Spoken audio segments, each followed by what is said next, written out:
Okay.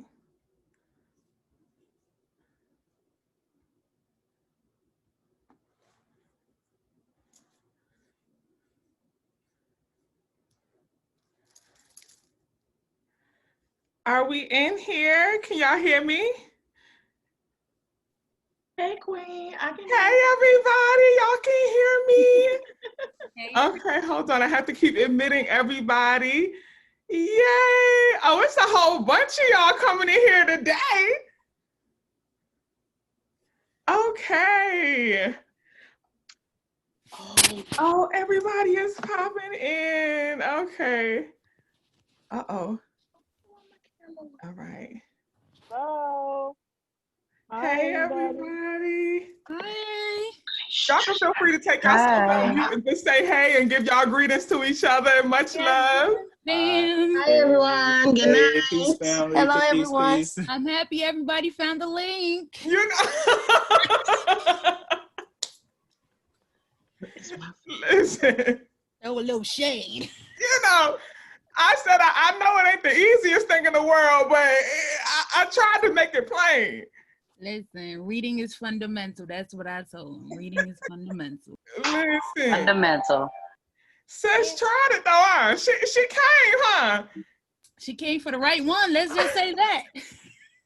I said, sis, don't let the shadow work fool you now. You will still get your ass cursed out. You know, you gonna get blocked now, sis. Okay, y'all, we got more people coming in. So as people come in, I'll just be admitting people as I can. How do I make it so like if people, do y'all know how to make it so like I don't have to admit people? Like if people just join, they can just join? Yeah, I don't know nothing about that, but good night anyways. I think you gotta go. Oh my gosh, it's good to see your face. You gotta go into the settings and say like you don't want to admit. You want to let everybody come in. There's no way. Okay. Yeah, that part. Hi, everybody. We gonna figure that out. But peace and light, family. I hope that y'all are well. I'm just gonna give it a couple minutes for people to like trickle in before I kind of like set the house rules per se. But you know, I'm just glad to see all of y'all faces. Y'all look beautiful. And, you know, just whole and happy. And please, please, please, you know, this is a safe space. Do not forget, it's a very relaxed environment. If this is your first meeting, your first time ever joining, there are no, it ain't nothing to worry about, okay? This is family. It's like a family reunion, all right? This is cool, it's calm, it's relaxed. Any question you have, feel free to ask anything. You know, as y'all know, the wellness community is for people at all levels. Okay, so I don't care if you don't know anything about spirituality, you don't know anything about nothing that we're talking about, feel free to ask whatever, because I'm pretty sure that, you know, there's somebody else who has the same question as you, all right? So never ever feel hesitant to ask anything. Okay, y'all, I'm getting messages from like four other things. Okay. Anybody can see me. Hear me? I don't know. I can see Yes, you. You can see me? I see you. I hear you. Oh, wow. Okay. You can see me? Yes, we can see you. Sorry. Hey, everybody. Hey. Hello. Isn't it so interesting to put faces to the names? Like, I know. I think we should have changed our name to how we look on Discord. please do. That's what we need to do. Yeah. Yes, please do. If you just like click on the 3 dots in the corner of the screen, you'll see where it says rename, and you can rename yourself. Oh. Okay. So really quick, I just want to like chime in and say this. The reason why I'm wearing a mask in home, I don't know if you guys saw it in the chat, but I'm the one that asked about home remedies for COVID. I'm the one that has COVID. So I'm not sure if you guys saw that comment in there. And my wife is in the living room, so I have to wear a mask in my home right now. So Okay. I don't want you to think I'm a weirdo, just wearing a mask in a house. I was wondering why you were wearing the mask. Well, she about to go outside or something. Well, it is the thought that counts.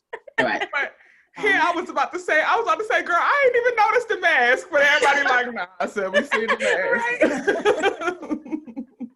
So first off, much love and wellness and healing to you. Tell wifey we said hello, but much wellness to you. As far as home remedies for COVID, I didn't see that in the chat, but honestly, Sister Queen, I'm not even going to pretend to know what COVID is even made up of. I haven't like done enough research on it to see like what is causing the actual illness to even like give like solid remedies of this is for COVID.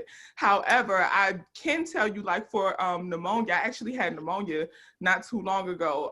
So for pneumonia, which is essentially like a super, super strong cold. Y'all know what the hell pneumonia is, okay? So, for pneumonia, golden seal. Golden seal is a natural herb. It has a very strong taste, okay? Very strong taste, but it's a super strong natural antibiotic. Okay, so it knocks almost anything out. It's so strong, in fact, that you cannot take it consistently over a long period of time because it'll start to shut your organs down because it's that powerful.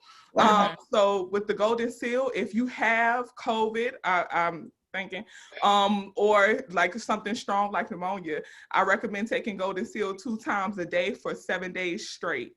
After that, you want to stop and give it a rest for 7 days and then get back on it for 7 days. But around the 3rd day, you'll definitely start to feel much better. And you can put the golden seal with peppermint, ginger, and all those other good, anti-inflammatory, pro-respiratory system herbs and couple it with that. And hopefully you get a little healing from that, Thank you. I appreciate that. Does anyone else have cold remedies that you use? Turmeric and anything else that you like to use? Lemongrass. I heard lemongrass. What else? Black seed oil. Raw garlic, black seed oil, and olive leaf extract. Lemongrass, black seed oil, olive leaf extract. Oh, y'all, I'm about to take notes. I will. The raw garlic, but it helps. I will chime in and say I'm a nurse and I treat COVID patients. COVID is not just a respiratory virus. It's actually attacking the cardiovascular system. That's why you see so many deaths, because the cardiovascular system is being attacked. There's blood clots, there's heart attacks, there's all of that. So it's not just respiratory, but I will say to try to beef up your immune system as much as you can to fight back the virus. And I'm not claiming you're going to have any cardiovascular. I'm sending you peace and blessings and wellness there. So I'm just telling you guys that you guys need to be aware that it comes through the respiratory passage, but it's actually a cardiovascular disease. Wow, I heard that too, yeah. That's well, thank you so much for that information. Yeah, thank you. I appreciate that. Girl, you got me checking my heartbeat. I'm like, Hey, thank you. It was hurting me yesterday. I got to pray on that. But okay, y'all. So I'm not really getting too many more admission requests. So I'll just go ahead and like set the floor before we get started. First and foremost, much peace and love and light and wisdom and just all the good things and all the good juju and magic to everybody. I hope that you all are genuinely feeling well and feeling, excited for this new moon energy and this solar eclipse energy that we have coming up.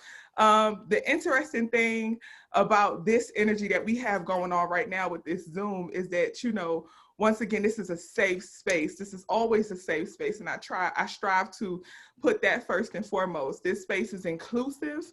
And when I say inclusive, it just simply means that we lead with love, okay? And we only speak energy. That's it. That's all. Ain't no ifs, ands, or buts about that.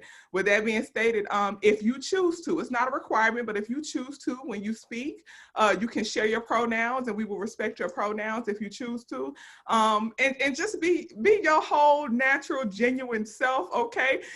Loosen up, just relax and be free.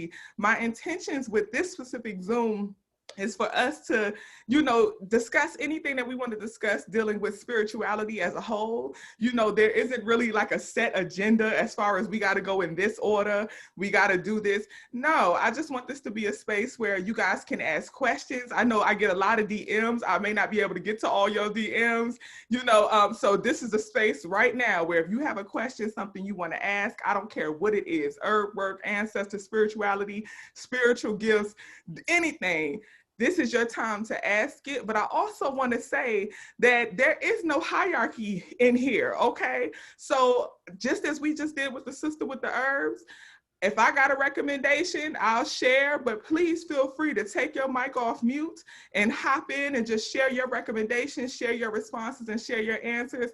We are all knowledge-filled people. We all have wisdom into some capacity, and you are an expert at something, even if it's just being your damn self, okay? So please share your energy and your gifts with the community.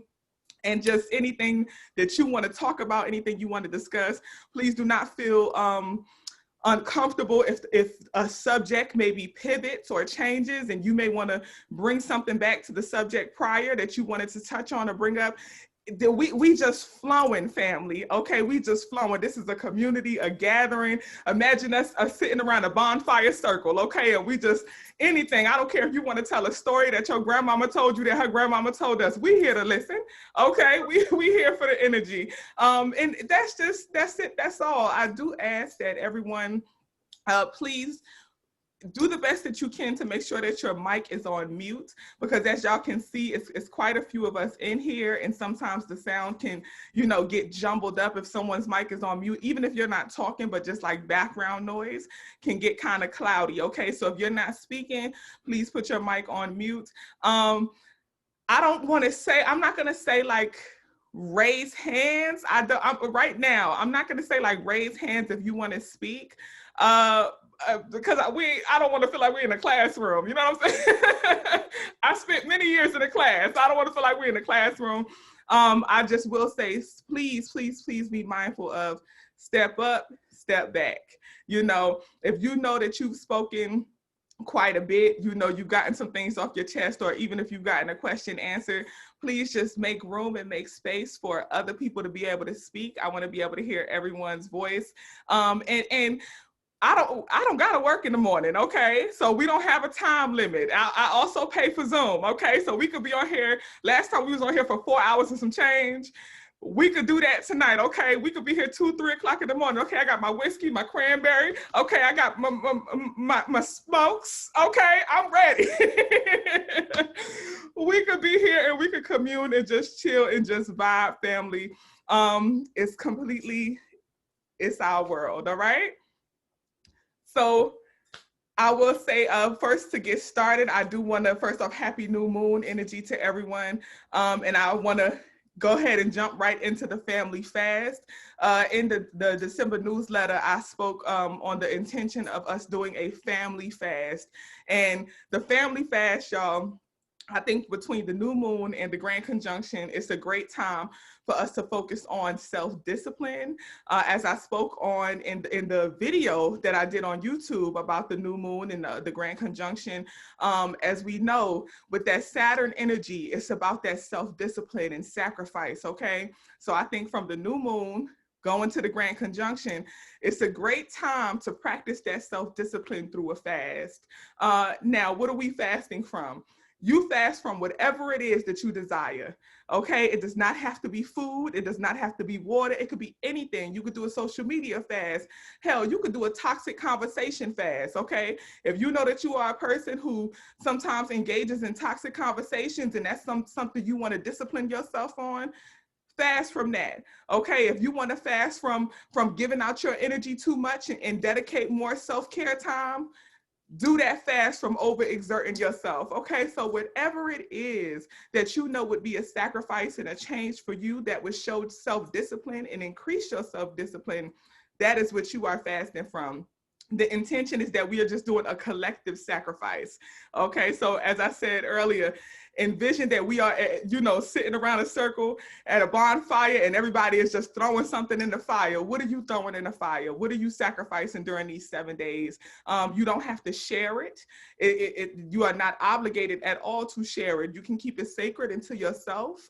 You also are welcome to include your family and friends and bring everybody on the journey. I actually was in a meeting with some friends earlier, and I was like, y'all, the wellness community, we doing a family fast. Y'all gonna hop in? They said they're gonna hop in. One of my friends is actually in here. I ain't gonna call you out because I know you're shy, but she's actually in here because she decided right there, like, I'm gonna be in the wellness community and we're gonna do this. All right, so bring your whole tribe in and let them fast with you. And your children too. Keep in mind, once again, it doesn't have to be food or whatever. They could fast from, I know the kids now love technology and phones and all that. Have them do 1 hour a day. 1 hour a day where there's no access to technology, Wi-Fi, and all that stuff. That would be a sacrifice for the children, you know? So, and that's a great way to teach them self-discipline at an early age. And it's 7 days, so the 14th to the 21st, and on the 21st, we could be in a group chat and decide what we're gonna do to break fast. If y'all wanna come together as a collective and hold an impromptu break fast Zoom, we can absolutely do that. It's completely up to y'all, but that's the family fast. So does anyone have any questions about the fasting?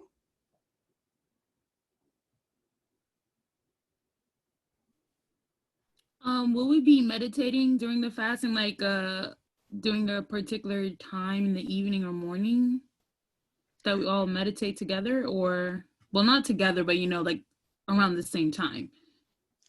I think that would be beautiful. I think that's something that's beautiful that we can do. I definitely I didn't, you know, set that intention, but if you guys want to set that collective intention that you want to dedicate a specific time for us to meditate together, we can absolutely do that. I do think we have to consider that a lot of people are in different time zones and everything.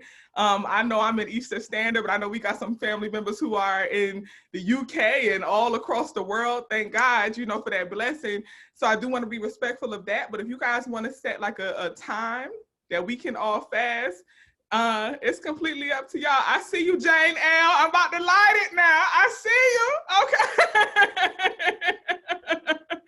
But yes, we can absolutely do like a family meditation. How do y'all feel about that? Is that something that y'all would want to do, family? I think that would be cool. I definitely like that idea. Okay. So do y'all want to set a time now, or do y'all think that's something that we should set in the group chat? Can it be twice a day? You said twice a day? Can it be twice a day, and then that kind of accommodates time zones too?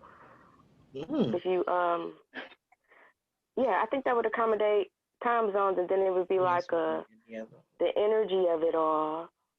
You know, like if someone can't do it at a certain time, but they can do it at another time, like 12 and 12 or 8 and 8 or whatever time zone you're in or something like that. Y'all so smart. I like that. Okay. How do y'all feel about I'm all about numerology and things like that. Yes. Go ahead. I'm sorry. I agree. Okay. So I'm thinking once again, I'm you know, Black folks numerology. I'm going back to the supreme mathematics. I'm thinking about the number 9.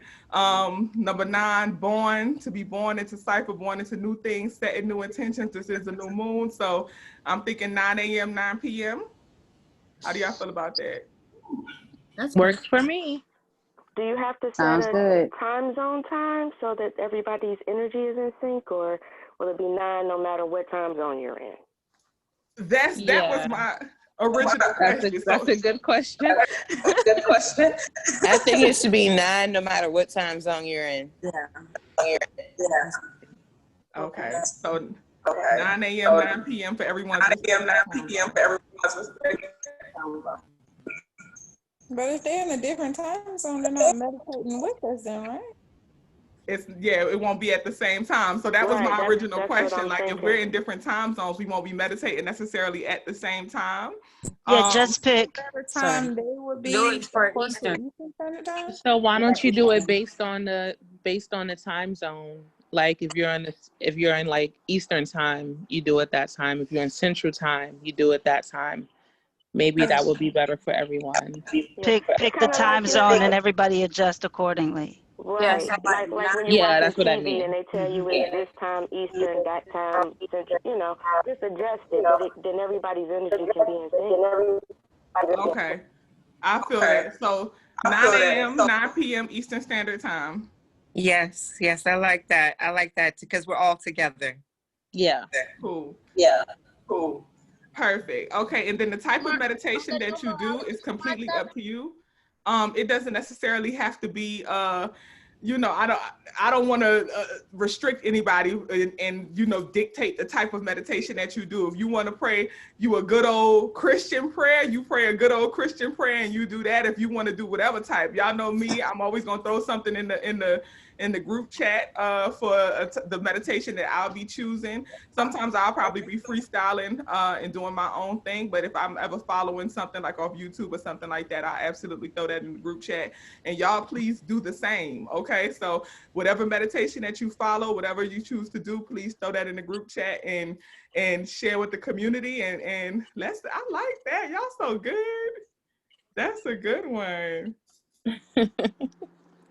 Okay, so we got that settled, family. The family fast from the 14th to the 21st. So how long is the meditation going to be for? Like the time period, how long is it?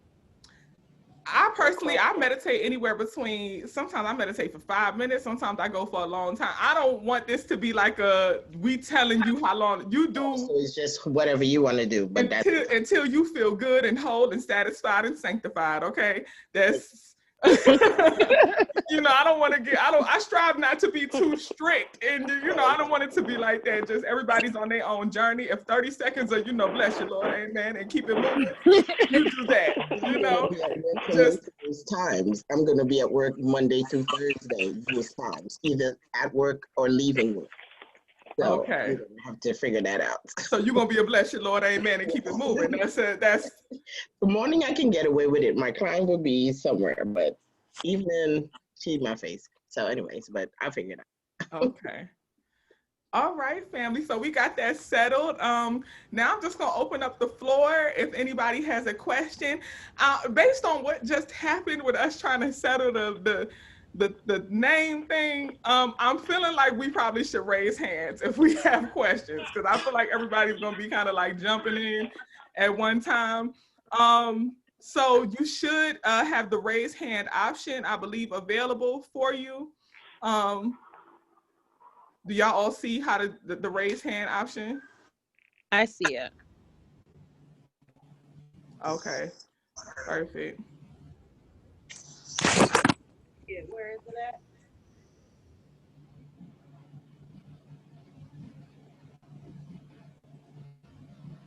Okay, so I want to make sure I can see everyone. We're on 3 different screens, so I'm gonna have to make sure I'm like flipping back and forth through screens to make sure I see everybody's hand. But we're gonna get to everybody. Like I said, we got time today, so we're gonna make this happen, family. First, so I'm on what for me is the first screen, and the first hand I see is Sherelle. Is it Cheryl or Sherelle? It's Sherelle. You said it right. Okay. What's up, sis? So the question I have is, so like I've been on my journey just for a little while. I'm very familiar with it. My family's from Kenya, but they're like African spiritualists on that side. And then on my dad's side of the family, they're very Islamic. So they kind of clash a lot. So I kind of been stuck in the middle of trying to find my way when it comes to it. So I just wanted to know, were there like any suggestions on where I can start? I even tried to like go about my altar. I'm kind of confused on how to do it. So maybe you have like a recommendation of where I can start. Okay. So to start as far as like how to build an altar, or to start on your spiritual journey as a whole? Kind of like both. Okay. So I feel like I'm all over the place. And that's understandable. First off, I just want to absolutely say there's a lot of value in Islam. as well as, you know, African spirituality, and there's a lot of connections. So you absolutely may want to study the connections between Islam and African spirituality, especially when if we're talking about like the Nation of Islam and all that good stuff. Okay, so right. No, these are Orthodox Muslims. You say you what? They're Orthodox Muslims. Orthodox, Sunni or Shiite? Yeah. Shiite. Okay. Okay. Yeah. All right, you know, you know, shout out to the 5 pillars, and it's a lot of value in that too. You know, I actually have the 5 pillars of faith. That's one of my tattoos. I have tattooed on my arm. My father, for a long time growing up, he was Muslim. So a lot of the principles that I practice and the foundation of my faith is the 5 pillars of faith from Islam. So I have a high respect and regard for it. But anyway, as far as where you can start in your spiritual journey, y'all know me, you know, I'm always say start with self, start with getting to know yourself and getting to know who you are, knowledge of self first. Once you get to knowledge of self, definitely as you grow in knowledge of self, build your connection with ancestors, ancestor veneration. You don't have to know your ancestors by name. You don't have to specifically know who they are or what they liked and stuff like that. You can simply say my ancestors. I always compare it to this is, you know how like growing up and you can hear your mama yell out the window, I know my kids better be in this house before the street. Yes, girl, yes. She don't have to say your name, you just know your mama voice. You know what I'm saying? And that's how ancestors are. Our ancestors know us before we know ourselves. You feel me? They know your voice, they know who you are. So when you say, thank my ancestors, I honor my ancestors, they come running just like you would have done when your mama called your name. You know what I'm saying? So ancestor veneration is key when it comes to like building your altar. To build your altar, you don't need anything, how can I describe it? Like you don't need anything super huge and big and have a whole shrine dedicated. You don't start there. A simple white candle for pure intentions. I actually have one right now that's set and ready for me to set my intentions. Pure white candle, a glass of pure water. You could have like a flower or some type of food or something like that, or some type of plants to represent the earth. Okay, so you got your water, you got your candle for your fire element, you got your plants or some type of food to represent the earth, and yourself. Okay, for the air, you just do your breath, and all you need is your breath work. But you got yourself, you know, and that's how you start your altar and do it in dedication and honor of your ancestors. I do advise that if you have some rosemary in your kitchen cabinet, back out that rosemary for protection. If you got some basil in your kitchen cabinet, back out for cleansing and purification energy. Okay, so all of this is, you know, things that you have close to home, and with the white candle, if all you got is a little tea light candle, that is enough. That is enough. Okay, you don't need to go fancy anything, nothing fancy. Our ancestors always, you know, one thing I know for sure, they like us to keep it simple. They don't require much of us. And as you grow and as you learn more, you'll just naturally feel urged to add more. You won't even know why. You won't even know why. You're going to look at some stuff and be like, maybe I should put this on my altar. You know, one time I was on a train and an elder sister out the blue came up to me and just out the blue was on the other side of the train, like all the way at the end, and came up to me and handed me, you know how the old elders keep the little peppermint ball. Candies. You know, the little peppermint balls. And shout out to anybody in here who is an elder who got the peppermint balls in your purse. I was looking at you, Abby. I felt peppermint ball vibes coming from you. Okay.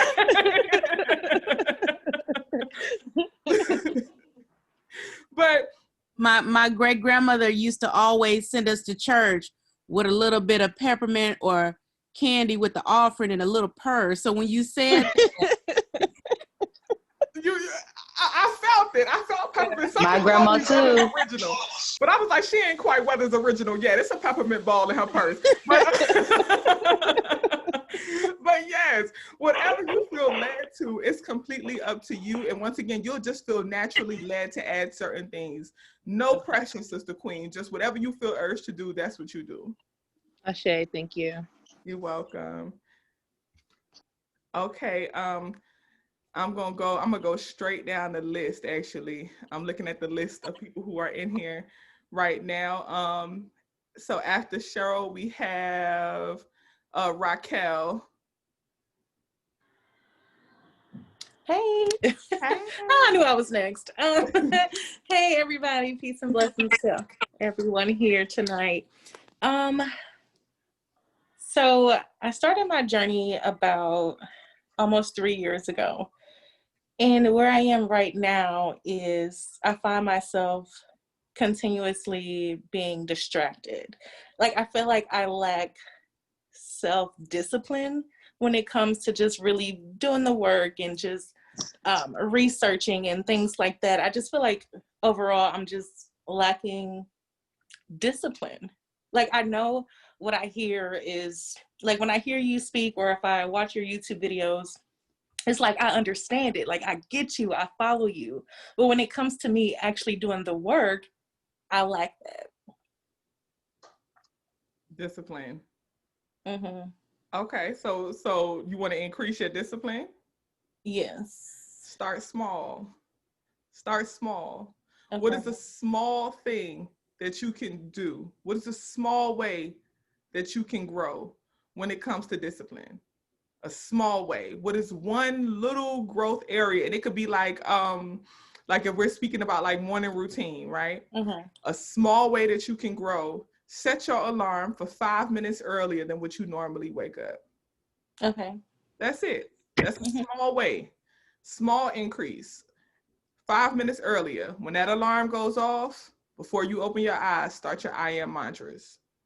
That's a small thing. See, the thing with self-discipline is a lot of us, we like to make these big commitments, okay? And we want to start big and we want to start huge. And we see the vision, we see the goal, we see where we're trying to get to. And it's like, you know, okay, I'm gonna start my spiritual journey. I'm about to be vegan. I'm gonna pray 5 times a day. I'm gonna meditate. I'm gonna do my I am mantras. I'm gonna do yoga. I'm about to get into, and it's like, you can't do all of that at one time. Not at one time. You got to start one thing at a time. Okay. And even with that one thing, you need to break that down in steps. So if your goal is you want to get a better morning routine, I'm just giving an example, and you need more self-discipline with your morning routine. First step is wake up 5 minutes earlier.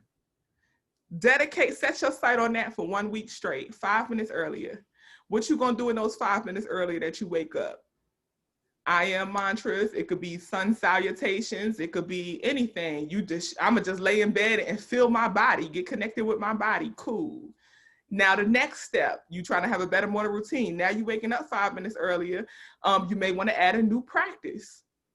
I want to start practicing this, or I want to start taking cold showers. You know, it's a lot of healing power in cold showers. I want to start taking cold showers. So I'm gonna start decreasing the amount of hot water I have in my shower for 7 days. Every day, I'm gonna just turn that knob down a little bit, until I get to where I want to go. By the end of the week, I'm taking cool showers.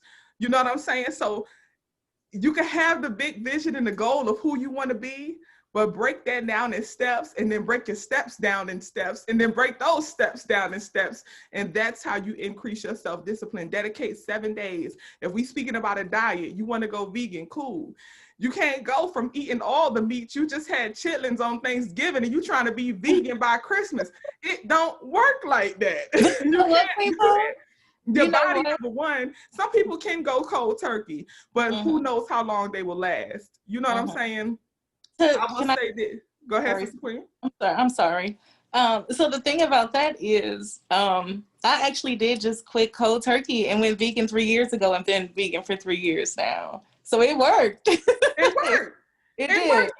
And that's definitely beautiful. But the thing is, you know, it may have worked for your diet, but it's not working in other areas of your life. So that was the exception to the rule, but not the rule. Okay. You know what I'm saying? You in that one area, you had an exception to the rule, but it wasn't quite the rule for your life. So now you got to do something different. You had success that way, but now for other aspects of your life, you may have to do something different. So I'm gonna ask you this, Sister Queen. What is one thing that you want to be more disciplined with? Honestly, just showing gratitude in everything in my everyday life, just showing gratitude. I know that I don't show enough of that. Okay. So how do you envision yourself when you get to your goal? How do you envision yourself thinking and speaking? What does that look like to show gratitude? TheQueenPo. Like, I mean, that's a question. I'm really gonna have to think on that, honestly. I don't have the answer. I do not have the answer. And that's okay. That's okay. And see, that's the first step. It's hard to get disciplined when you don't know for sure what you haven't clearly defined your goal. Okay. You know, so it's not that you don't have the discipline, it's that you don't have the goal to get disciplined to reach. I received it. So definitely like set the goal and be clear about the goal. What does that look like? What does that sound like? What does that feel like? You know what I'm saying? And then start breaking that goal down into steps. I'll just say this one recommendation. If you want to try to shift to a gratitude mindset, you have to be intentional about before you go to bed. Okay, don't start in the mornings. With gratitude, shifting the gratitude mindset, a hard shift before you go to bed. This is after you have lived a full day, after you done been through some things and you done been tried a couple times, okay? Mm-hmm. At the end of the night, name 3 things you are grateful for. Every night, 3 things. 3 things you are grateful for. If you can't think of 3, cool, list 1, at least 1, and write that down in the journal. Or write it on a little piece of paper. You get a little paper towel and you can rip you a little piece off, write it on a little piece of paper towel, boom, boil it up, put it in a jar, and that's your gratitude jar. Put a little sea salt and rosemary at the bottom of that jar, a couple drops of lavender and eucalyptus, drop it in that jar, boom. And now you got a whole gratitude jar. By the end of the day, you're gonna have 30, at the end of the month, you'll have 30 of these little pieces of paper towel. That's shifting the gratitude mindset. You're forcing your mind to identify gratitude every single day. And that's how you increase self-discipline. And then you just get better and better, because instead of just doing it at the end of the night, then you're going to start doing it morning and night. Then it goes from morning and night till I'm going to do this morning, night, and midday. Then it goes from morning, night, and midday to, you know what? At least once an hour, I'm gonna try to name one thing I'm grateful for. Set an alarm on your phone once an hour, one thing I'm grateful for. And that's how you just increase, and that's how you shift to a gratitude mindset, which I'm telling you, family, once you shift to a gratitude mindset, everything you desire just starts appearing. That's the secret to manifestation now. Okay, I can't tell you enough. If I had time, I would testify. Okay, I would testify. Where the peppermint candies? Okay, I would testify if I had the time. It's that real. Once you shift to a gratitude mindset, nothing can move you off your focus, off your square. You are aligned with everything you desire, and it's just, you really ain't even got to reach out and grab it. Okay, I ain't even get to that part of the teaching. You ain't got to reach out and grab it. It's just falling on you. And you like, this is happening, this is happening, this is happening. I'm in a space right now where people all around me are like, yo, sis, this is really happening for you. You know what I'm saying? Like, it just happens. Okay, so that shift is key. Thank you so much for bringing that up, Sister Queen. That definitely, that gratitude mindset needed to be addressed. Thank you. Thank you. So you said we had all night, so yes, please testify. You know, listen, y'all gonna see. Okay, it's a few opportunities that are absolutely bubbling with some people I never even expected that they would even be interested in holistic wellness. You know, but it's people that you would be surprised what people are going through.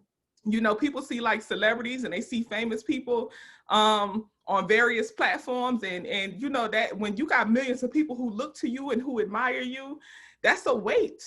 That's a weight. And it's some things where, you know, people are reaching out because they want some healing. And these are people who you like, oh, I just watched this person's special on Netflix. You know what I'm saying? But this, you don't even know your family. This person, people be depressed. People be depressed and just moving through the motions. Okay. So it's just connections, a lot of networking, and doing what I'm passionate about, which is teaching healing work. That's a little hint of the testimony, you know. I'm sorry. I'm sorry to interrupt. I kind of came in late, but like you were saying about like people from every walk of life is gonna come to you once you start attracting it. Alex L, if you guys know, shouted our sister out. I'm so proud of you because I don't know if you remember, but I've been following you since you were like in the schools, like. Oh wow. Yeah, like I've been following you since you were the teacher, taking pictures with your students, like motivating the young boys, like really bigging them up, celebrating them for graduating. So to see you go from there to this is like. And then I saw her posted on her page, and then later on I saw it on yours. But like when I saw it on hers, I was like, "Are you?" Like I'm over here thinking, like you would think it was me. I was so excited. So like I do agree with you with like this whole gratitude mindset, and just watching how you did it. You're the real deal, yo. For real. I appreciate you. I appreciate you. And you know, just first off, thank you for that love. I received that abundantly. And I love Alex L. Okay. I love Alex L. And this is just like a little testament just for y'all. Like Sister Queen, the way you just spoke to me and told me how you've been following me. I'm like that with Alex L. She had a video years ago, over 10 years ago on YouTube called My King Will Come. And we was in college and my friend sat me down and was like, y'all got to watch this video with this girl. It was her. Since then, she's taken down a video and all kind of stuff. And when years, I've been following her and I've watched her grow and watched her just manifest everything that she used to speak about years ago. And now the Sister Queen is where she is and she's posting me. You know, so it's some of y'all in here that you've been following me since you're going to be like, oh, how you just was. And I'm going to be posting you. You feel me? That's literally how the universe works. I'm going to be promoting your stuff and posting you and sharing you with my tribe and my community. You know, when I get there, you know, Sister almost at 1 million followers. When I get there, I'm going to be bigging y'all up. Okay, I ain't going to forget where I came from. I promise you now. Okay, family, I want to get back to questions. Next on the list, I have Ambi. Peppermints. Hi, Queen. Hey, Sister Queen, how you feeling? Oh, I'm just thankful for finding you, for meeting you, and meeting the family. It's helped me a lot. I appreciate that statement you made earlier about not knowing your ancestors, because I don't really have that connection to my dad. He's Ethiopian descent, but it was comforting to me when you said that, because I was thinking, okay, well, what would they culturally like have a preference for or anything like that? But it was just comforting to hear that, because that's a whole nother chapter in my life that I need to address. But I had a question about, do you have like a simple, easy to understand like book recommendation for just understanding how energy transfers? Because I hear the word energy a lot. It's kind of like a common word that's used, but I have a kind of analytical mind.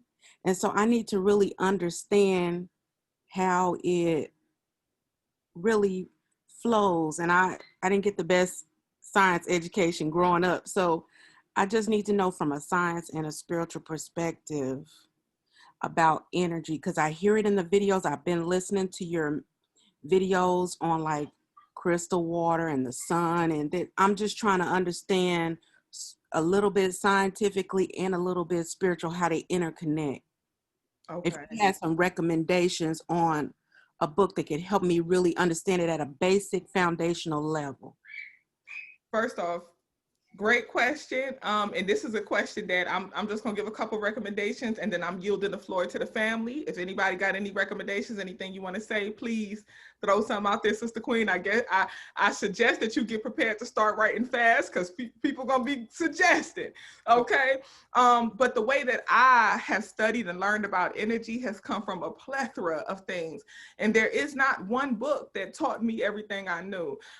It's a combination of books and documentaries and everything like that. And a lot of the things that I share in the newsletters are exactly what helped me clarify my understanding of energy. Of course, I have to start with The Alchemist. When it comes to communicating with the universe, understanding, cause and effect and relationship between human beings, understand the principle of favorability and universal alignment. The Alchemist is simple, children's story basically, but it's so many gems in there. I gotta speak on the Miracle of Mindfulness, Thich Nhat Hanh, and speaking about mindfulness and understanding the power of energy and how us paying attention and staying focused is how we manifest and shift our energy, and we put intentions into everything we do. Honestly, Sister Queen, the holy books, read the Bible, the Torah, the Quran, read the Hadith, okay? Read these books because they speak a lot about energy. And this is the last thing I'm gonna say, and then I'm yielding the floor. Okay, wait, hold on. Before I say that, documentaries, The Secret, Understanding Energy. That's like that's the law of attraction and attracting and aligning your energy. But the thing about it is, Sister Queen, when it comes to understanding energy, it's about knowing that energy is the basis of it all. It's the base of it all. That's it. Energy is it. Everything else is man-made. Labels, all of that stuff is man. Energy is the base of it all. So that once I understood that, everything I studied helped me understand energy. Everything I study, because I see beyond the labels. And all I see is the energy behind what they're speaking about. But now I'm gonna yield the floor because I'm sure everybody else got some great tools. If Orange Moon is in here somewhere, Sister Queen went to metaphysical school and all that good stuff. So please, y'all share y'all resources and tools and help the sister out. I would like to jump in real quick. I'm a licensed massage therapist. And before I was a massage therapist, the first movie I ever watched that helped me to understand energy was the movie Fallen by Denzel Washington. Initially, I didn't even know that I was an empath. I couldn't even watch the movie. I was like, what is happening? And so also any type of massage books that explains the basis of massage or Chinese medicine, because they treat your health, your mind, spirit when they treat. You breaking up, sis. You breaking up. So you said Chinese medicine. I will look through my books, suggestions in the chat. I said I'll make some. I'll pick up some. I'll look through my books and I'll make some suggestions through the chat, and then and I'll just note them. So please, whoever asked that question, I'm not sure who asked that question. Remind me so I don't forget, or drop your name in the comments so I can write it down. Okay. Thank you. I appreciate you. You're welcome. You're welcome. Hi, Ambi. I just put in there in the chat as well, from a scientific standpoint, thermodynamics is what you're trying to understand from a scientific standpoint. So think of it this way. If you pour a cold glass of water into a glass, if you pour cold water into a glass and let it sit on your table, whichever has a stronger energy, right? So the room temperature, they're going to kind of equal out because that's a stronger temperature. The cold glass doesn't stay cold because the room is the greater force. Does that make sense? Oh, that's good. I'm like, that's good. One more time for the people in the back, me. You know what I'm saying? So you pour a cold glass of water into this, right? But because it's the smaller energy, it's the lesser energy, because the room is going to equal out the temperatures, because the room is the greater force and greater energy. It's the same way when QueenPo walks in a room, right? Her energy is so strong and so high, everybody recognizes it, right? But the same way you also recognize on low vibration, you can kind of tell when somebody's over in that corner. And either they're going to kind of be upbeat because QueenPo came in there, or they're going to bring you down. Energy is kind of transfer, but you don't create it. That's another word that I was trying to connect the dots to, was vibrations, energy, because someone had made the analogy about sound, and Yeah. I mean, so think about the same way your cell phone vibrates at a certain frequency, right? Radio waves, certain frequency. It's the same way with our bodies. Everybody's resonating on a certain frequency, depending on where we are and what's on our mind and that type of things, right?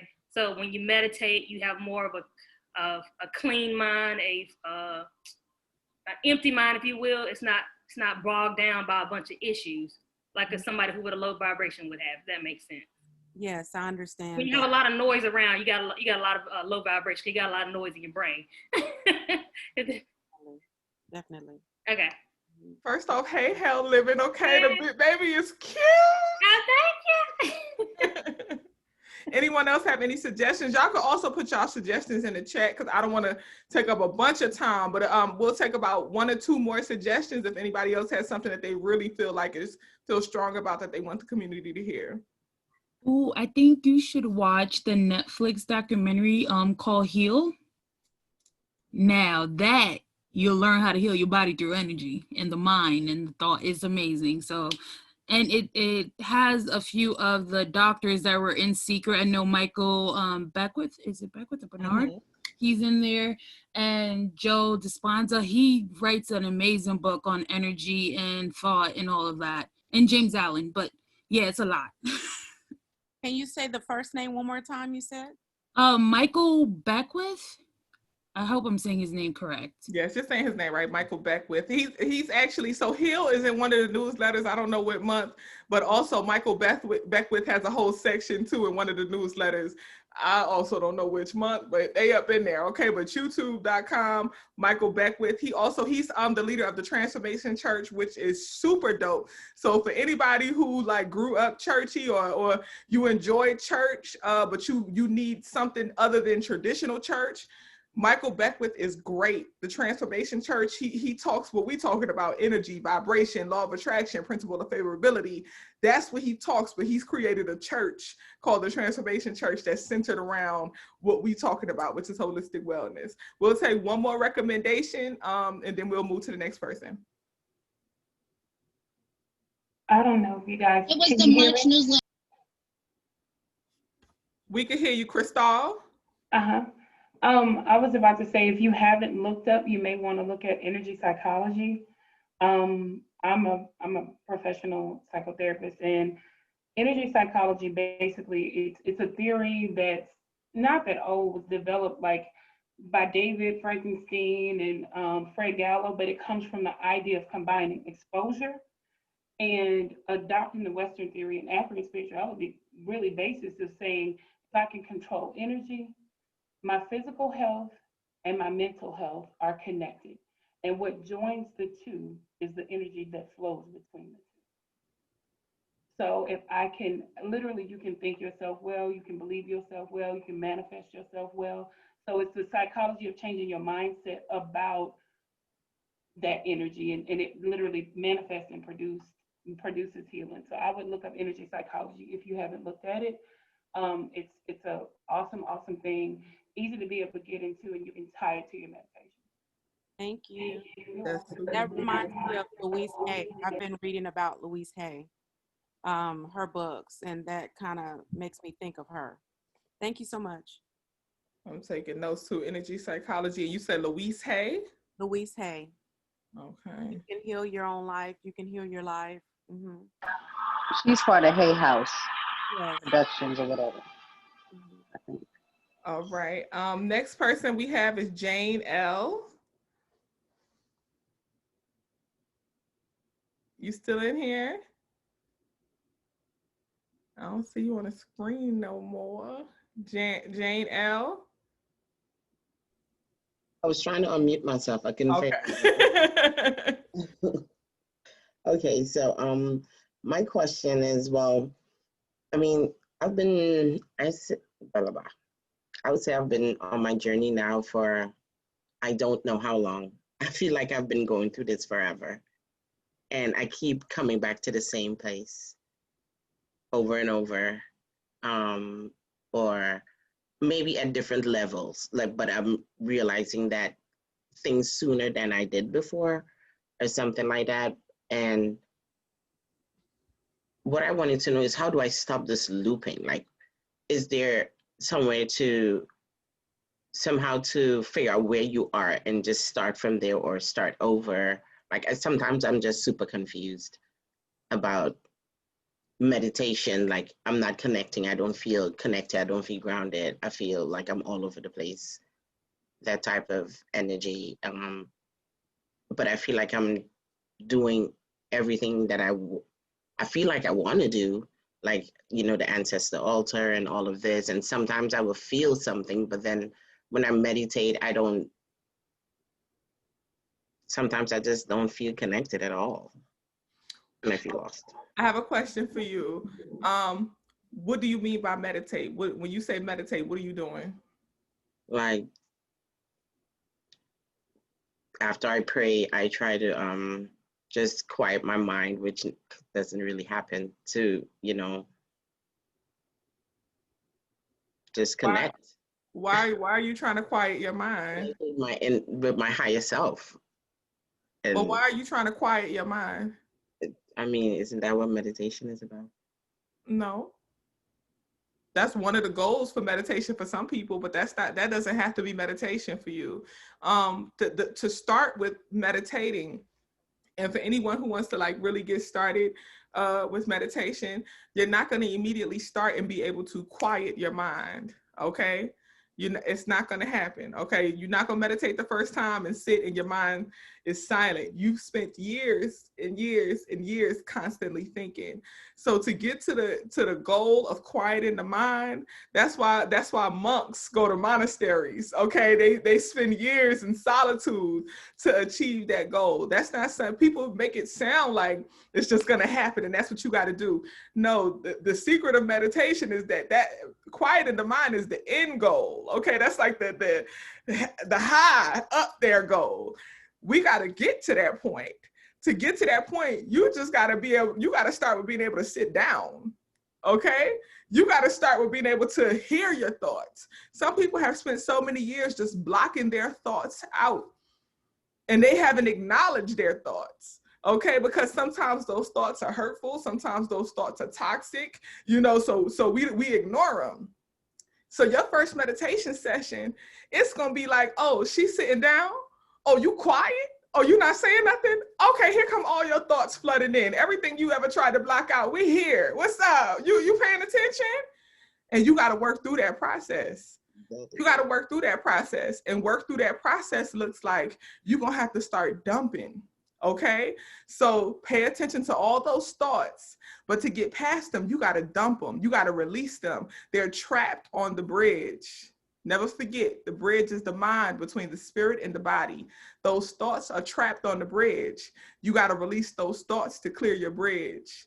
All right. Silencing the mind is clearing the bridge. Go ahead. I'm sorry. Like any thought, like all those things that come to your mind, those are things that are trapped. There's no thought that's too small. There's no thought that's too big. Okay. Every thought has come for a reason. Acknowledge it. Every single thought has come for even the thought that you feel or think is the pettiest. I had one client, and she might be up in here. Okay. I had one client. I ain't gonna say your name, sis. But sis said every time she sits down to meditate, all she could think about is what she wants to eat. She said that's like the first thing she starts thinking about is food, like what she wants to eat. After months of doing work, we was able to tie those thoughts back to the trauma of her growing up when she was younger and going without food. So when she was younger, she used to always think about, like, when I get older, I'm gonna get this and I'm gonna eat this and I'm gonna have that. So in her moments of solitude, when she was sat and listened to her mind had been trained to constantly think about what she was going to eat. Okay, so that went back to trauma of growing up hungry. It took us months just to be able to identify that. All right, months of her sitting down like, okay, I want to eat this. All right, now I'm thinking about this. And as she started writing down her thoughts, she was able to see that, okay, I start out by thinking about food, but once I get past those food thoughts, I'm starting to think about my younger self and being hungry. Now I'm starting to have emotional responses and I want to just cry. Why do you want to cry? Because that broke my heart when I used to go without food and be hungry and to see my mother going to work and it was a whole thing. But, you know, it was a lot of trauma that was associated to what she felt like was just petty thoughts about McDonald's and shit. You know what I'm saying? So every thought counts, every thought matters, and it comes attached to something. So that's why I say you got to dump it. When you sit down to meditate, those first couple months, just get you a journal, okay? And write down every single thought. You could do acronyms or whatever way you like, shorthand notes. What are you thinking? What are you thinking? What are you thinking? Just release, release, release, release. And then as you spend longest periods of meditation, you'll realize you're going to go back to those notes and be like, dang, I don't even think about this. Or I haven't thought about this since I wrote it down. Sometimes that energy just has to be released. Okay. And then you will start to clear your bridge. And then we could get, because when we get deeper and deeper and deeper in that traffic, that's dealing with trauma. That's starting to do some shadow work.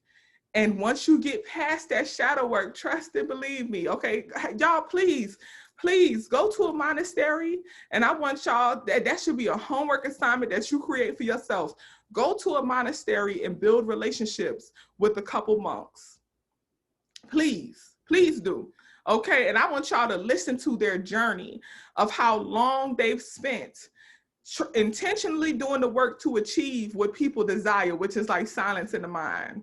Okay, having discipline of 100% discipline over the physical body, being able to go 40 days without food and stuff like that. They spend years of doing intentional spiritual work. So that's why I always say, take your time. You can have that overall goal, but to get to that goal, you got to create that small step of clearing that bridge. And to clear that bridge, you got to work through those thoughts. So start there with meditation. To go back to your original, the beginning of your question, which was like, you felt like you keep going in a loop. You know, when it comes to your spiritual journey, the reason you may feel like you're going in a loop absolutely could be because you're setting these big goals and you ain't breaking down the steps. So now when you try something, and I ain't silenced my mind, so this ain't for me, I'm a good to go to the next thing. No, it don't work like that. You know, if the doctor gave you, if you had a sickness and the doctor gave you a bottle of pills, you can't take one pill and say, oh, I ain't healed, this ain't working. You got to finish the bottle.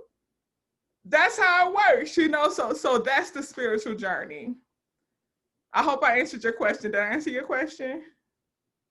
Yes, you did. Yes, you did. And I'm sorry, I had another question that had to do with shadow work. So there's a process. So do I have to go past this to get to shadow work, or is shadow work something I can do now, or is there? That's a part of shadow work. That's a part of shadow work. That is shadow work. Okay. That's shadow work. Okay, so next I have Kenya Randall. Hello. Hi. I am new to the wellness community. My question was, it kind of piggybacks off I think the first person that asked a question about discipline when it comes to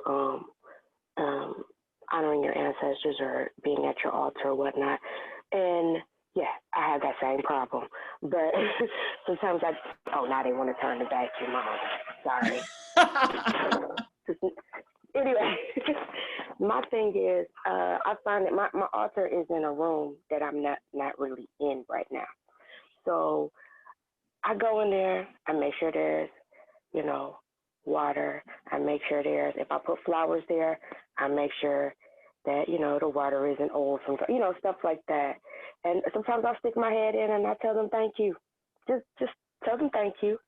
But I always feel like I'm being neglectful. It's really circumstantial in that I don't go in there regularly, but it's mostly discipline. So, yeah, I guess that's my biggest thing. I want to try to figure out something. I think the fact that I have a lot of free time, because I don't have a schedule to keep, or per se, like I don't have a 9-to-5 schedule to keep. I have too much free time, and you would think that would make me, what am I trying to say? Be able to schedule things better, but I don't, because it's all over the place. Because when I say free time, it's not that I don't do nothing all day, but I don't have a timeline to do certain things. So that's my struggle, and I would like some help with that. So essentially, And overall, what is it exactly that you desire? I desire to spend time at my altar.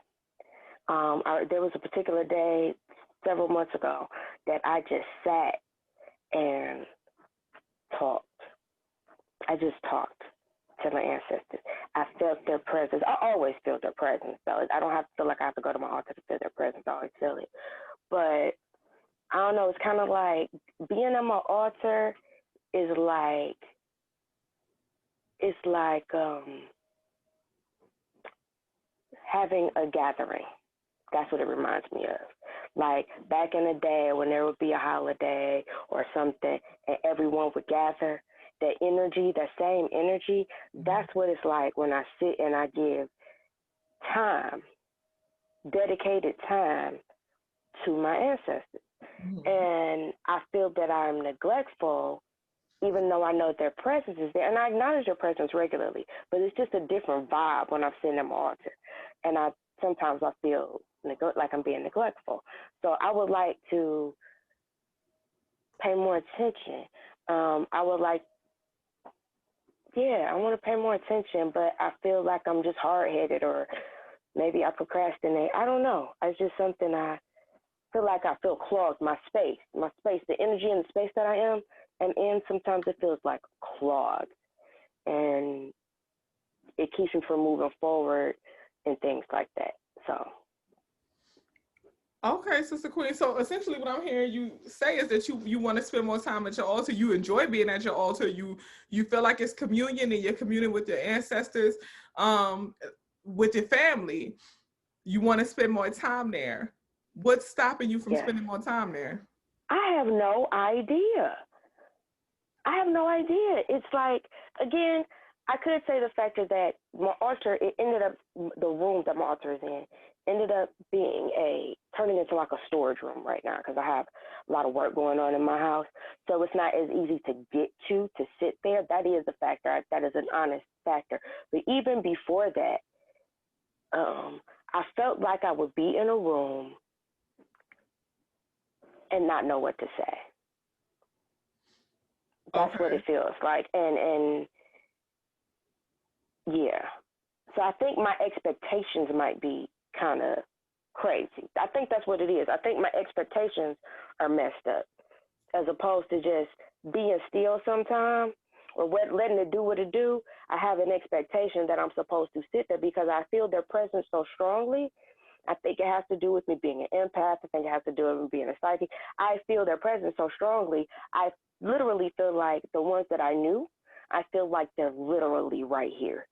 And I feel like I'm like the shy person that don't know what to say right now because grown folks is talking. That's what it feels like. Sister Queen, you don't need me. You don't need me, girl. You just answered all your questions. You answered all your questions. You enjoy being at your altar. You feel you are communing with spirit. You can hear them. You can feel them. You know that they are present. You have set your expectation that you think you should be doing something or saying something or following a certain ritual that you now realize it's your own expectation. Ancestors ain't give you no script. Your spirit guys ain't giving you a script. You try to follow a script. You know what you're doing wrong. Okay, so you have to tear up your mental script. What you tell yourself in your mind that you should be doing and you should be saying and how you should be acting. You have two options.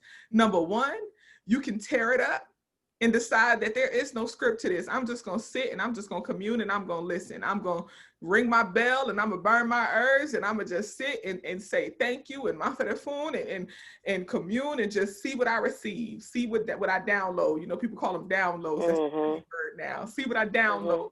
You know, that's one option. Or the second option is you can create your own script. Now I'm gonna just give this little tidbit of advice.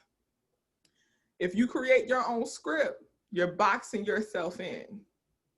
Okay? I don't know that I want a script per se. That's why I referenced like when you're a kid, or obviously my ancestors are my elders, right? They would have been in my real life.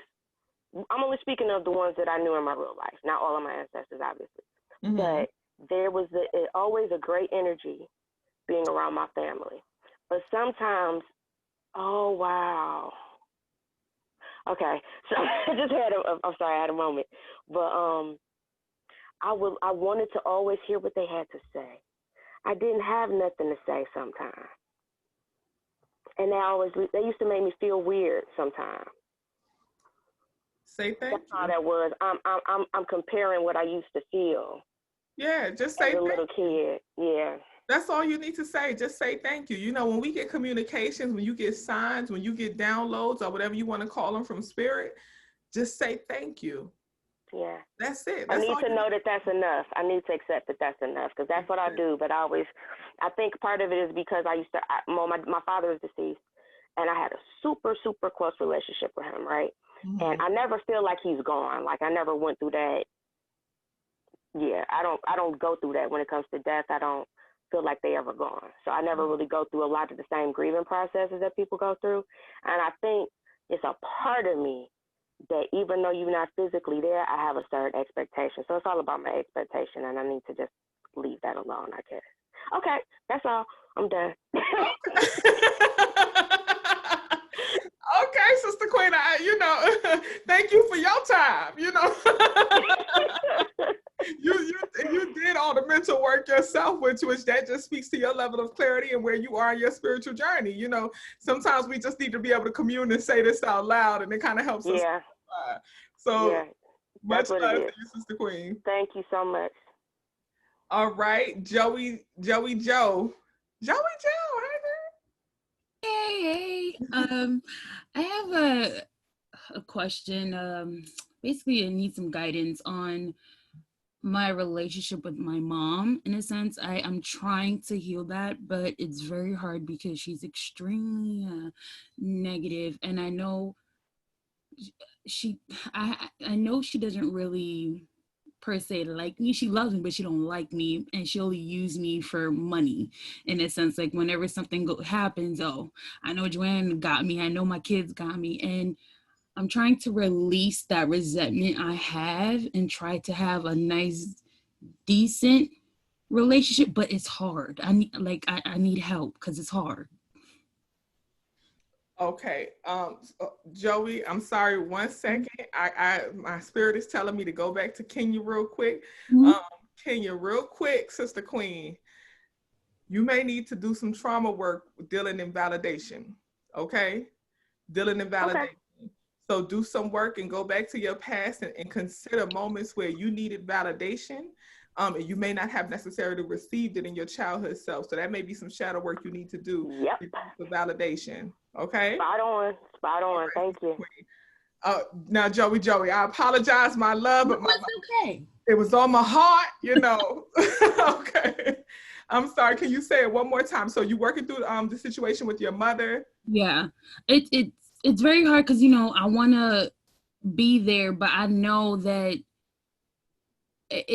for my spirit to be happy, for me to be happy, I can't. I have to detach myself from my mom, but I live with her, and it's hard because she complains every day. It's all about money. I need money. I want money. And it's hard because I'm trying to do right. I love my grandmother. God rest her soul. I'm trying to do right by you, Granny, but it's hard with mommy. It's hard. It's I don't know how to. I can't even sit in a car with my mom and have a decent conversation for more than 10 minutes. Before I get my spirit just shut down and I just be like, I can't talk to you, because I don't feel no honest good wishing upon me, good spirits or anything. I just feel like she be trying to find stuff and be like, I'm gonna report back to my friend and talk more shit about my daughter because I heard her talk shit about me. So it's hard. I want to know, how can I heal that, or how can I just learn to cope with it, because I live with my mom. It's extremely hard. So this will be another one where I'm going to say my piece, and then I'm gonna yield the floor to anyone else who may specifically be in that situation where you may live with a family member or a parent who just doesn't touch your spirit the right way, and you have figured out how to deal with that. Okay, so if you've already kind of healed through the process, please share any tidbits of advice that you may have, but I'll start it out. The thing, Joey Joe, that number one I advise is that, and this may sound like what, but start identifying reasons you are grateful for your mother. Okay? Yeah. That kind of helps to shift that perception or perspective of her. Mm-hmm. Start identifying reasons that you are grateful, moments that you enjoy, and it could be any little thing, the way she pour her juice and the juice don't be loud in the glass when it hit the glass, anything. Okay, it could be a small little, because sometimes we got to get that little because it ain't a lot. So sometimes we just got to, she pop popcorn real well, and I'm gonna just say thank you for that. Any little thing you could find a reason to be grateful for her, find things that she does that you can appreciate and highlight. And then those moments where you are triggered, what we really have to assess is, why does she have that much power over you? Why does she have that much emotional power over you? And of course, she's your mom. So some people may be like, oh, well, that's your mom. And of course she has that much power. But Sister Queen, you are a full adult. And you are, hopefully, you are not dependent on your mother for your livelihood, in a sense. No. Okay. Your emotional well-being is completely up to you at this point.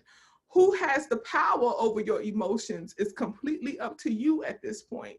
And not to say that you need to emotionally detach from her, but it just means that you need to gain a deeper attachment to your emotions than your mother has. Right now, she trumping you, sis.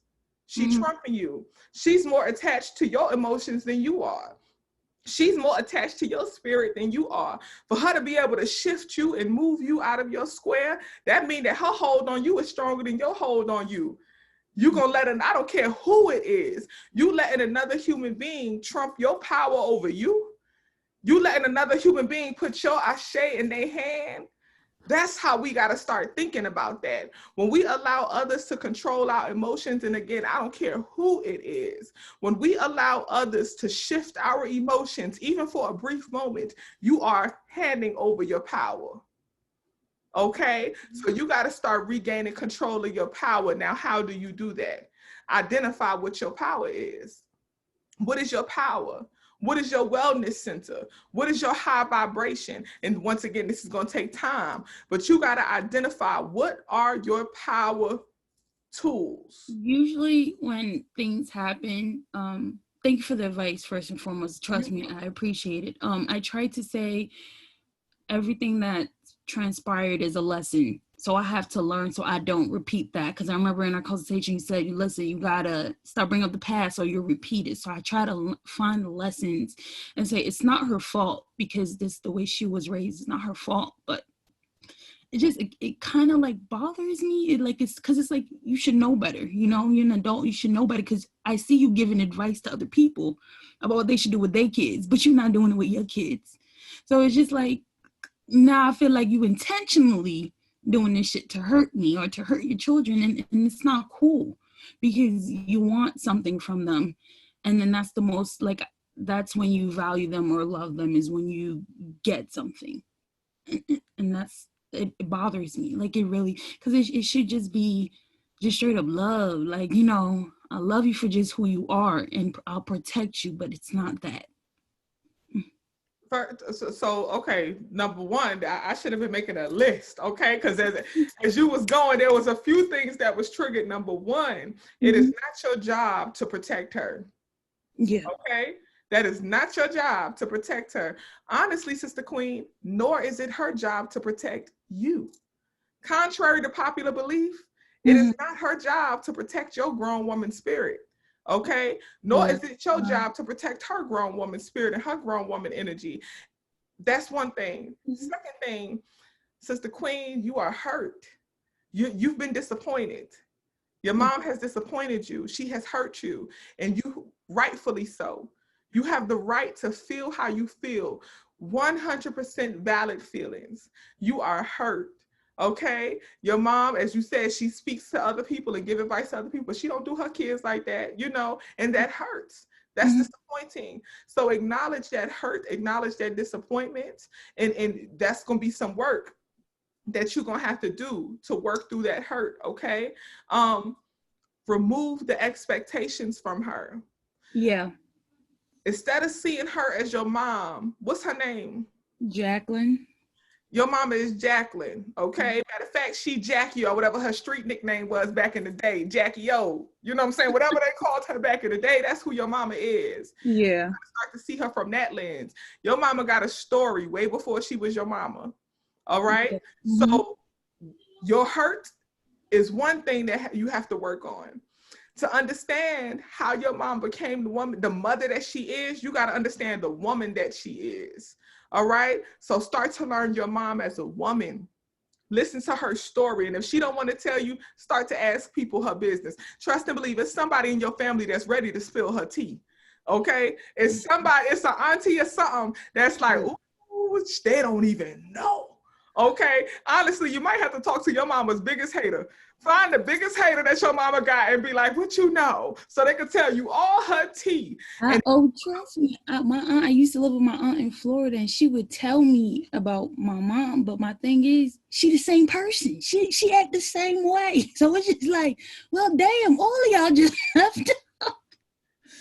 What that mean? What that mean though? So birds of a feather flock together. And if they act the same way, that means that goes something to your grandparents. Mm-hmm. So now you need to learn your grandparents' story. And you may need to learn their parents' story. That sounds to me like generational trauma. If I'm seeing two siblings who have the same toxic traits, that's how y'all was raised in. That came from your rearing. So that means that grandmama got her own story, okay? Grandma Betty Mae, who was Big Betty back in the day, was dropping some things that she shouldn't have been dropping and picked up some things that she shouldn't have picked up. You need to get to know Betty Mae's story too.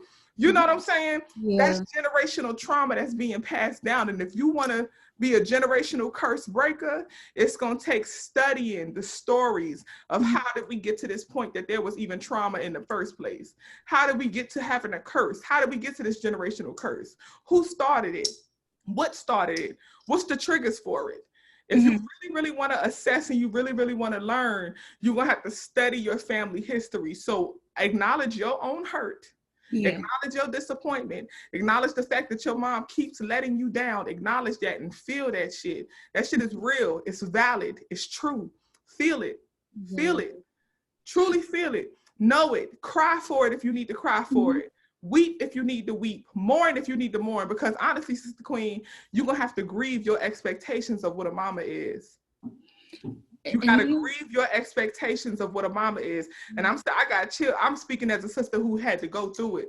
Yeah. One day I had to realize that my mother is never gonna be the mother that I desired or that I needed and wanted.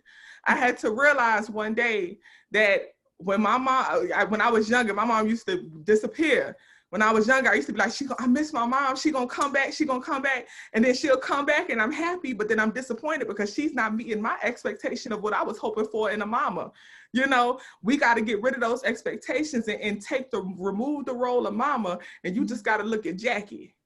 You feel me? Start looking at Jackie and study her womanhood. Study who she is. Study how she got there. Study her parents, how they got to where they got. And then you'll start to be able to uncover. So not only are you dealing with your own trauma, but now you researching and studying her trauma. And that's how you become a generational curse breaker. You got to know what caused the trauma so that you don't repeat the cause, therefore repeating the trauma.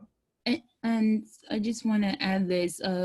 I had a dream last month about, it was me as a child in my home and I didn't want to leave. And I'm trying to move out and I was like, I understand why. I'm very afraid to be alone, to be independent, because I feel like I got to take care of mommy and I got to take care of my brother. I got to take care of the family, but that's not on me. So I had a whole day where I just cried. I sat in the park. I just sat there meditating. I cried and I just said, okay.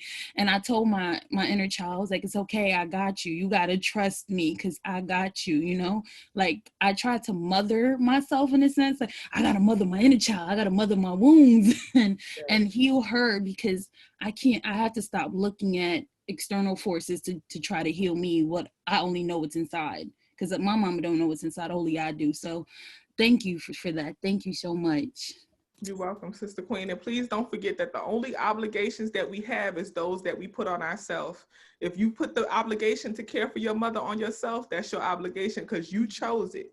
You choose that path, okay? So please don't ever forget that. You choose your obligations. Do not put any obligations on yourself that do not serve your wellness. Yes. If that obligation makes you feel anything other than well, you need to scratch it off your list of obligations. Scratch that role off of your list of roles. Okay, you could be your mama's child without feeling like you got to be her caregiver daughter. All right? Yes, thank you. You could give gratitude and you could love your mama without your mama taking advantage of you and making space and room for her to do so. Okay, so just please know that for sure, Queen. And we always here for your support. If you need to vent in the chat and you need some reminders or some advice, I saw people like, yeah, that's me too. I'm here and I'm feeling that too. You got a whole tribe that's here to support you through that journey. All right. Thank you so much. I'm gonna go cry silently. Okay. Because sometimes that's a purge and it's needed, you know. Much love, Sister Queen. I know I said I was going to open up the floor for advice, so we'll take two people. If anybody that healed and that overcame that drama with their mama, please share your advice, and then we'll move on to Zakia. Go ahead. Joey, I just want to say, like, your story just sounded like my story, but what helped me, of course, I had to go through the questions and trying to figure out why. I learned a little bit about her trauma, and I just had grace. You know, like the reason why she was so nasty to me is because growing up, her aunts was nasty to her. My grandmother didn't get to nurture her because my grandmother was a hustler. Like she was out there working, getting to what she had to get to because my grandmother had 12 kids. My mother being her first, she didn't really get that love that she needed. So it manifested in our relationship. But my advice to you is, you know, it sounds easy. As I'm saying it, it's easier said than done, but it's grace. You know, you got to be like, you know what, this shit is fucked up, but you might have been through some fucked up shit before you had me, and you don't know how to mother me, you know? So I think you should just really, you know, and ignore her. That's another thing. I ignore her because my mom be trying it. I'm right with you with the being home with her and everything. She really be coming at me. But I have to remember, like, my mental health comes first. I come first. I'm mothering myself. So if I'm mothering myself, I'm not about to let somebody come in and harm me, you know? So that's just my advice on that. Thank you so much. And I'm happy that you said grace. I actually have that tattooed on me, and that's like my main thing. Just show grace to everything, everybody. And I never like really put to show grace to mom. Thank you. I love you for that. Thank you so much. I love you too, baby. I want to say something. Who's that talking? I want to say something. Can you guys hear me? Yes, we can hear you. Go ahead, Sister Queen. Joy, I think your mom and my mom are actually sisters, and we probably need to talk. I just experienced this, and let me tell you what I had to do for me. I mean, my mom has lived with me probably for the last 15 years with my husband and I, and there has been some trauma. And Queen said, you got to know your mother's story. My mother's name is Loretta. Back in the day, she was called Low Down. So y'all can only imagine what that name meant, okay? And so my girlfriend made me realize it. I was raised by my grandparents, okay? My grandparents, old Mississippi values. She says, stop trying to be a mother, and she's never mothered you. Your mother is your grandmother, okay? So first we gotta realize, like, so I put my mom out, okay? Because I was literally a prisoner in my home. I wouldn't even want to go out of my room because when I went around my mom, I would literally feel like I was going to faint. I couldn't live like that in my house. And I'm talking about recently where she's been gone for 2 months now.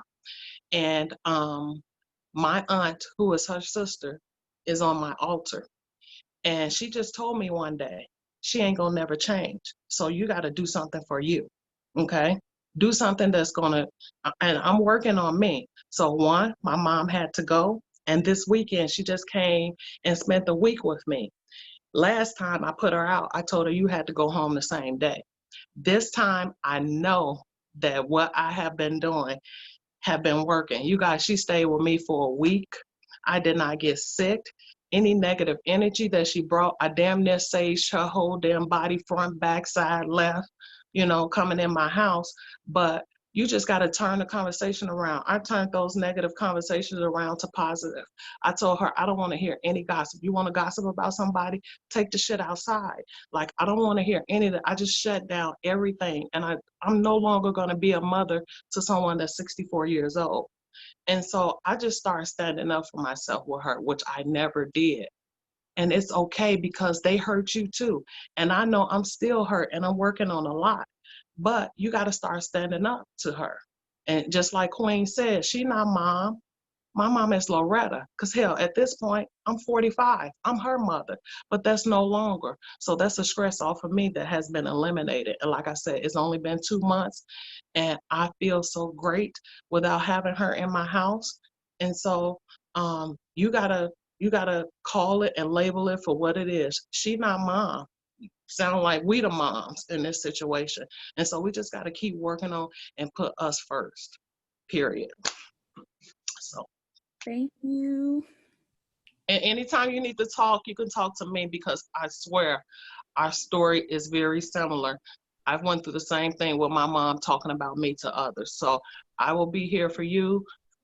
We can reach out to each other or however, but anytime, okay? We can be each other's support system. Thank you. You're welcome. That's love. Y'all so sweet and just divine and everything and juicy and all of that.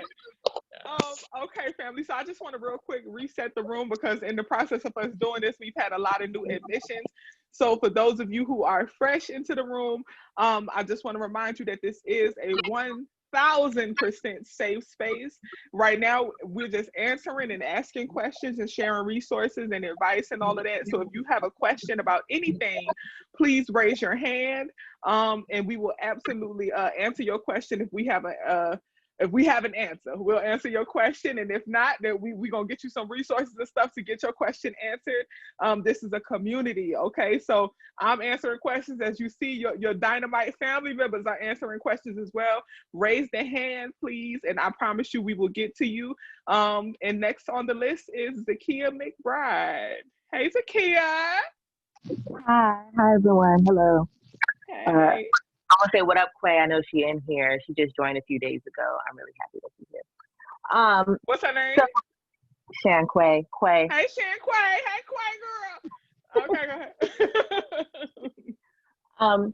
So I put this in the Discord a few days ago when the full moon was live. But I realized I had typed a lot, and it was probably people was like, "That's a big block. I got to come back to that." But so basically, when I was doing my full moon ceremony, my manifestation and my gratitude, I went outside at night. I said, it was after my spiritual bath. I was giving my gratitude to the moon, and it was really cloudy, so the moon was coming in and out of focus.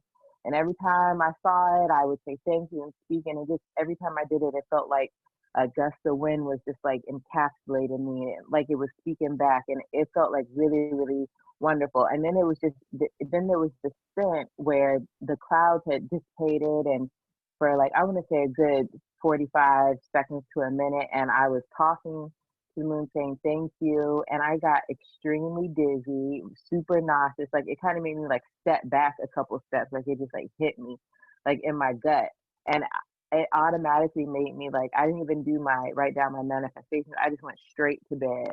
And usually I have to like take Benadryl or a sleep aid. Like I'm really not good with sleeping, so usually I have to like take something to make me go to sleep.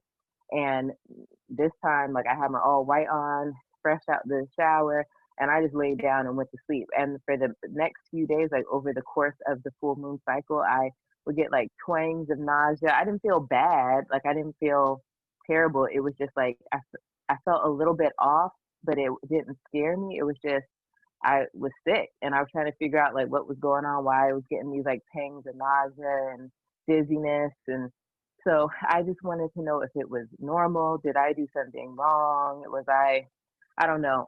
because I want to keep doing my full moon, my new moon, but I don't want to feel like I got to throw up every time. So that was all. So first off, Zakia, that's a good question. This is the thing. First off, y'all know me. I was spirit trying to take me there. I'm not going because I want to preserve my energy tonight. So I'm not channeling and reading nobody tonight. Okay, we're not doing that today. Essentially, with anytime we're doing a ceremony, right? We're doing like, you know, new moon, full moon ceremony, especially full moon ceremony where there's a release. You will feel symptoms of purging. Okay, there will be symptoms of purging. Nausea, headaches, dizzy spells, chills, having acne, all of that. It's a purge, okay, a detox. So it sounds like it's working, sis. It sounds like it's working. Were you concerned? After I woke up the next day, I wasn't concerned, but when it happened, I was just like, what did I eat? It was that I fed it to my children, like, what is going on? But everybody else felt fine the next day. And I guess I was just a little taken aback because it went from being so like, oh, this is great. I can feel you, feeling you and all of that. And then suddenly just like, it was literally like it felt like a punch in the gut, and then nausea followed shortly thereafter.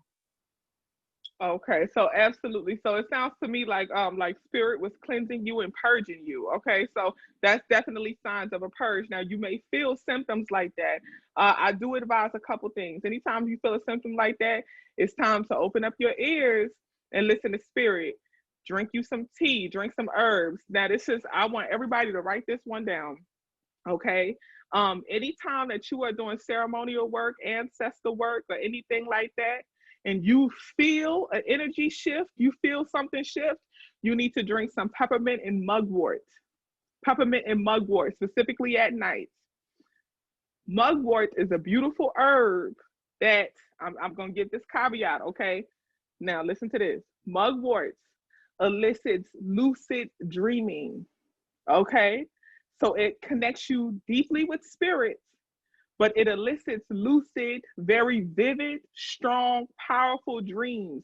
Basically, it puts you in such a deep state of rest. The conscious mind goes into such a deep state of rest that the unconscious mind steps forward, okay? So when you go to sleep, if you already struggle with like wild, crazy dreams and you want to kind of move away from that, mugwort is not for you.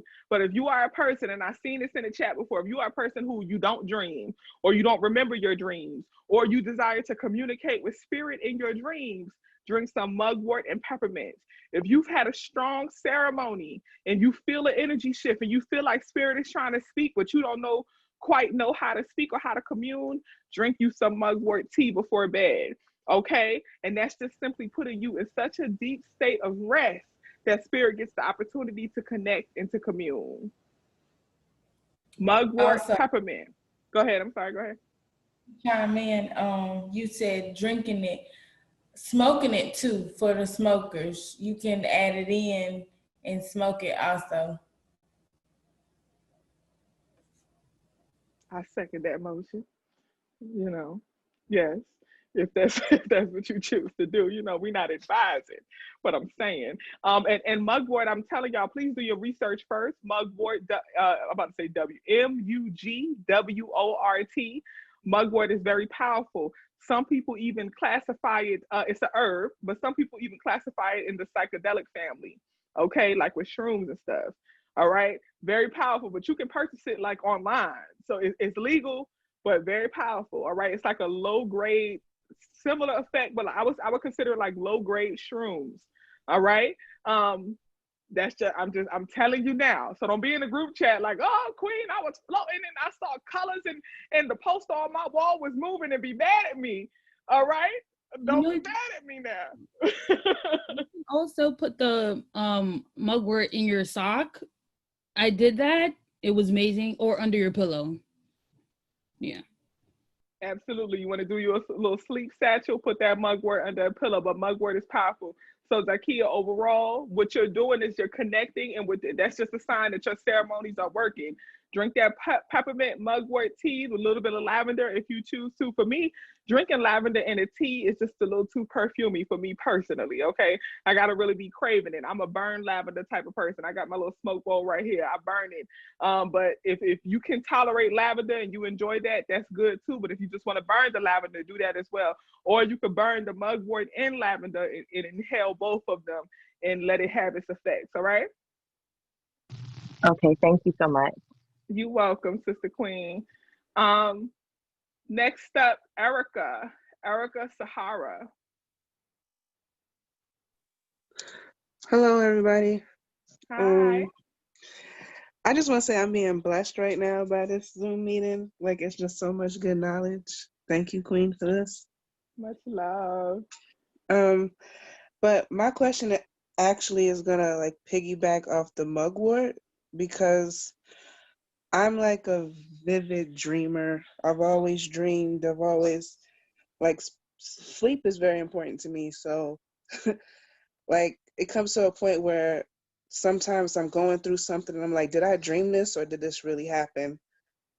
But recently I've been having like strong cases of like deja vu, where I know this has never happened before, but I can vividly see it happening, exactly see people in the dream.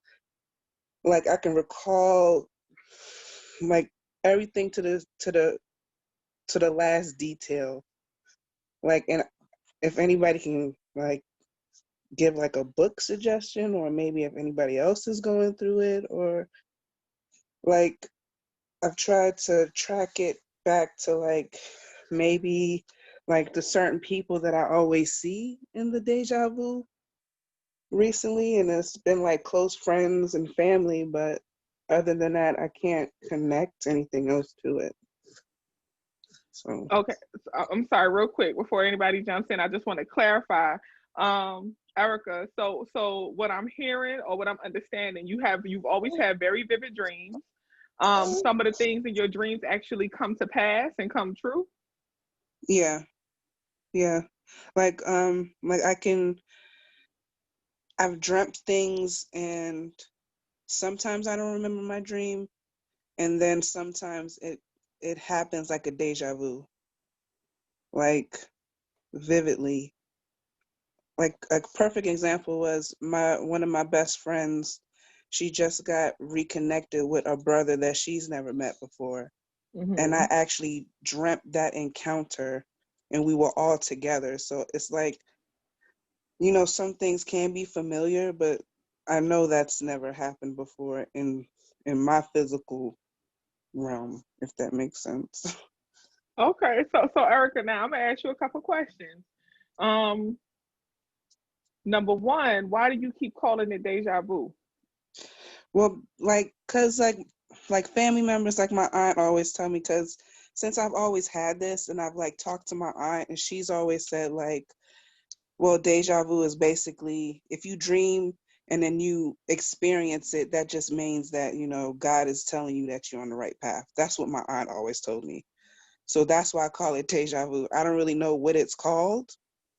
And since it's been happening more recently, I kind of got a little scared, but it's not like I can change anything in the dream. Like I don't dream to change it or to do anything different. It's just like I just see it.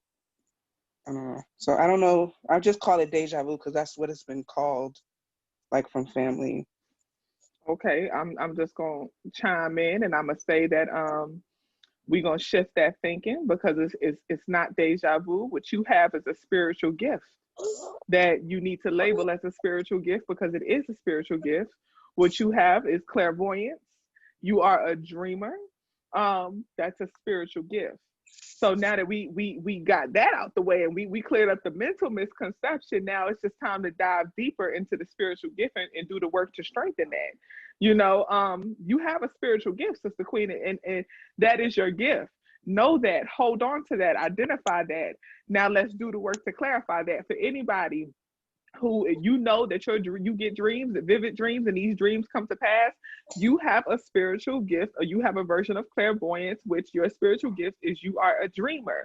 You see through dreams, okay? Ancestors and spirit, they deliver messages to you through dreams, all right? Now, what you need to start doing is paying attention to your dreams. You need to start keeping a dream book or dream journal. You have to write them down. Write down your dreams. What are you seeing? Pay attention to it. Then what comes to pass? What in your dream world is associated with your physical reality? Okay, so sometimes, for example, I had a sister queen in my sister queen tribe. She messaged the group today, and she dreamed of she saw a crow, not a crow, excuse me, a buzzard came and visited her, right? But I had remembered prior, she had spoke on dreaming of buzzards about a month and some change ago. She spoke on dreaming of a buzzard. All right, so you dreamed about a buzzard a month and some change ago, and then a buzzard came and visited her. If she would have written down her dream a month and some change ago of that buzzard, this buzzard comes and visited her, the dream is about to come to pass. You see what I'm saying? So it could have been a foresight or a forewarning of something that she could do to adjust and change or continue on based on what was happening in the dream. So this is why it's so important for us to keep dream books. If you are a powerful, vivid dreamer, you need to keep a dream book. If anybody has had a consultation with me, you know, I always say, you know, in the first 3 minutes, I explain exactly how I do the consultation and how the readings go. And, you know, I always tell you that everything has symbolic meaning. I've had my gift since I was born with it. And I've been studying my gift for myself since I was a child. So I've had years of studying, okay, I get these signs, I get spirit shows me this means that. How do you think I got to the this means that? This is not stuff that just dawned on me. Some of it did, but most of it, it came from spirit showed me this sign. In actual reality, this sign means this. For example, me seeing what's some, I'm trying to think of something like physical that's not too complicated. Something when spirit would show me someone's feet being grounded or dug into the ground. Okay. I had an experience where seeing someone's feet be dug into the ground and the way the person was behaving associated the behaviors for that visual for me. So I knew that, okay, so when spirit shows me this, they're trying to tell me that. They're trying to tell me these behaviors, these actions. That's how you build up your spiritual gift, family. That's how you know the symbols and the meanings and the signs and the omens. So when I say pay attention to the omens or the signs of the universe, that's how you do it. You got to study it. Study what you see in the dream world. Study how it shows up in reality and everything that's happening around it. If you dream about a peacock, what's happening around that peacock? What's going on with that peacock? Now, in real world, you need to study peacocks, understand peacocks, but also see how signs of peacocks show up in your life. And that's how you understand your spiritual gift and how spirit communicates with you. It's like learning a new language. Okay, you're literally learning a new language. Spirit is communicating with you through signs and symbols. Now you got to, it's like, if anybody in here has studied hieroglyphics, it's like studying hieroglyphics. You got to study those signs and symbols. Study how they show up in your dreams and study how they show up in reality and what's the association between the two. And there goes your reading power, sis. Thank you. You said, like, I'm going to start doing a journal because I'm trying to get more consistent with journaling. You said clairvoyant? Clairvoyance. So clairvoyance is simply the ability to know from within. Okay. Mm-hmm. Now there's different types of clairvoyance. So you can, I ain't gonna go through all of them. I'll speak specifically on mine. So you have claircognizance, which is knowing. Just knowing, like you just know when something is going to happen. You have clairsentience, where you get physical feelings. You have clairaudience, where you hear verbal messages from spirits. Okay, and clairvoyance is just vision. It's just foresight or being able to see beyond. Okay, so that's where clairvoyance is. So you can be clairvoyant, but what's your method of clairvoyance? What's your method of seeing or having vision? You may have vision in dreams. You may have different things. Some people like literally get physical visions. You know, like some people will see spirit just as clear as they see people. All right, so it's things like that. Okay, you know, apologize for anybody in who's in here who's very new to spirituality, and you like, what the hell is going on? But we here, okay, and we ain't gonna run from it. But but that's just what it is. Sis. Okay, so clairvoyance. Study clairvoyance and different types of clairvoyance, but you are clairvoyant, Sister Queen. Now you got the tool, you just gotta sharpen your tool. All right. Thank you. You're welcome. Like my background is basically like Christianity and Catholic, so like it's new. Like exploring it like to this realm, but I'm grateful for your input and your suggestions. I'm gonna just say this, Sister Queen. Now, okay. So your background is Christianity and Catholic, right? Yeah. Mother Mary, when Mary went to sleep, God told her in a dream that what was gonna happen? That she was gonna give birth to a child. And according to Catholicism, what happened?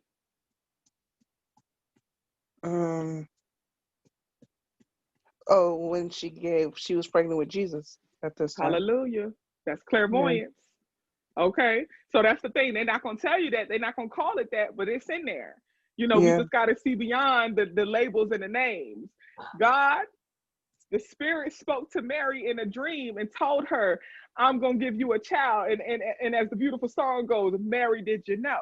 Okay, she knew. Mary knew. God told her what he was going to do, and he did it. Now, I don't know how Joseph was able to tolerate that, but Joseph stuck around. You know, he believed her because Joseph probably saw Mary's clairvoyant gift before Mary knew what it was. All right, so Joseph believed her. God spoke to her in a dream and said, I'm going to give you a child. Mary got pregnant, you know, by the will, and you know, that's what it is. Mary was clairvoyant, Sister Queen. Okay, so you have the gift of Mother Mary. Hallelujah. Amen. Thank you. Amen. Would you suggest I do the mugwort? Mugwort? Now, if you already have vivid dreams, Sister Queen, okay, I'm going to tell you this right now. That mugwort going to take you over, okay? That mugwort is going to take you where you need to go. All right? I personally... for me to dabble in mugwort, I normally only dabble in mugwort if I'm in a situation where I'm doing a lot of consultations, and back to back to back, and I'm my energy is drained, and I'm feeling my energy. It's like kind of difficult for me to connect, and just to even have the energy to connect. I may have a little mugwort just to help me strengthen my connection. Okay. But because I already have a very strong connection, I can't just dabble with mugwort like that. We ain't gonna go there. Okay, go ahead. Thank you. Dabble if you need to. Okay. Thank you. You're welcome. Hey, can I ask a question real quick? How much? I'm sorry. Hey, everyone. This is Brandy. When you do the tea, how much mugwort do you put in it? You put now this is the thing, okay? I cannot necessarily recommend a dosage because everyone is different. For me, it does not take me much. It does not take me much. Like I literally so I have the all natural herb. I literally pull out a pinch, sprinkle, and that's it. But I know some people who they use it's like shrooms or anything else, you know, or acid or anything. Some people take a whole tab, some people take a fourth of a tab, some people take 3 tabs. You know, it just depends on the person. It depends on how your dreams already are, how connected with spirit you are. I can't really, you know, recommend specifically. I would have to know your story and know how you are personally with your dreams and connected with spirit and stuff like that to be able to recommend a specific dose. But I'm not going, that's why I haven't really put mugwort in the herb recommendations. Okay, because I don't want to say put a half teaspoon and then somebody over here on top of the roof talk about they believe they could fly. I don't want to do that. All right, so it's to each its own. If you struggle with dreaming and you don't really dream like that, I recommend 2 tablespoons. Okay, if you have a hard time dreaming, you have a hard time sleeping, I recommend 2 tablespoons. If you are already connected, like Sister Queen Erica, if you are already connected, she just needs a little fingertip pinch. Okay, if she so desires, and she could start there and just increase your dosage. I always recommend start small. You can always go bigger. Don't go big and try to go small. You go big, you may not come back. Okay, start small and go bigger. It's always a tomorrow to try a little bit more and a little bit more and a little bit more. Okay. Thank you. You're welcome, sis. The mushrooms, if I can ask about the mushrooms, Mm-hmm.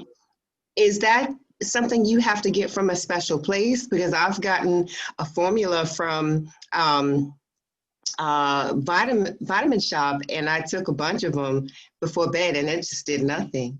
So those are not real shrooms. Those are those are shrooms, but it's a low grade of shrooms. That's Sister Queen. I love y'all, but this is absolutely being recorded, and we're gonna post this in Patreon. So I can't do it here.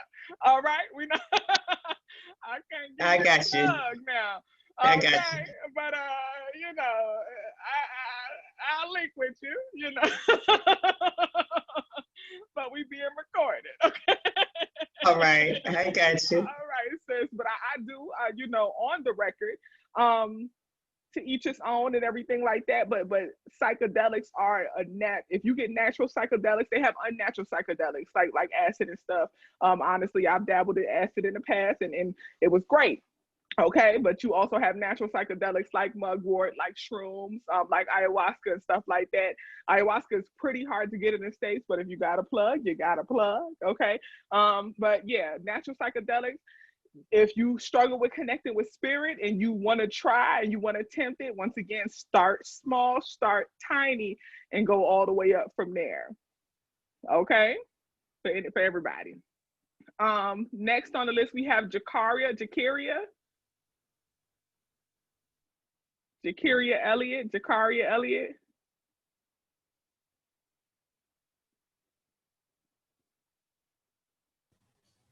That's me. Okay, what's up? I was trying to unmute the thing. Hold on, I wrote it down. Hold on, let me go grab my book. Okay. This is a good one, okay? Because I had to put I had to turn my video off so I could turn my AC on, because I ain't got on no bottoms. I ain't even about to lie to y'all, all right? I ain't got on no bottoms, so that's why I had to turn my video off, all right? So it's a good one, because she's fully dressed on this Zoom. I got on a jacket, but you do you, sis. I'm in my house, Okay, go ahead, girl. So what I wanted to really talk about was explaining actually what is shadow work, like in detail, like what exactly do you do? Because like a lot of stuff has been happening, a lot of stuff has been going on, and I'm realizing that my reaction is caused by trauma that I've been burying down inside of me. And it's like I'm learning what my triggers are, but how do I actually heal and deal with them? So first off, you are already doing your shadow work. You're already on a journey. You just said that you are able to identify your behaviors or your coping mechanisms that you don't like. That's step one. You have identified your triggers. That's step two. So you already started. You're halfway on the journey. Now it's about what trauma is being triggered by those triggers. What is the trauma? So identify the trauma. Once you have identified the trauma, which it sounds like you have done that as well, you got to relive it, sis. You're going to have to completely take yourself back there. Mentally, physically go in solitude and mentally relive that trauma. Because the issue is, the reason we have the unhealthy coping mechanism is because we didn't allow ourselves to truly feel the emotions that we felt when we were going through the trauma. We blocked it. Okay, so I'm gonna just give an example. Someone who went through being abused, okay? You go through being abused, instead of dealing with the hurt, I was hurt, I was disappointed, I was let down, physically hurt, mentally hurt, and emotionally hurt. I trusted my parent, I needed them, I relied on them, and they let me down. So my coping mechanism is, I'm gonna shut down, I don't need nobody. Fuck all y'all. That's the coping mechanism, right? Once we got to get rid of that coping mechanism. Once we realize that that's not healthy, now we got to deal with the fact that we was hurt, we were disappointed, we were let down. You got to feel all of that. So you're going to have to relive that trauma, feel those emotions, and deal with those emotions that's associated with that trauma. Now, the real question is, how do you deal with those emotions? Sister Queen, I'm going to tell you now, okay? Number one, when you are doing this work, please go in solitude. I actually just had a consultation with Sister Queen, who probably up in here too. And I also work with her roommate. Her roommate is doing her work, but she ain't in solitude. So when you are doing that work and you're reliving that trauma and you're feeling those emotions, the reason I tell y'all you got to go in solitude is because you don't even realize you start projecting those emotions. Your triggers are sensitive. Okay, your triggers are super sensitive. So you got it. Okay, somebody's not on mute, so I'm like hearing the feedback. Let me see. Okay, it's done. No, it's not done. Let me see. Hold on. Make sure everybody's on mute. Okay, hello. Okay, boom. So essentially, your triggers are super sensitive. So people around you, they may do normal stuff, but because you're so trigger sensitive, your trauma is triggered. Therefore, your unhealthy coping mechanism is triggered because you haven't finished doing the work. So that unhealthy coping mechanism is still there. When you're doing shadow work and you get to the point of, I'm going to work through this trauma and I'm going to put myself back there and I'm going to feel these emotions and I'm going to go through this and I'm going to work through this, you got to be in solitude because you are literally a hairpin trigger. Okay, so you got to go in solitude. Now, when it comes to working through those emotions, it's going to take validating yourself, having conversations with your little girl self or little boy self, wherever you were at the time when that trauma occurred, understanding what you were thinking and how you were feeling. Okay, so it's a lot of conversation. It's a lot of coping and validating yourself, holding on to yourself. Cry if you need to cry. Sulk if you need to sulk. Sometimes you may go into deep depression. I did my deep shadow work. I did it when I was in Ethiopia. I was depressed for almost a month straight in Ethiopia. People like, oh, you in the most beautiful, peaceful country. Yeah, and I chose to do shadow work. I asked God to reveal the parts of me that I needed to heal, that I was even hiding from myself.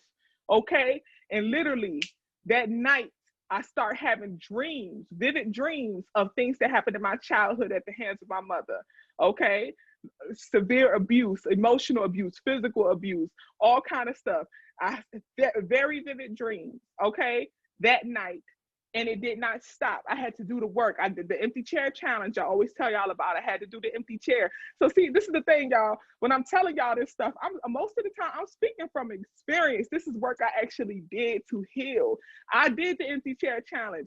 I literally sat in my hotel room in Ethiopia, pulled up a chair next to the bed, sat on the edge of the bed, and I spoke to my mama, who wasn't there, but she was in. I put her in that chair, and I said everything I need to feel, and I cried, and I screamed, and I yelled, and I felt what I need to feel, and then I realized that she can't starve you no more. You got money. You in Ethiopia. I'm gonna order me the best. I want the whole vegan Endura platter. I'm gonna order me the best fucking meal because damn it, I done overcame this bullshit. All right. So I had to work through the trauma, deal with the trauma, and then bring myself back to this moment. Mindfulness. Bring myself back to this moment. This is where we are. Sister, you did that. Sister, you survived. Sister, you made it. And you may not be your best self yet, because we growing. You may not be your best self yet, but damn it, you on the way. And you just got to speak light in life and validate yourself, okay? But I'm telling y'all now, with this healing journey and with that shadow work, expect some depression. Expect some anxiety. Expect some hurt. Why? Because that's everything you would have felt if you would have dealt with your shit back then when that trauma was happening, okay? When you was being disappointed and being let down and being hurt, that's all those feelings that you would have dealt with back then when it was actually happening, but you shut it out and replaced it with unhealthy coping mechanisms, okay? And now it's trauma after trauma after trauma piled up on each other. So that depression gonna be a little heavier than it would have been back then, but you gonna make it. You gonna survive. You'll get through it, all right? That's a part of the healing. That shit hurts for a second, okay? It's like a burn. Think about burn victims when they get severe 3rd-degree burns and they getting treated and they got to get them skin grafts and all that. Don't they be hurting? Don't they be screaming in pain? But then as the healing process continues, wellness enters the room. All right, to get to wellness, you're gonna have to go through some shit, Sister Queen. But you are already on the journey. So much kudos and much love to you, because you are already starting. Thank you so much. You're welcome, sister. You have any follow-up questions? No, not really. I guess I just needed, the confirmation, because everything you said, like, I know this, but I guess I just needed to hear it from somebody else rather than me in my own head telling myself that, or me talking to myself, telling myself that. Absolutely. So that was needed. Ashe. So, and the thing is, sis, just you almost there. Deal with the trauma, go through the trauma, feel the emotions, and just know and trust for sure. Just keep repeating that mantra, I am well. Know that wellness is on the other side, and you are well, Sister Queen. Okay? You are well. Thank you. Ashe. Ashe. Much love. Sister, if I could interject a question about that, real quick. So I've had like guided meditations that from different people that kind of they tell you to walk down this flight of stairs and go to that place, right? To figure out where your hurt was and to see it and to visually see it. I don't ever see it. I know what my hurt was, but like you said, there are some things that are hidden from even yourself that you suppressed and you blocked. And I just don't get anything, like you say, downloads. I just don't get them. And if there's like that connection, it's hard to create for me to even get to the point of going through it, if that makes sense. I'm confused, Sister Queen. So you speaking about shadow work, and you saying when it comes to dealing with the trauma of shadow work, what's your question? Just being able to see what it is. Like if I've times where I've had guided meditations and they try to get you to actually see where you had the pain in your past. And I get a complete blank, just nothing. I don't see anything. So you struggle with identifying your trauma? I know what some of them are, the obvious ones, but I think there are some that are buried so deep and I can't access them, and so I don't know what to do about that. So I'm once again, from personal experience, you're gonna have to work through the obvious ones first. Okay, you got to work through the obvious ones first. If it's layered of trauma and you got the deep trauma and you got the obvious trauma on top, you got to overcome those. It's like literally like digging. Okay, you got to pull back the layers of obvious trauma by healing all the obvious trauma, and then trust and believe me, Sister Queen, that deep trauma is gonna reveal itself. Let me tell you, when deep shadow work begins is when you think you got it, when you think you all right. And you think like, oh, I'm good. I done reached it. I'm healed. That's when you got to go to God and say, show me the parts of me that I'm even hiding from myself. Notice that's what I said. Show me the parts of me that I need to heal, that I'm even hiding from myself, because I had peeled back all the layers and I was ready to start me a garden. And God said, nah, you got to till that soil, baby. You got to till that soil. You got to dig. You got to do some work. Okay. That's it. Yeah. Yeah. Go past that obvious stuff. You got to heal that obvious trauma. And then you're going to have to go before your spirit guides and go before God and say, now show me the parts of me that I don't even see. And it's going to come. I got you. Thank you. Ashe. Okay, next up we have Shishi, or is it Shay? Oh, we just did you, huh? No, it's Shishi now. Shishi, okay, go ahead. Hi, y'all. Hey. So, circling back to what Sister Queen Erica was talking about with the dreaming, I have that same problem, and for the last month and a half, I've been like jotting down, like as soon as I would wake up, I would jot down whatever I saw, and like sometimes I know what it is. Sometimes I get feelings. So for example, my friend was killed in a car accident. It happened around 3 in the morning. Around 1:45, I just was weeping uncontrollably. I didn't understand where this was coming from. I'm like, why am I crying? So I had my niece that weekend, and she had cancer. But I was like, okay, God, like if it's coming back, like just let me know. If the cancer's coming back, maybe this is like, I'm trying to figure it out. And shortly after I found out, I'm getting goosebumps. I found out that he passed away in a car accident, and I just felt like this almost like somebody was punching me in my stomach, like, you know, like my stomach kept jumping. So I didn't understand what that was, and I just wanted to ask, like, if I don't, because I do have the mugwort. I just finished my peppermint, so I was just like, can I just do the mugwort and not the peppermint? And also, like, what do you know that to be, Queen, with this jumping up the stomach and like things happening, and my dreams are crazy. Like, Okay. So it's like you just said, you know, the same thing with Erica, where you're already getting these vivid dreams and you're getting these clear signs and clear messages. You got it, Sister Queen. That's your spiritual gift. Now it's just about working through it and identifying what's the signs and what's the symbols. When it comes to like the jumping of the stomach, and you know, sometimes our heart speeds up and things like that. Okay, so I'm about to tell y'all some spiritual gift reader, diviner, divination 101. Okay, this is the inside stuff that people don't tell you. All right. The reason why people you know, talk about how and people talk about how much energy it consumes is because you gotta think. Think of I compare it to like the Holy Ghost in church, and people catch the Holy Ghost and they be wore out after. Spirit is communicating with you, and sometimes they communicate through signs in your physical body. All right. I've had moments like I literally be having to communicate with my spirit guides. I did a reading earlier last week, and afterwards, after I hung up with the sister, I had to hang up and I had to turn to my altar. Spirit, ancestors, y'all can't do that no more. Okay, because the Sister Queen had heart problems. Y'all, before I called her, my heart was beating out of my fucking chest. I thought I was gonna die, y'all.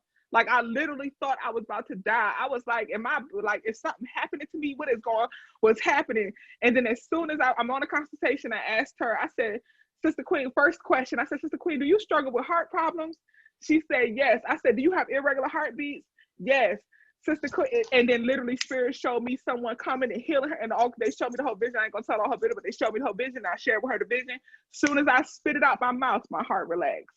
Mind blown, yo. Mind blown, because my grandmother had, before she passed, she had a pacemaker. She died on a Monday. I kid you not. Friday, Saturday, and Sunday, I felt like I was about to die. I'm like, yo, do I need to stop smoking? Like, what is this? What is wrong with me? And she passed away that Monday.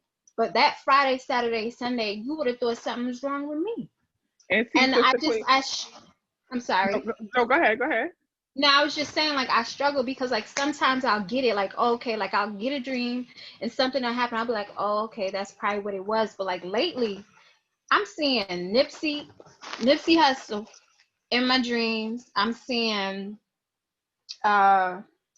it's just a whole bunch of weirdness going on, you know, and sometimes it's celebrities that are alive. Sometimes it's celebrities that are dead.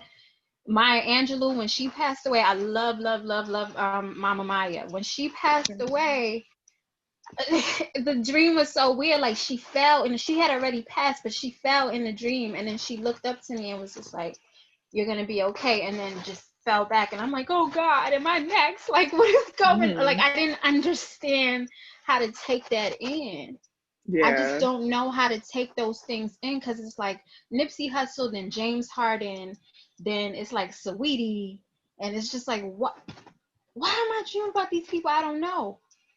Okay, so first off, number one, definitely take your time. Take your time, study your dreams, study your physical feelings that you're getting in your body. Okay, and when I say study them, I mean same thing I told Erica, where you got to pay attention to the associations. But honestly, Sister Queen, I'm telling you, as someone who's been doing this for years, please, you're going to have to build communication with your ancestors, and that's for everybody. All right, that's what I always say. Heavy is the head that wears the crown. Be careful of the spiritual gifts you ask for. Some people want to be a reader. Some people want to be a diviner. They want to be a seer. I'm telling y'all, this shit ain't easy. Okay? I'm telling you from personal experience, it is not it's people don't tell you everything. All right? I'm telling y'all a lot right now, but I'm telling you things that most people are not gonna tell you. That shit is no game, and you gotta, like how I had to tell, like, y'all cannot do that to me no more. Okay, we gotta come up with another symbol for that level of heart problems. Okay, you can't use me like that's when the clairsentience ain't no good. Okay, you can't do me like that. I had to have that communication because I'm on the phone with my niece in real life. I'm on the phone with my niece. And I'm trying to remain calm for her, and I'm not telling her what's going on. But in my mind, I'm like, what the fuck is happening? You know what I'm saying? But I knew that it was a message. I was like, I need to get through this first, read it, and I feel like this is it. And that was it. But I had to have that communication because I don't desire that no more. Build up that communication with your spirit guides so that you can have a conversation and say, y'all, I'm not comfortable with that. I'm not comfortable with this. Okay, if you want to show me this symbol, if you want me to have this message, this is symbols I'm comfortable with for that message. Okay, I'm comfortable with this. If it's a message, something dealing with heart problems, make me see green. You know what I'm saying? Like, you can build up that communication. You can have that, but that just comes with time and with strengthening your spiritual gift and getting to know it. But please, please, please just be mindful of those feelings. If anything, and Erica and anybody, if anything that you physically feel or physically see makes you uncomfortable, you can communicate with your ancestors and with your spirit guides and say, that's not working for me, y'all. You know, I don't like when y'all be showing up as silhouettes and running past my damn door. That's scary. I can't handle that. Do something else now, okay? You be blowing my ear something. Do something else. Don't do that. You know, sometimes you gotta have that communication. But speak to them and let them know how you are comfortable seeing symbols, what you are comfortable seeing and communicating. Some people don't want to communicate illness and sickness. Some people don't want to know. They don't want that, you know, and that's understandable, you know. So communicate and let them know you have the gift. Just let them know what you are and are not able to handle right now. And then as you grow in your spiritual gift, what you're able to handle grows. Okay, right. It becomes more like when I was a child, it was like the clairsentience was something I really want. The physical feelings, I didn't want that at all as a child. You feel me? I didn't want that at all. But other aspects of my gift had strengthened. So my vision, my clairvoyance, my vision got stronger. Okay, my clairaudience got stronger. And then as I got older and got more comfortable with the clairaudience and the clairvoyance, I was like, okay, boom. I feel like I can handle this clairsentience. And it started to come back. Now we just got to get it under control. Okay? It just, for me, it was just a little weird because, you know, my ancestors, they don't know nothing about no Nipsey. So I'm like, what are you doing? They don't. I mean, it's my grandma, it's my uncles. Girl, who is dad. They knew about you before you was you. How you know they don't know about when I'm talking about the ones in my family, like my dad, my uncles, like my grandmother, like they don't know that. They don't know Nipsey Hussle. They transitioned? Well, yeah. Spirit knows all, baby. Spirit knows all. Okay. Spirit knows all. See, you know. There's a lot of work. There's a lot of work I got to do. But again, I just had the mugwort. I could drink that by itself because I ran out of peppermint. You could drink the mugwort by itself, 100% drink it by itself. But Sister Queen, if you're already getting clear visions and clear symbols and stuff, you may want to just focus on like studying that, you know, communing with that before you add the mugwort, okay? Because the mugwort is just going to strengthen that. And then you're just going to get stronger visions of stuff that you may not quite know. All right, you gotta clarify what you know first, and then you strengthen what you know with the mugwort. All right. So you say like read books, like how do I? I don't. For me personally, I don't recommend. I personally, I'm not saying that you should not ever. For anyone else who does this, but I personally don't recommend any dream books. I recommend going to God about it. Real life, like as I told Erica, like associate, pay attention to what you see. what is associated in the vision, what's put together. And then when you see that in real life, what's happening in real life, what's associated with what you see in real life, and pay attention to the correspondence between the two. And that's how you're able to associate your symbols and their meanings. Okay, because you'll have spiritual symbols that have certain meanings in reality.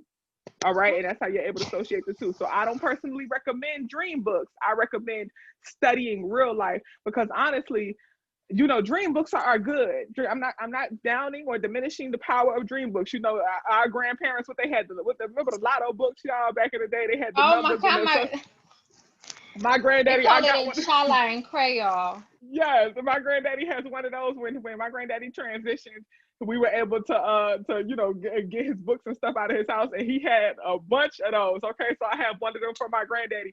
I trust and believe, I'm not diminishing the power of those, but what I am saying is that's someone else's interpretation of a symbol. Okay. What that means for someone else may not be what it means for you. Okay, so there may be some confusion. Altar work. Gotta talk to them. Gotta talk, gotta commune, and just pay attention to your dreams in real life. Okay, thanks so much, Queen. You welcome. Can I say something about the feeling, like the chest pain, and like you said that. So I'm a paramedic, and like sometimes I work 911, and sometimes I would be at work and I would get like severe stomach pain. I feel like I have a headache, and then immediately the next call I would get, it would be somebody with like stomach pain or having a headache. What did you say that was called? Or that's called clairsentience. So that's when spirit communicates messages with you through physical feelings in your body. Okay. So it's clairsentience. You're clairsentient. It's just physical feelings in your body, and spirit communicates that through you. There's various names for it, but that's, you know, the name that's most commonly known and most associated with it. Okay, so you just get physical feelings in your body, and those physical feelings have messages and signs and symbols. Well, okay, I have one more question. Like, so sometimes I go into like people's houses that, you know, I obviously don't know whose house I'm gonna go into. So like, I know in the group chat they talk about like crystals, or like, do you recommend like a crystal I can wear or something, or like maybe I should like study more about crystals, because you said to pay attention to when you start feeling like the chest pain or the stomach pain. First off, number one, because of the job that you do, you know, you're encountering people who need healing quite often. I honestly recommend that you, once again, communicate with your spirit guides, and you may need to let them know that you're not comfortable with the clairsentience and you want them to communicate messages in a different way. Okay, because that's gonna, if you're a paramedic, Sister Queen, that's a lot of energy that you'll be expounding. Okay, so just you know, you don't want to just go and stretch and pull your energy so much, because you working, and on top of that you reading and feeling and divining and stuff. You don't really want to do that. You know what I'm saying? So you may need to communicate that you're not quite comfortable with those. However, some stones that you can keep close with you to clarify your energy when you do have to enter those homes. Get some black tourmaline. That's one stone. Black tourmaline. So it's TOURMALINE. I gotta see the word. It still might be wrong, but it's a roundabout. Okay. So something like that. Black tourmaline. Also a clear quartz to clarify the energy. So the black tourmaline is for protection. The clear quartz will be for clarity and clarification. At night you may want to sleep with some red jasper. Okay, so sleep with those two stones, but also sleep with red jasper. Okay, and red jasper is great for everybody who has like vivid dreams and stuff like that, and visions.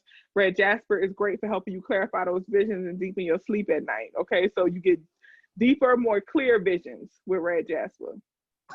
Okay, thank you. Much love, Queen. And then also link with Sean Williams. I know Sean, I see Sean right there. I know Sean up in here somewhere. Sean up in there, Sean, you drop all your crystal tips and all of that stuff for sleep and clarity and all of that, Sean, real quick, if you can, if you don't mind. Also, I was gonna say, Erica, definitely the black tourmaline. I do have the same symptoms when I'm doing any type of healing work, or either when I come in contact with different people. Sometimes it's hard to shut it off, but just be mindful. Like Queen said, you can communicate to the ancestors and just ask them just to give me another way to be able to decipher what I'm supposed to be seeing or feeling and all that. I had a session today and something like that happened,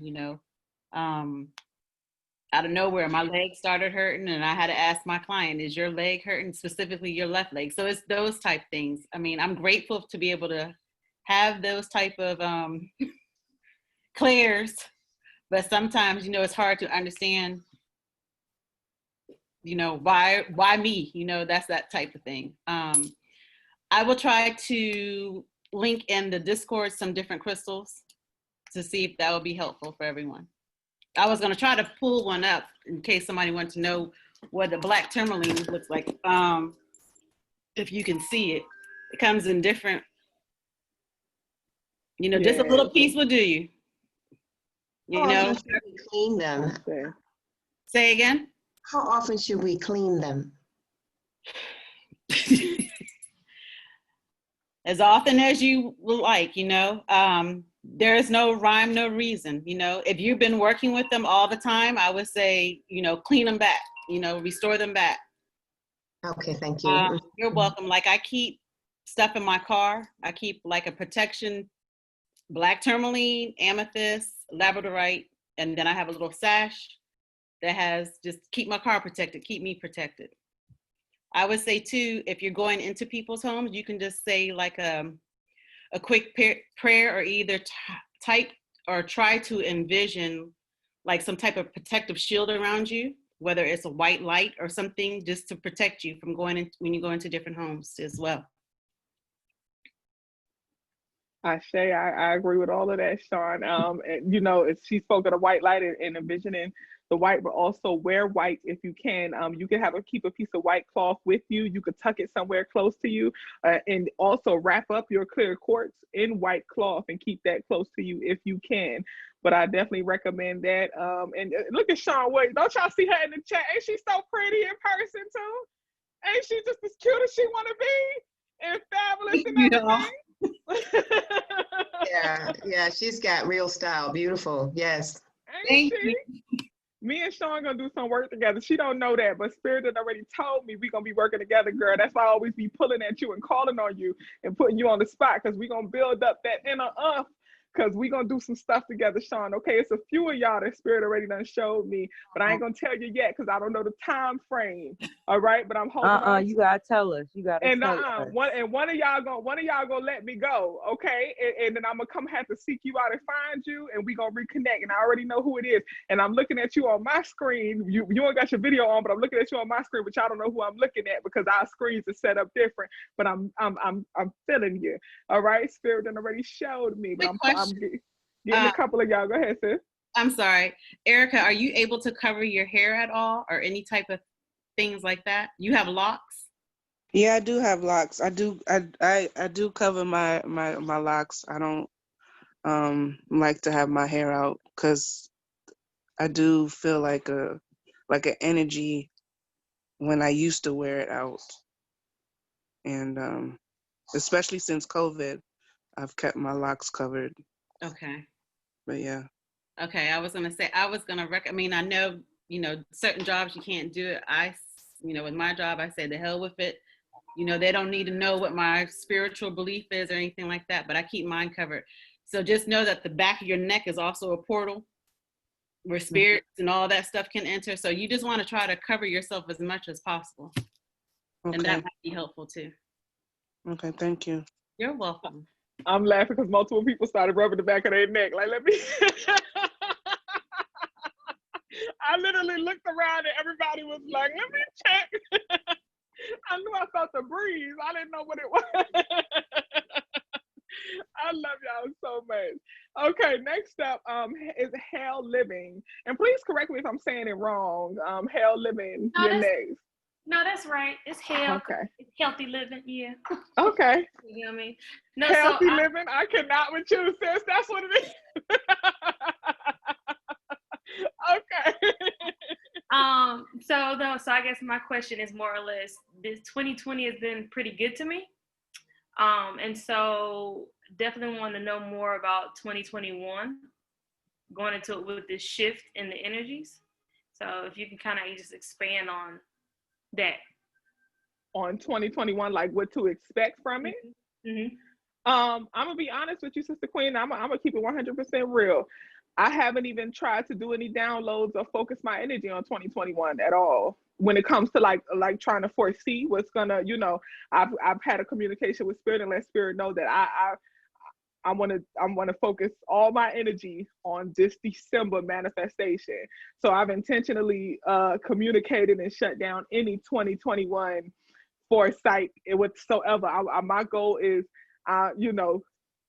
I'm focused and manifesting, so I apologize if I can't give any clarity for you on that right now. Check me at the end of December, when I open myself up and communicate with Spirit and be more prepared to receive that. But right until the 21st, it's all manifestation. Mm-hmm. That's my little, I'll speak on that later on, I guess, but I can't even tell y'all how focused I am. Like in the group chat, when I say, I hope y'all are manifesting wisely, and I hope y'all, every fiber in my body is focused on manifestation. From the whole month until the 21st, everything in me is focused on shifting that energy, because that energy shift during that grand conjunction, it's not something that's just gonna boom happen.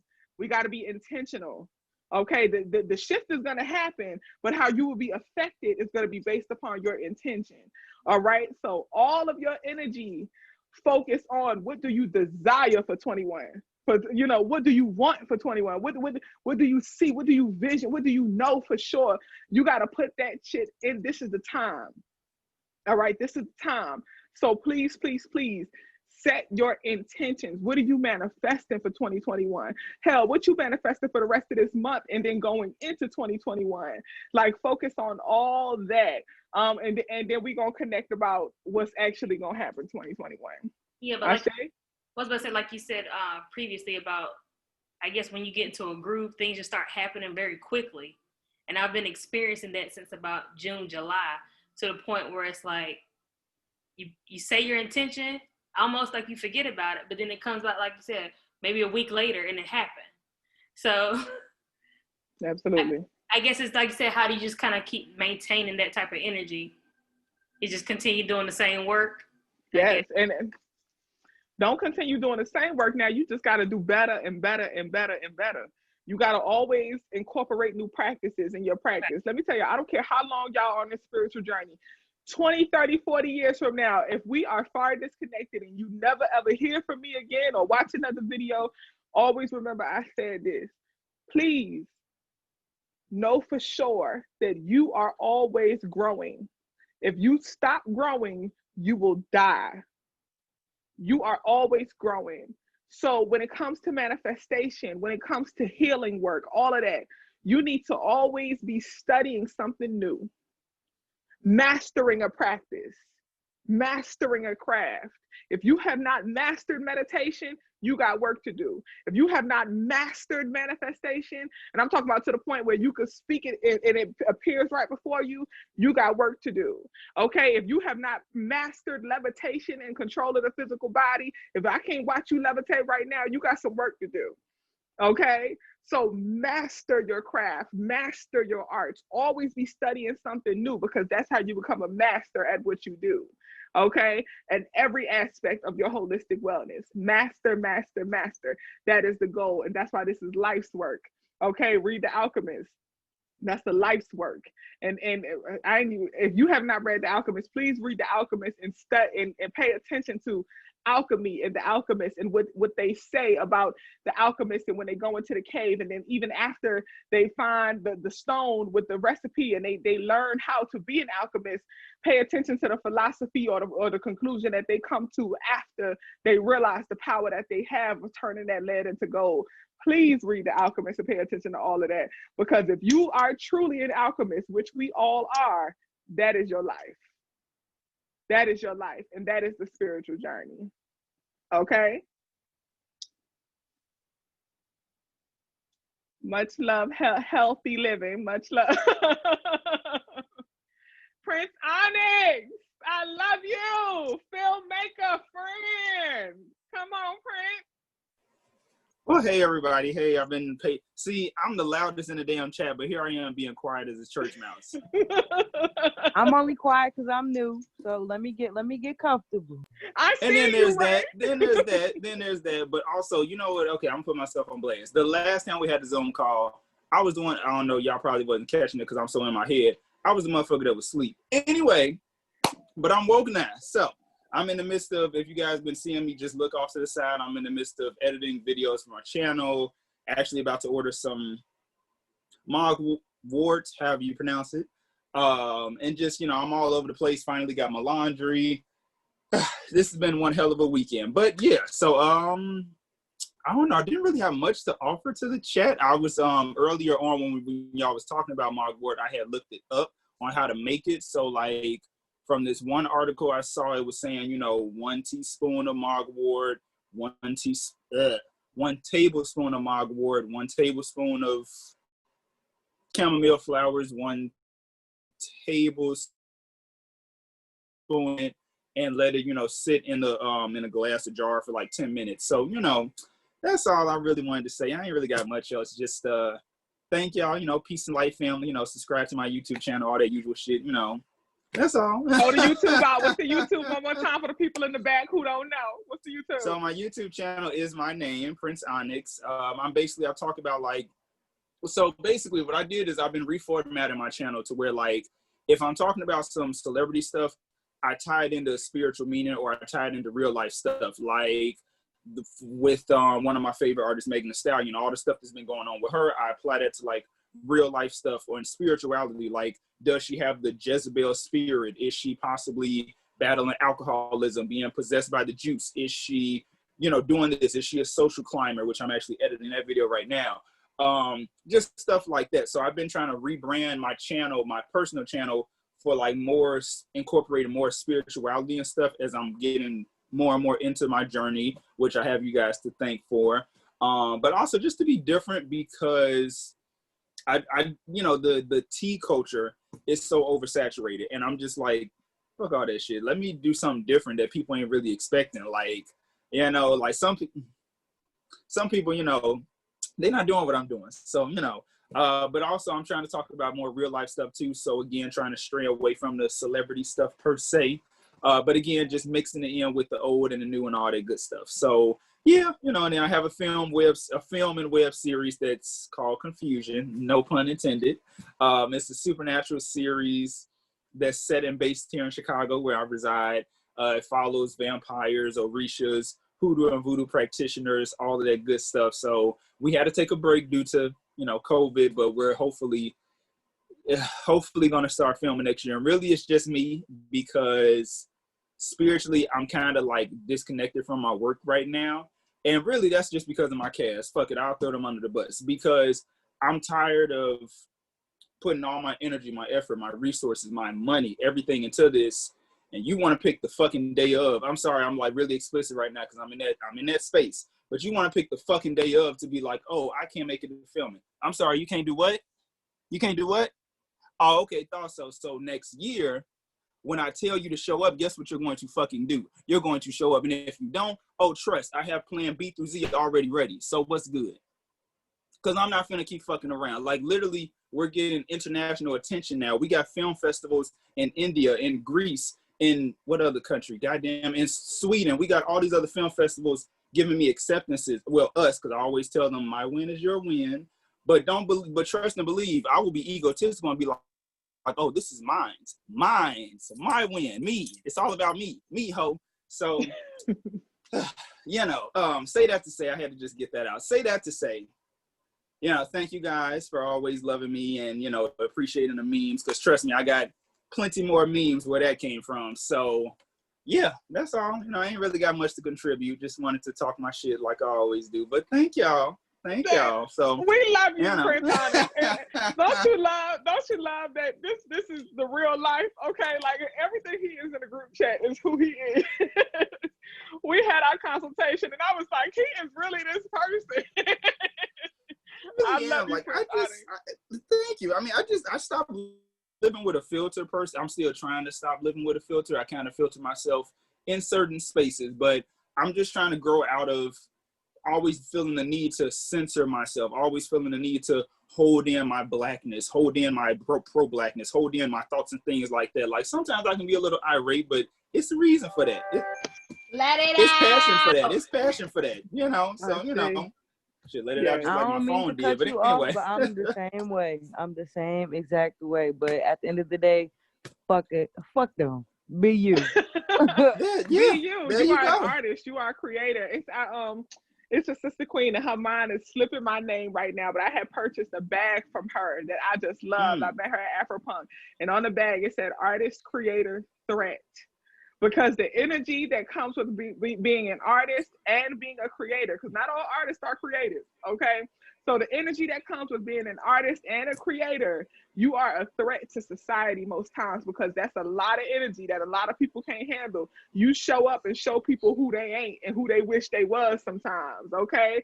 And that's a lot. So sometimes that makes us go within and hide our true, authentic self, because most of the time, those are the people who get you doing too much, you annoying, you too loud, what are you wearing, why is you doing that? That don't make sense, because you don't fit in with the group thinking what society desires of you, okay? So that artist creator threat is real, and it does take some real shadow work for you to decide that, you know what, fuck y'all, I'm gonna do me, okay? And I'm gonna live out loud and be who I want to be. And you have done that, and that's why I love it so much, you know. And Ray, we see you, honey, even in the chat. I'm like, Ray gonna be something else. Ray is something else.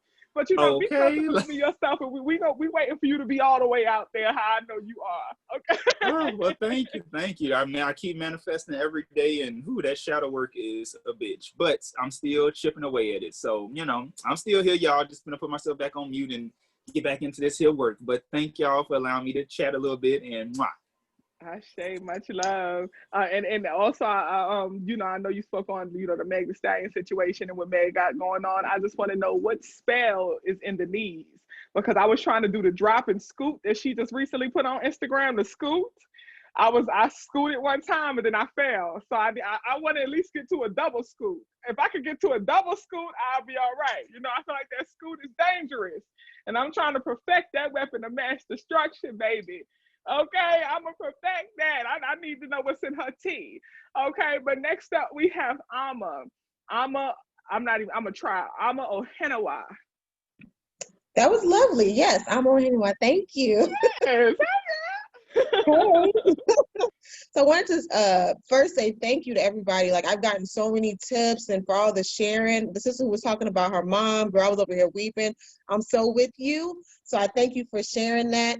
I've already ordered my mugwort because I don't dream, so I would there's a block there, so I did order some already. But I've started recently, and I say start because it doesn't feel new, but kind of started on this journey recently.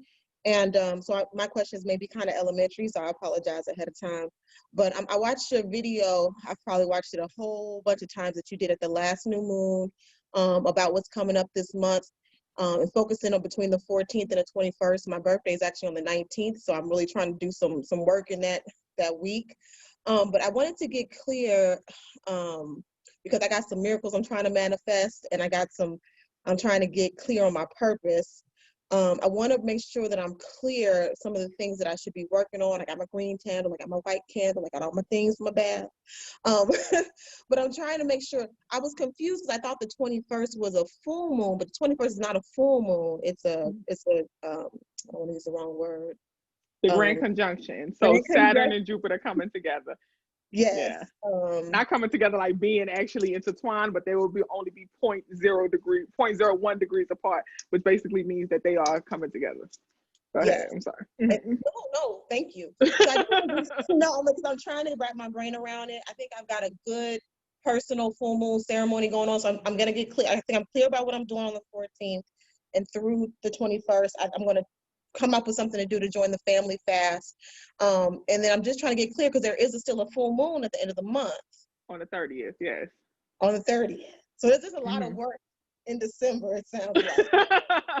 It is, and that's what makes December so powerful, and that's why, you know, as I was telling beautiful sister Queen Hell living with a beautiful baby, you know, as I was telling her that this month is so powerful that we can't skip past it and focus on 2021. We got all of our energy, all of your might focused on this month, because we came into it powerful. And every moment, every quarter of this month is something powerful happening, okay? So that's why it's taking so much energy, and that's why I'm, you know, I did that video, and I'm gonna do another follow-up video after the 21st. I'm gonna do another video for the full moon, so that we can, and then that's when we'll start talking about like utilizing that full moon to release and to manifest for 2021. Okay, but yes, it's a lot that's happening, so I don't want to overwhelm anybody. Just please, y'all, focus all your energy on this 7-day period, the 14th to the 21st, and really the 22nd. And then after the 21st, you know, starting the 22nd, we're gonna go into full gratitude mode. All right, and I'll put that in the chat, but I don't want y'all to even think about that right now. Let's focus all on manifestation, sacrifice, setting intentions, and then after that, we hit in gratitude mode. Okay, so one last now. So, go ahead, sis, Alma. Sorry. So, okay, so I've got my intentions for my full moon ceremony. I got that white candle. I got confused about on the 21st, is this a new white candle? I know this probably seems real basic question, but is this a new candle, or is this the same one that I would have set my intentions with on the last full moon? What you mean so you saying on the 20 for the 14th you have your new moon candle? Well, yeah. Well, I was talking about the 24th more, like the white candle for like exterior stuff, the green candle for interior stuff. Mm-hmm. So I was like, are these new candles? I know this sounds really silly, but are these? I'm just trying to be correct. Yeah, no, these are new candles. So every time you use a candle for candle work, you are lighting it and you are letting it burn until it burns out. Okay. So anytime you start some new work, you're gonna have a new candle. All right. Now there's only we're not even gonna get there, because there is some times where you gotta for certain rituals and certain things you need to blow a candle out at a certain point. And then you do some work with it and then you bring it back and let it burn the rest of the way. But we're not even gonna get there. For this, burn for when you do your new moon, full moon, all of that, always burn your candle out. Okay. Don't ever don't recycle it and reuse it for another purpose. You don't want to cross-reference magic like that. Okay. You don't want to cross-reference work and intentions like that. So just let it burn out every time you got a new candle. Okay. Got it. That's it. That's all I had. Thank you so much. All right, Queen. Thank you, everybody. And then those were some great questions. I'm pretty sure some other people had those questions too. So those are some great questions, sis. Quick question, sorry to interrupt, about the candle. You know how sometimes you have to put your candle out for safety reasons? Do you just relight it and then it continues what it was being used for? Absolutely. So you just keep relighting it. So if you have to blow your candle out for safety reasons, you just keep relighting it, and when you feel comfortable, and then you let it burn, and then you just keep doing that until the candle burns out. So like for me, I keep my candles lit all the time. Okay. All the time. I keep my candles lit. So for me, my candle may burn out in about 3 to 4 days, depending on the type of candle. It'll burn out 3 to 4 days. But for you, it may take you 15 to 20 days if you keep blowing out and putting out, blowing out and putting out. But don't ever throw the candle out. Don't ever just get rid of it and discard it. You're going to have to keep doing that until the candle completely goes. Okay? Thank you. You're welcome, sis. And then you talking about, you sorry to interrupt, girl. You next on the list. Was that your question? Oh, okay. No, okay. It wasn't. Go ahead. My question was, someone spoke earlier about, who said that they were a paramedic, that they feel basically the people that they're about to take care of and things like that. So what did you call that? Like I've experienced stuff like that all my life, but it's like if a friend, it's usually a relative or a friend, if they're feeling something, I feel it too. And I know part of that is what I understand is an empath, but when it's a physical thing, what is that? Like if I can physically feel my mom's knee hurt, my knee will hurt. My sister, well, it was the opposite. The first time I ever gave birth, the middle sister, there's 3 of us, she felt my contractions. So that's normal. I've been dealing with that all my life. But what do you call that? So, okay, I want to be very, very clear. Being an empath is absolutely a spiritual gift, but that's being an empath is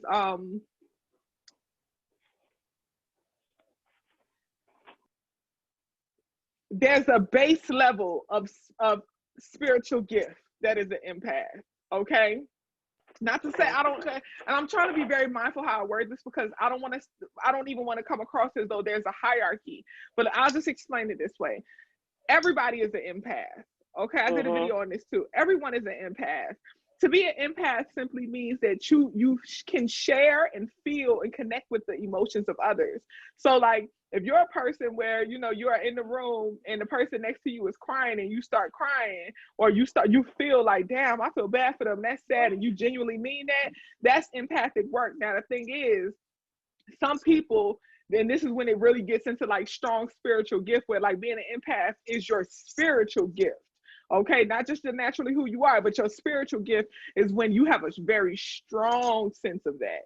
When you have a strong, like even if someone is not crying and they're not showing any emotion, they don't speak it and they're acting happy and everybody else are believing it, but your spirit is telling you that it's some sadness and something going on in there. That's being an empath is your spiritual gift, like that. Okay, so that's the level of being an empath. And then on top of that, for people who have other spiritual gifts, on top of having that feeling, because that level of empath is what we would call claircognizance. So claircognizance is when you just know. So once again, pay attention to how I explain that. With an empath, someone who has a strong spiritual empath gift, right? Without someone even saying it or showing it, you just know that something is wrong. That's a spiritual gift, and it's also known as claircognizance. Okay? Then you have clairaudience. Clairaudience is when spirit is speaking to you verbally. You can hear it. You hear it. You hear spirit speaking to you. Just how we talking right now. For some people, you know, I know readers and stuff like that who have all kinds of forms of clairaudience. So sometimes they hear like tapping and different noises, and all the noises for them have symbols. One reader I spoke to, she said she hears snaps. And depending on the number of snaps, it has word association. But basically with clairaudience, it's just spirit speaking to you through sound. Okay? Through clairsentience, which is what the Sister Queen was talking about when she was saying she feels things in her physical body. That's clairsentience. So that's you sense and feel things through your physical body. All right? So you get physical feelings. All right? And like what they make you feel or whatever, it just depends. Sorry, y'all. It just depends. Okay, so whatever they make you feel it just depends. But that's clairsentience. So that's what the Sister Queen was talking about, when she'll feel it in her stomach, and next thing you know, they get the call that somebody got a stomach problem. That's physical feelings in the body. All right, and then you have clairvoyance, which is vision. Okay, so you get vision. What is it when you have the dreams?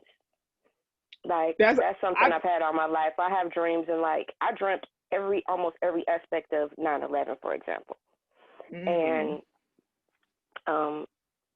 stuff like that. I can feel the way I describe it. I don't know if it makes sense to anybody else, but when there's a shift in like the space, the universe, the world, I physically have a feeling.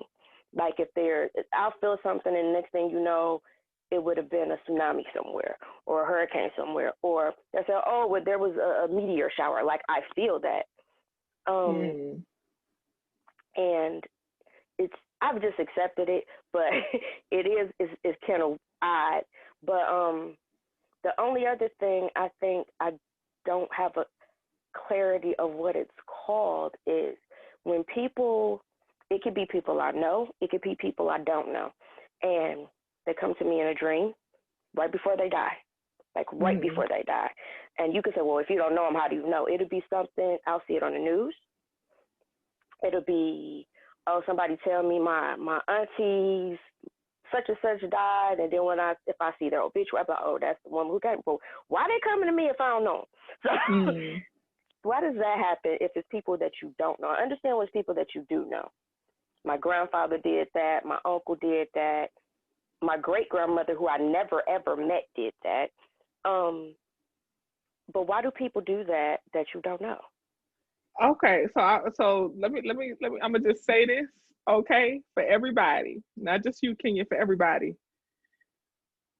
You ain't nobody, okay? You ain't nobody. It don't matter who you know. It don't matter what you think or who you think. Spirit knows all. So you may not know them, but baby, they know you, okay? So they hollering your name down the street and they saying, Kenya, Kenya, you turn around like, who this? And they like, I know you, girl. I've been with you your whole life.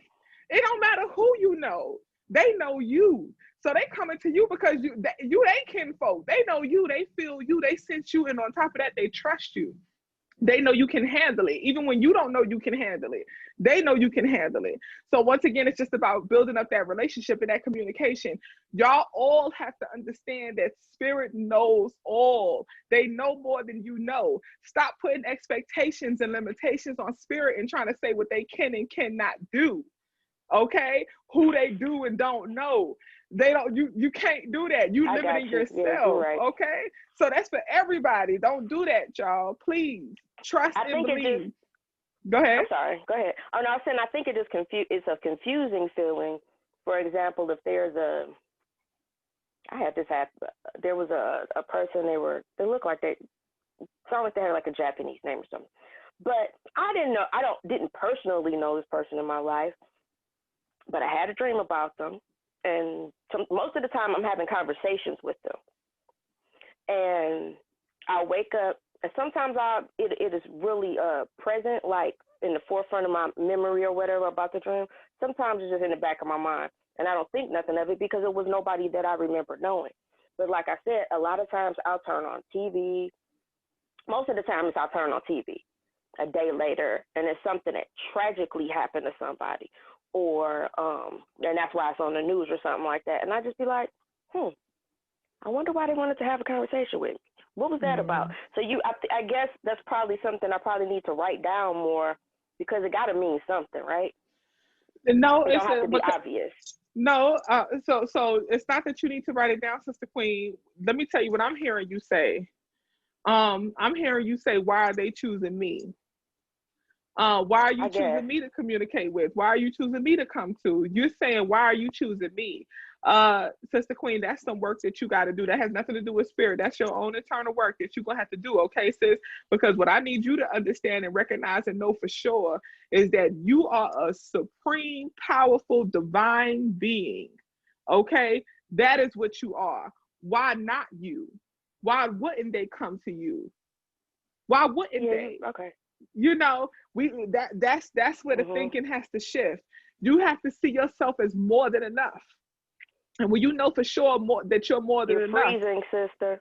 Oh, I'm sorry. Can y'all hear me? And when you know for sure that you are more than enough, you know that once again, why would they not? Why would they not come to you? Okay, so that's where the perception has to shift. They coming to you because once again they know you can handle it. You have what it takes and more than what it takes. So they're laying a gift at your feet. And they saying, I need you to pass this message for me. I know you got the strength to hold it. Okay? So you just got to recognize your own strength and know that you got it. You just said it. The message. I think that's what it is. I don't know if I feel like I'm getting a message sometimes, you know, most of the time it's something. But I'm like, okay, I don't know who I'm supposed to be telling this to. I think that's where the confusion is because it's just like I could be out, this happens all the time. I could be at Wendy's or something and random people will come up to me, start talking to me, telling me their life story and all their problems. I've just accepted that that's what people do because it is what it is, right? But I think on the other realm, so to speak, I'd be like, you're telling me stuff that I don't know what to do with what you're telling me. I think that's the problem. Like I've accepted that it's been like that since I was a little kid. So I've accepted it, but I'd be like, what am I supposed to do with this? Like when my grandfather does it, I knew when my grandfather did it, I woke up and told my mom, Granddaddy, you know, this is what happened in my dream. Went back to sleep, go to her, and she's crying because her grandfather just died. So, I mean, her father just died. So I understand when somebody I know, but when I don't know and I don't like what I'm supposed to do with the info. So you don't think that somebody that you don't know may be coming to give you a message that's for you?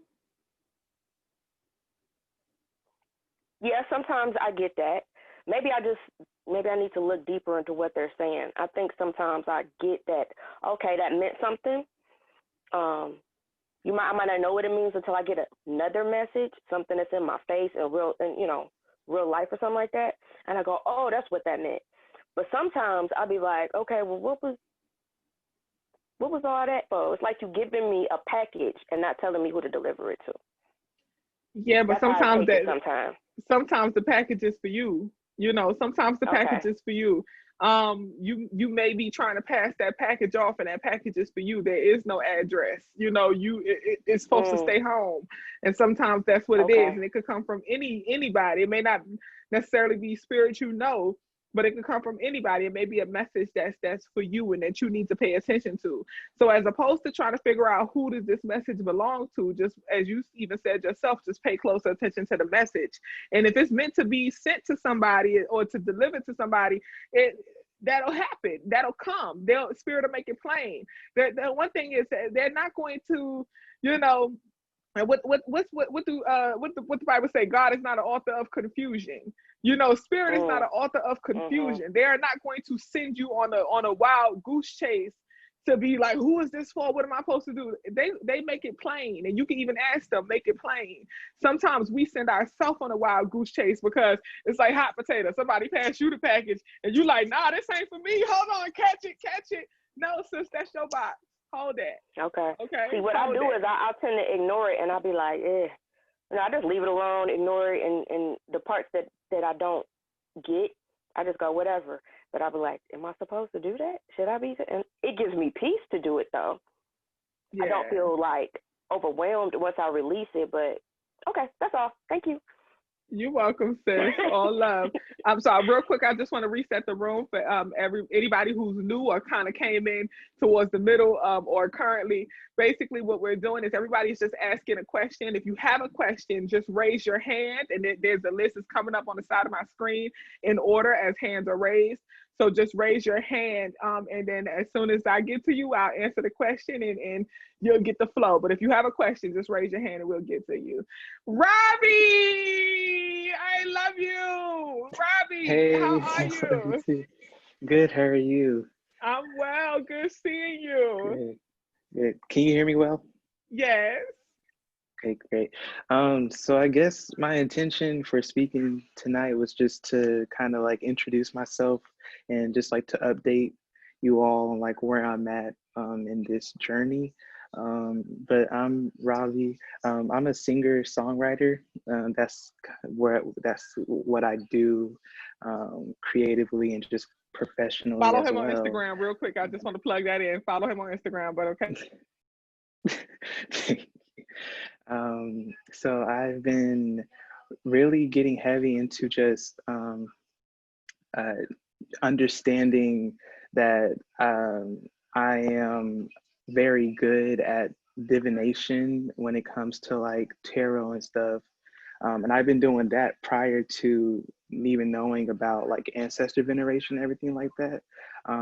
But really taking the time to like get better at that, and also using coin divination. That's kind of like a hoodoo divination where you I have like 3 pennies, and this is like an advice type of thing if like you're trying to get confirmation on anything from your ancestors and stuff. You can take 3 pennies and like cleanse it with Florida water or some smoke or just whatever cleansing things you have.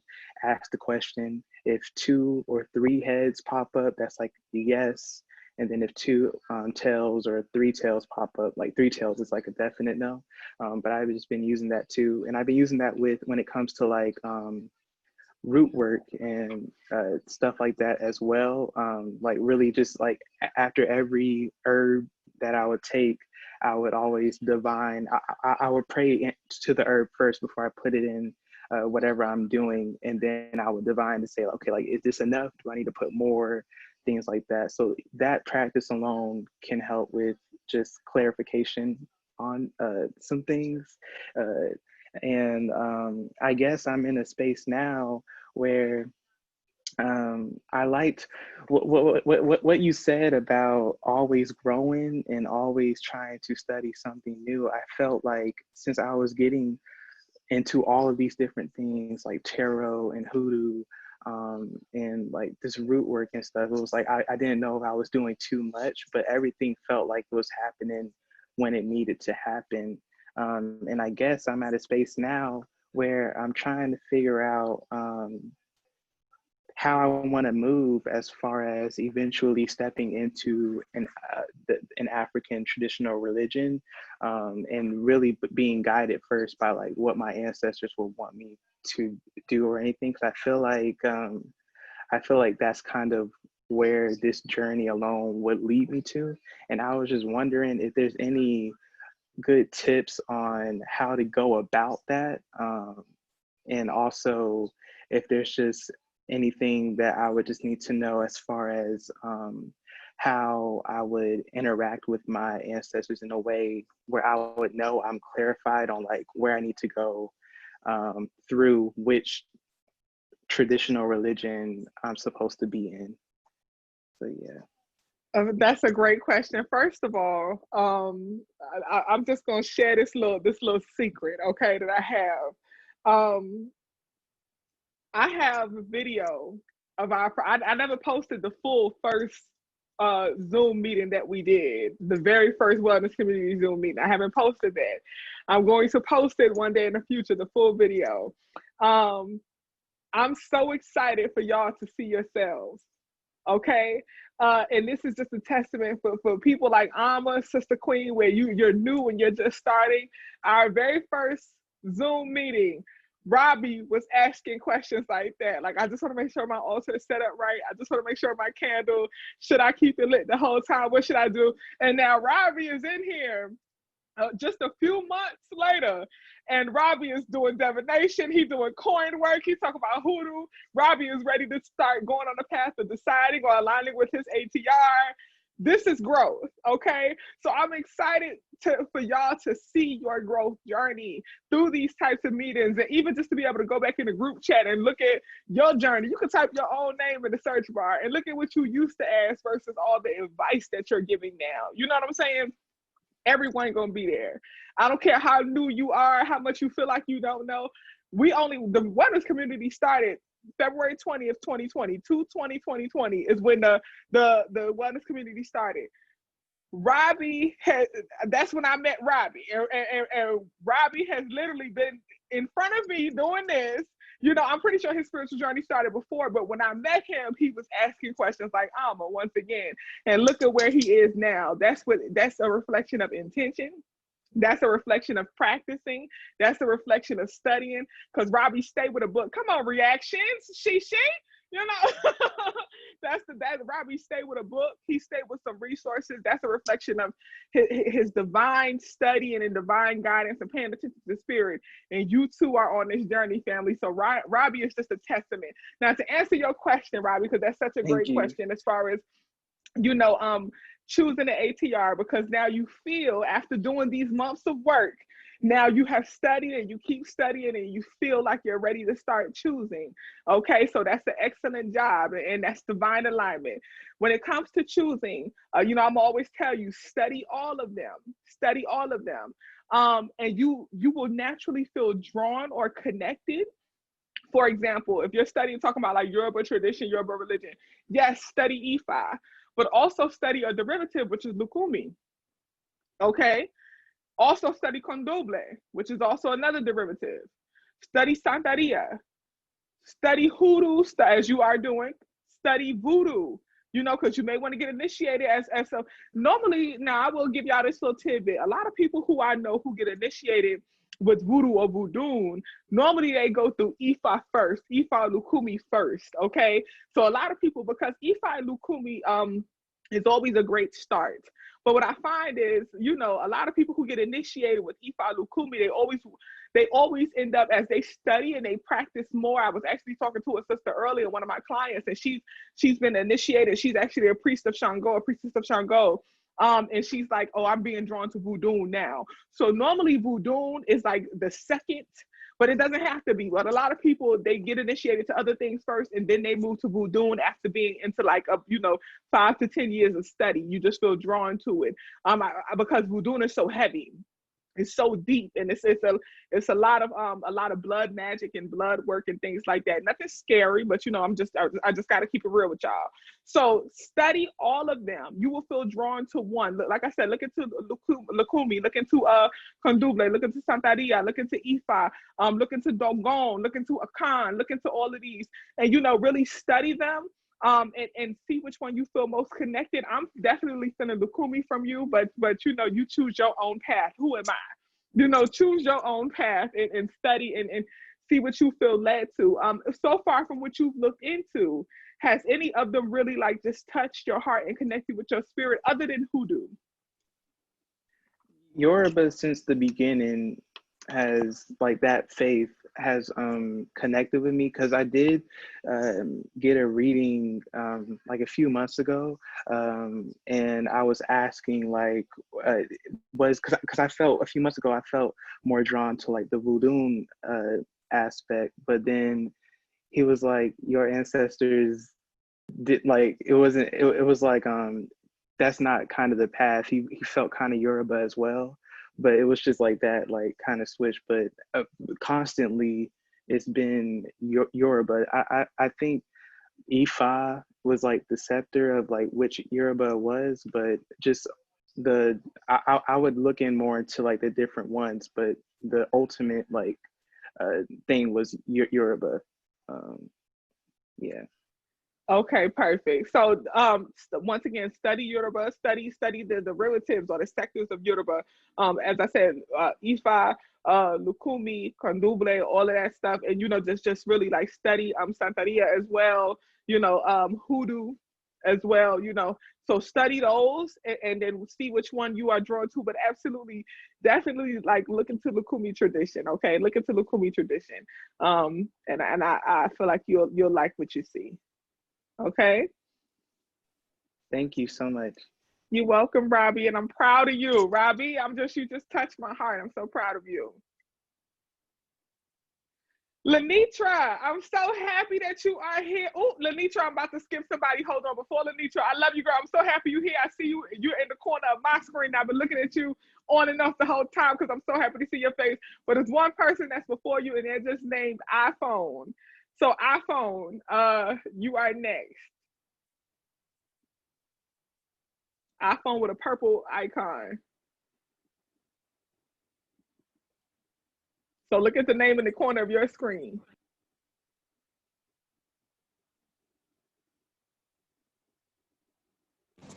I don't know. Is that me?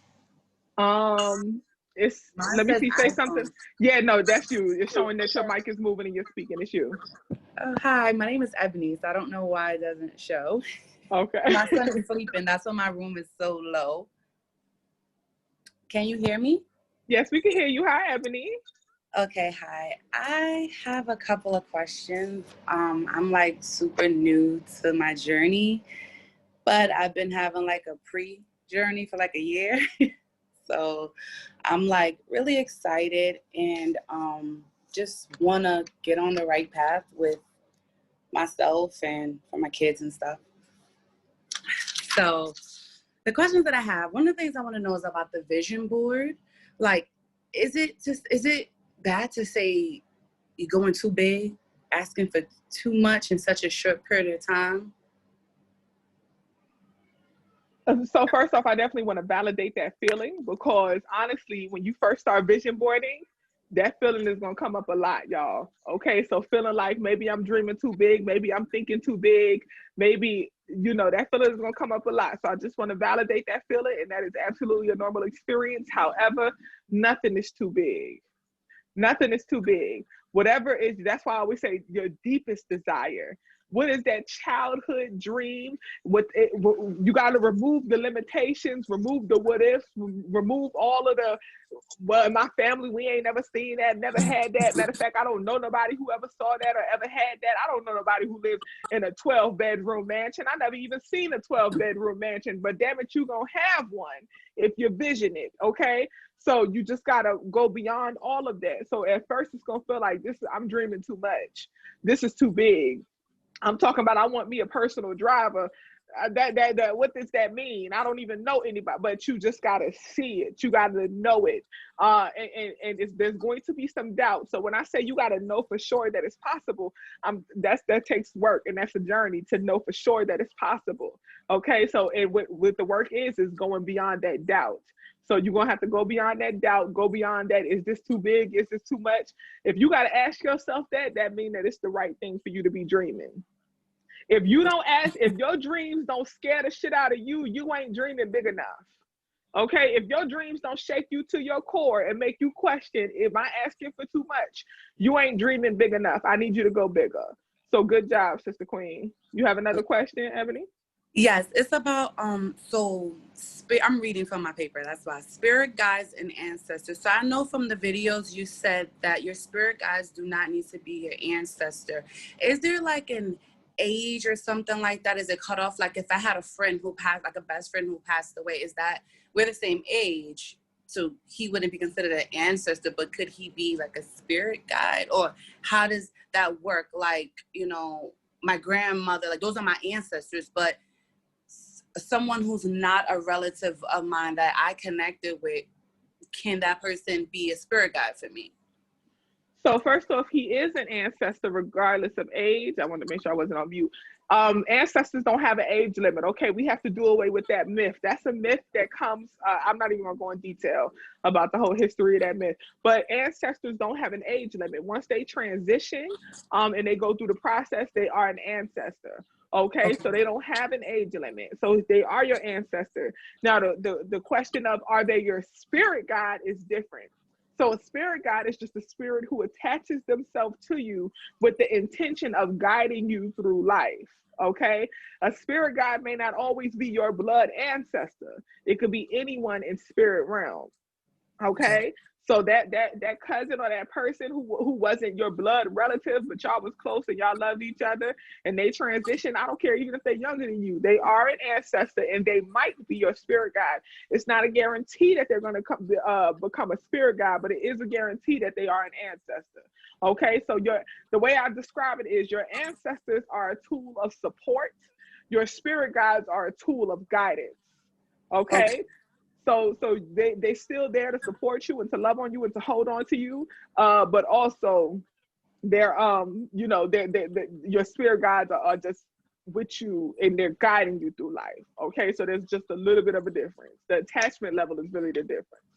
So for a spirit guide, can someone block your connection to someone who I can't say I'm not supposed to have a connection, but there wouldn't really be a reason because there's no blood. There's blood with my children, but not with me. And like, I don't know this particular person in the, life. He passed away before, when I was a child, but came to me and like had a whole real connection. So I'm like, can other people stop that? Or is that something that we just gonna have? They could stop it if you give them that power. If you give them the power, they could stop it. But family, and this is not just for you, Ebony, this is for everybody. When we say no weapons formed against me shall prosper, you have to know that for sure. When you say I am protected, you have to know that for sure. Okay? They can't touch you if you don't give them the space to touch you. Okay? I'm Floyd Mayweather with the bob and weave. All right, you can't touch me. Okay, you can't touch me. You can't even graze me. I'm here with it. Here. Okay, and that's how you got to see yourself spiritually. You are protected. No weapons formed against you shall prosper. So the answer is no if you don't allow it. Okay, and so for your altar, if I don't know someone personally, how do I give offering to that? Because I don't want to give offerings to who I know, like my ancestors, and I'm doing things for them. And then there's other people that I feel connected to, but I can't give them anything because I don't know what to give them.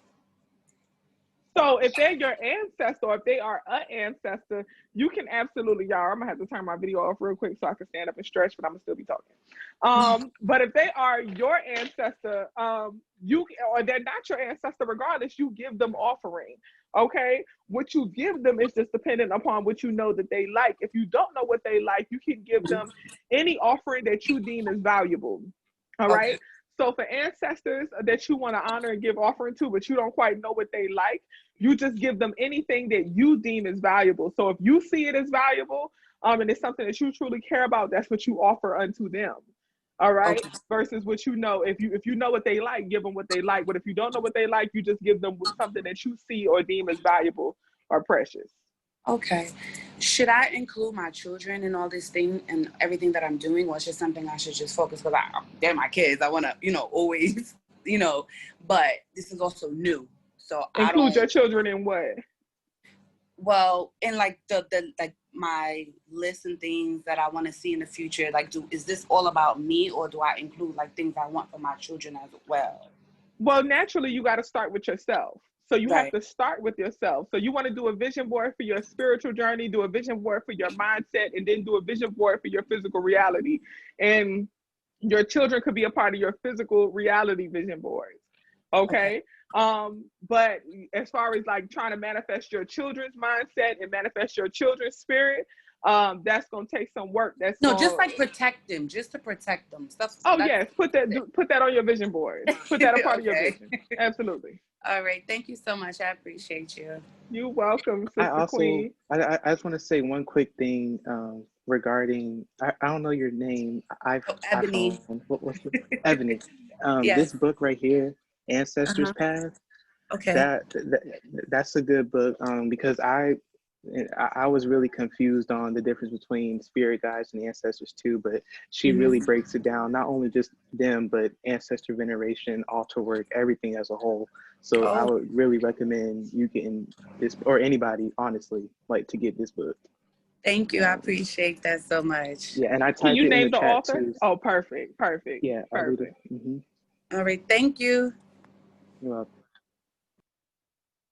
Oh, okay. Excuse me. Go ahead. What was the three vision boards you said? So you want to do a spiritual vision board, a vision board for your spiritual life or your spiritual journey. You want to do a vision board for your mindset, a mental vision board, and then you want to do a vision board for your physical manifestations. What do you want to manifest physically? Okay, thank you. You're welcome. Lenitra, virtuous CEO lady. Hi, Queen. Hey, Sister Queen. Good evening. I just wanted to know about the candles. So I know that the candles that you burn where you want to release something, when they finish burning, I know that you get rid of those. But the ones that you were burning to manifest something, so when they finish burning, I remember about writing down your intentions or the things that you want to manifest and then tape it to the bottom. What do I do with those and like the jar that the candle was in when those finish burning?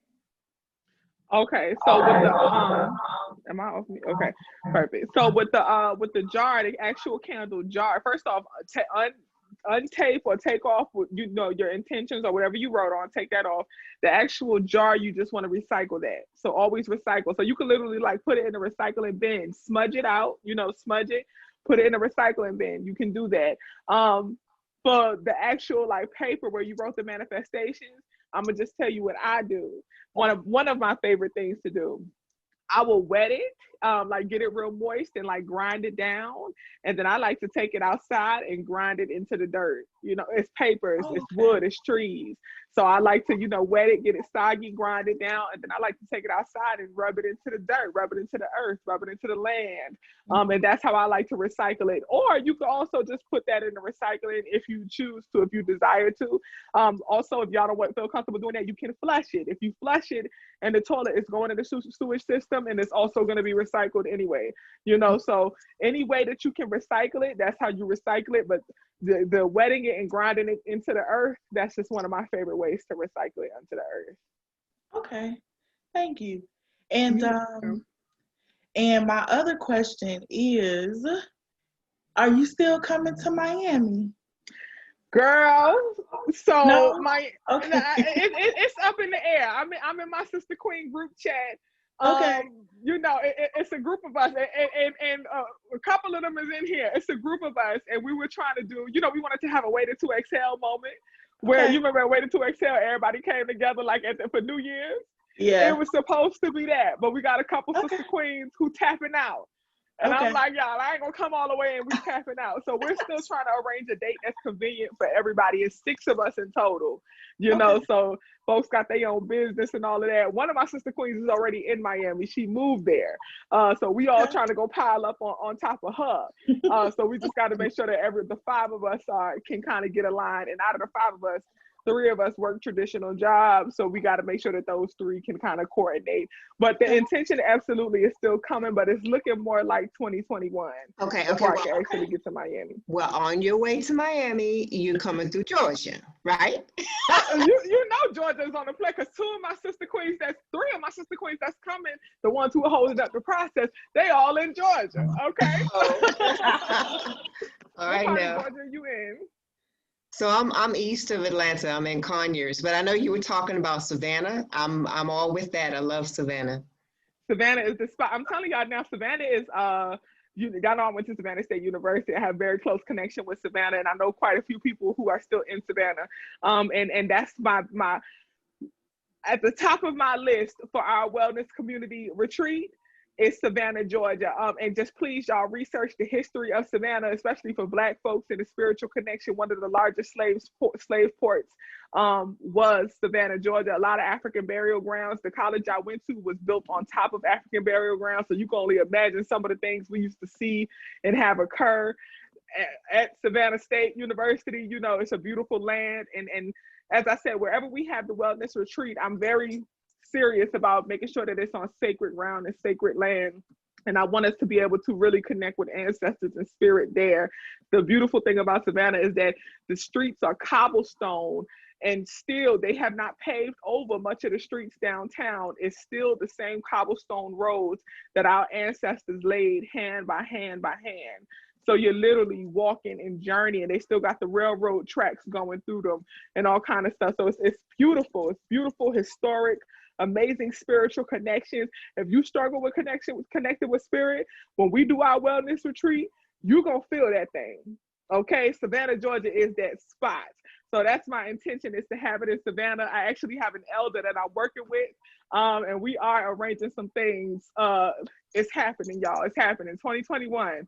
It's happening, okay? The vid shall not bind us up. Hey. Okay. I just wanted to make sure. I was like, don't come to Miami and I don't know. No, you're gonna know. Because my feelings gonna be hurt. Your feelings gonna be hurt. You're gonna be at the beach ceremony. You know we're gonna go to the water. You know if I go to Miami, we gotta go to the water, and you're gonna be at the ceremony. I'll go. I haven't been to the beach since 2018, when my friend came from Seattle. And she wanted to go to the beach. I don't know how to swim. Okay, so we definitely gonna go do some. We got to do some yay work at the water in Miami. So I'll let the group know when I travel as a whole, y'all. When I travel as a whole, I'll let y'all know when I'm in a state, and if you are there, we can get connected. When I'm in the DMV area, me and Sean gonna meet up, and she gonna be doing some things. Okay, so everybody in the DMV, we gonna have a park that we can meet at and connect and do some work with. Okay, I see you, Lanika. All right, you have any other questions, Lenitra? Coming to Philly, sorry. I'm sorry, go ahead. What you said, Jane? I heard somebody shout out, somebody said Philly. Somebody shouted out Philly. I'm bugging. Okay. No, Jan did, but then she was talking, but she was still on mute. Oh, okay. Yeah, was coming to Philly. Now Philly, I didn't. You said the DMV, didn't you? No. The DMV, that Philly, DC, Maryland, Virginia. I ain't know. No, honestly, I have not traveled Philly. So I definitely probably should put Philly on the list. Since I stopped eating meat and I can't have a good cheesesteak, I scratched Philly off my list. You know, I ain't gonna lie, y'all, I'm a big girl. I travel for food. Okay, if it ain't a food that I desire, I don't want to go. I'm a chef, so you can come and eat at my house. In the chat, I'm Antonia. I'm the Caribbean person doing all the cooking. Antonia! So yeah. Hey, okay, so you're gonna make the good vegan Philly cheesesteak. I just made some vegan pasteles. Trust me, it is perfect. Let's go. So y'all hear that, right? So we're gonna pile up at Antonia house if we go to Philly. Come on over. I love to feed people. Come on. I say. All right, family. So next we have Ashley Allen. Once again, just resetting the room. If you just came in the room, a couple people just came in. If you have a question, just raise your hand and I will get to you. We have a little list. It's not too long. It's about 5 people left on the list. If you have a question, we'll get to you, family. Ashley Allen. My question was, like when the other lady was talking, I was listening. She was, I can't remember her name, but she was talking about feeling other things from, other energies from people or whatever. And like, it's hard for me to be around a lot of people. Is it something like a stone or something that would give some type of protection or, that'll help because it's inevitable, it's gonna happen. I have to be around people. I don't want to be a hermit. Sean just posted to the wellness community some stones. I was just gonna say I'm gonna just jump in and say one of my favorites to keep around me to clarify my energy is clear quartz. I got one with me right now. But Shauna, you go ahead and jump in, Sister Queen, and say what you want to say. I posted some in the Discord, but labradorite is like the empath's best friend.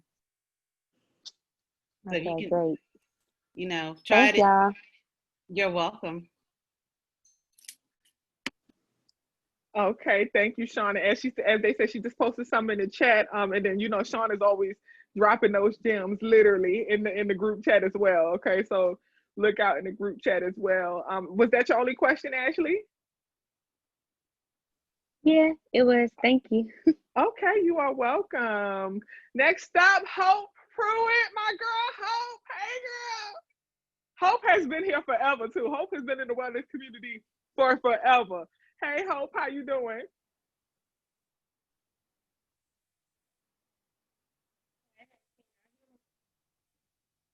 Hope? I can see you off mute, but we can't hear you, Hope. I gotta say, while we're waiting for her, the way you shout out is just priceless. It's beautiful. Your energy is so beautiful. Thank y'all. Thank you. I appreciate that. I love y'all for real. Y'all think I be playing? I love y'all for real. If I see you in the street, don't act funny with me now.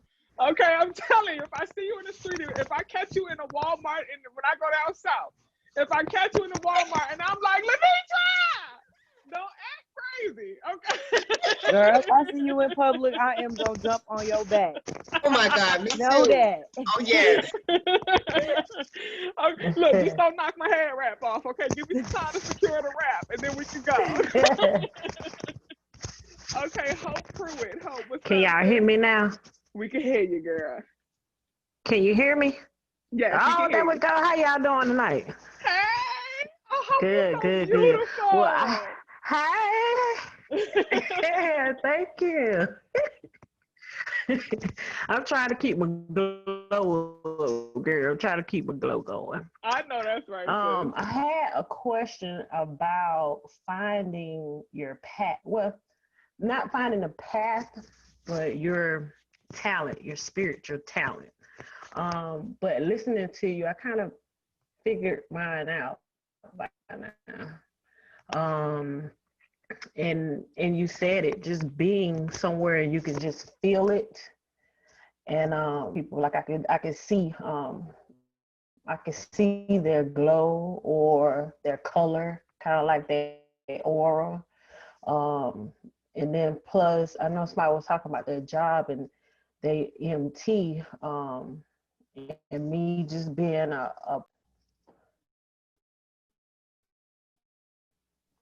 Hope you went out, sis. We heard you say somebody was talking about their job being an EMT, and then you said me being a, and then it went out.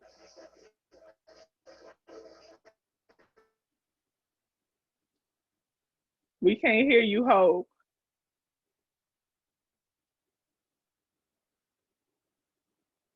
Oh no, we can't hear you, Sister Queen.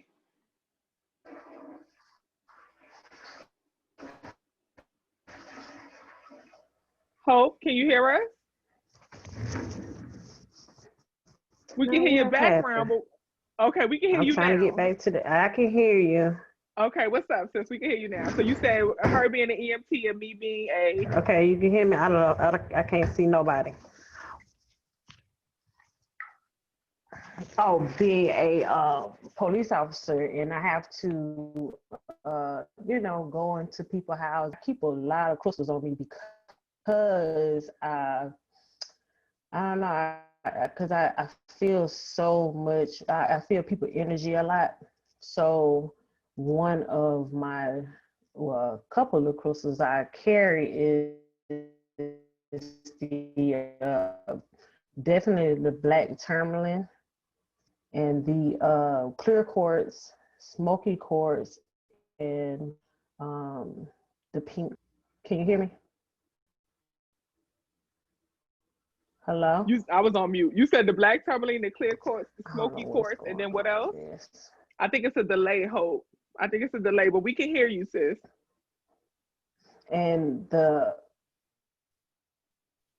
okay, and the pink quartz also. I carry the pink quartz, and it helps a lot. It helps a lot because, dealing with different situations, and people have going on. There's always something different every day, but at times I have to just reach in my pocket and just put them through my fingers and and kind of clear my mind while I listen to them, because so recently I've been obsessed. It's one of our books in a previous month, but if you haven't read that book, please go back and read it. Name the book one more time. Hope you kind of cut out. I didn't catch the name of the book.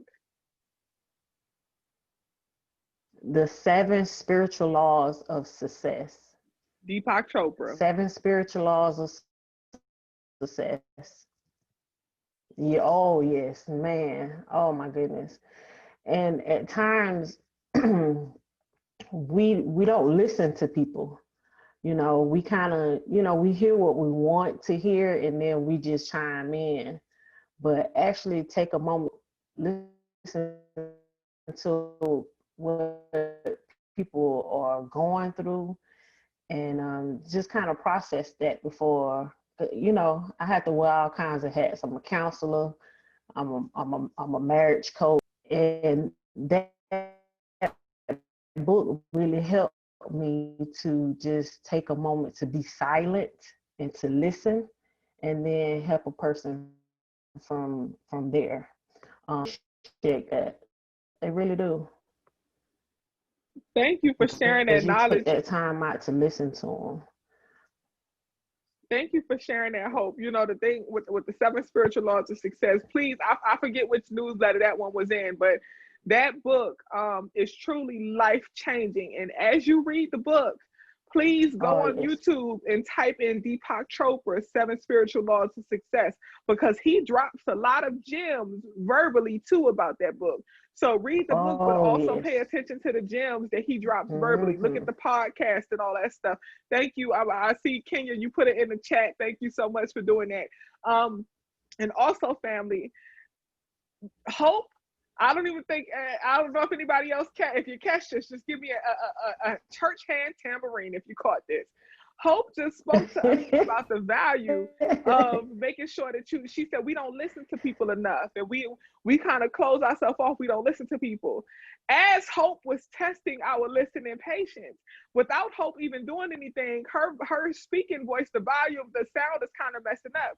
So we had to be patient, and we had to really focus in and pay attention to be able to interpret what Hope was saying. So if you felt yourself losing patience, if you felt yourself getting annoyed and you kind of tuned her out, a sign that you need to work on exactly what she was saying that you need to work on. So as she was giving you a gem of something to check yourself on, she's showing you if the gem applies to you. Now, you ain't got to call yourself out, but I'm just saying, if you felt yourself kind of losing enthusiasm, she was talking to you and you ain't even realized that message was for you, that she just gave while showing you that message was for you. You go ahead, Hope, with your bad self. You got anything else you want to say? Well, yeah, definitely read that book. It's gonna come in handy. I've been on my spiritual path for a long time, but I'm new to it now because there's a lot of stuff that I was trying to decipher for myself. I had to do a lot of research for myself before I met the amazing Miss TheQueenPo. And meeting you via YouTube, it actually helped. It guided me where I needed to be. So if you're on this path, it takes time. So stay into it. Keep reading. Definitely keep reading. We have to learn something new every day because it's life changing for all of us. And while you're on this path, stay true to yourself. And if you can pull a friend up with it, do that. Because there's a lot of people I done pulled up. I done pulled my mama up. It's devil work. I done pulled my mama through the spiritual path, and it's working for her. So definitely stay into it, stay strong, keep up.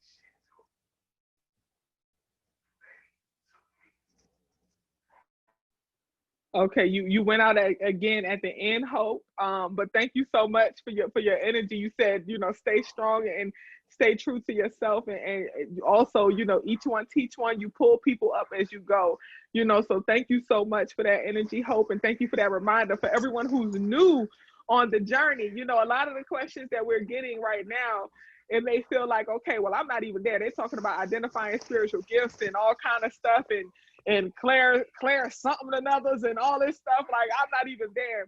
Please trust and believe and know for sure that you are not alone.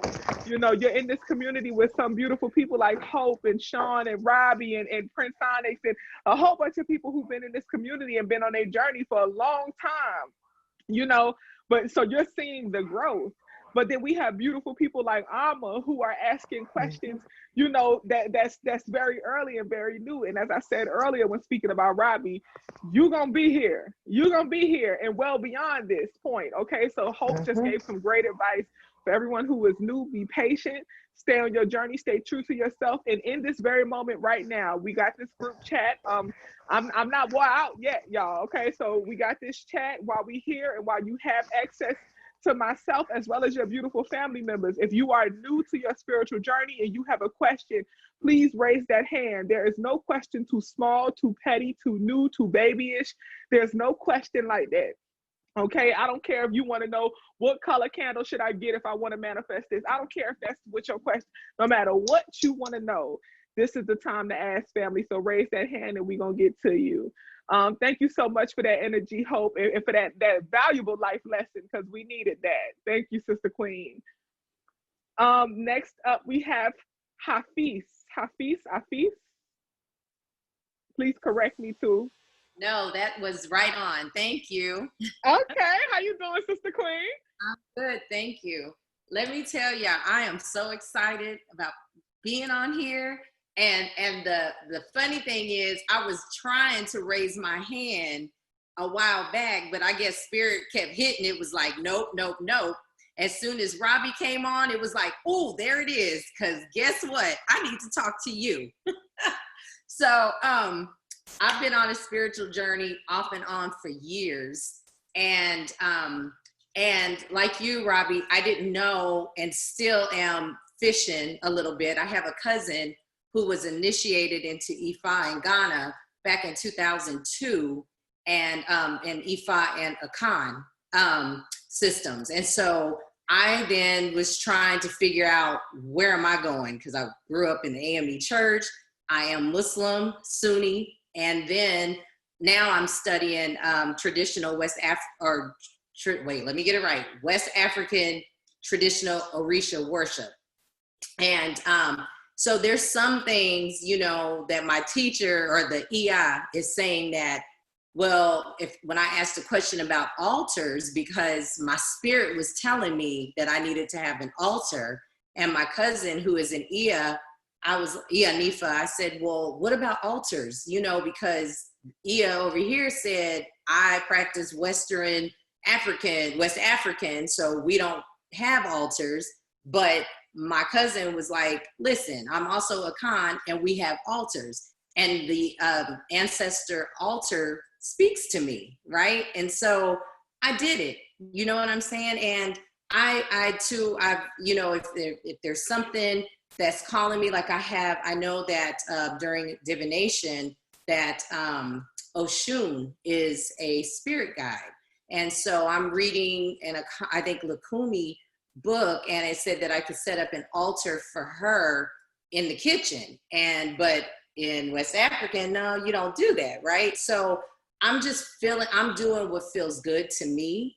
And also because having, you know, the DNA testing and knowing that my family comes from Nigeria, it's the biggest part of our Africanness, from Nigeria. So the Yoruba, it feels right, but I know that there may be other things that I'm dipping into that also speak to me. So I just wanted to say that because I was like, yes, because I'm still going through, you know, through that situation. And what I'm finding, what has really been amazing to me is the more that I'm learning about Ifa, I am seeing connections to Islam. I'm seeing connections because I'm like, well, because in Islam, there's no pictures of the prophet, may Allah be pleased with them, there's no pictures. And I'm like, why is that? Is it because he looked like us and they didn't want us to know that? You know what I'm saying? So I'm starting to question a whole lot of things while I'm also learning who I am as a queen, as a Black woman, you know, just who I am. So I just wanted to share that. And then the other thing, vision boards. Let me tell y'all real quick about vision boards. I did one back in January 2013. On this vision board, I had the most beautiful, beautiful Black woman. She had on this orange, like Afghan. She had on, she was bald, beautiful. I live in LA now. I'm originally from Kansas City, Missouri. So out here, I was like, I'm getting lashes. I'm gonna do all this. I'm gonna have fun. So I had that on the vision board, all this stuff. That next month, I got diagnosed with breast cancer. I was bald like that woman. I was doing the lashes until my lashes fell out. You know, so my point is, whatever you put on that vision board, you have got to make sure that, just know that you're going to manifest it.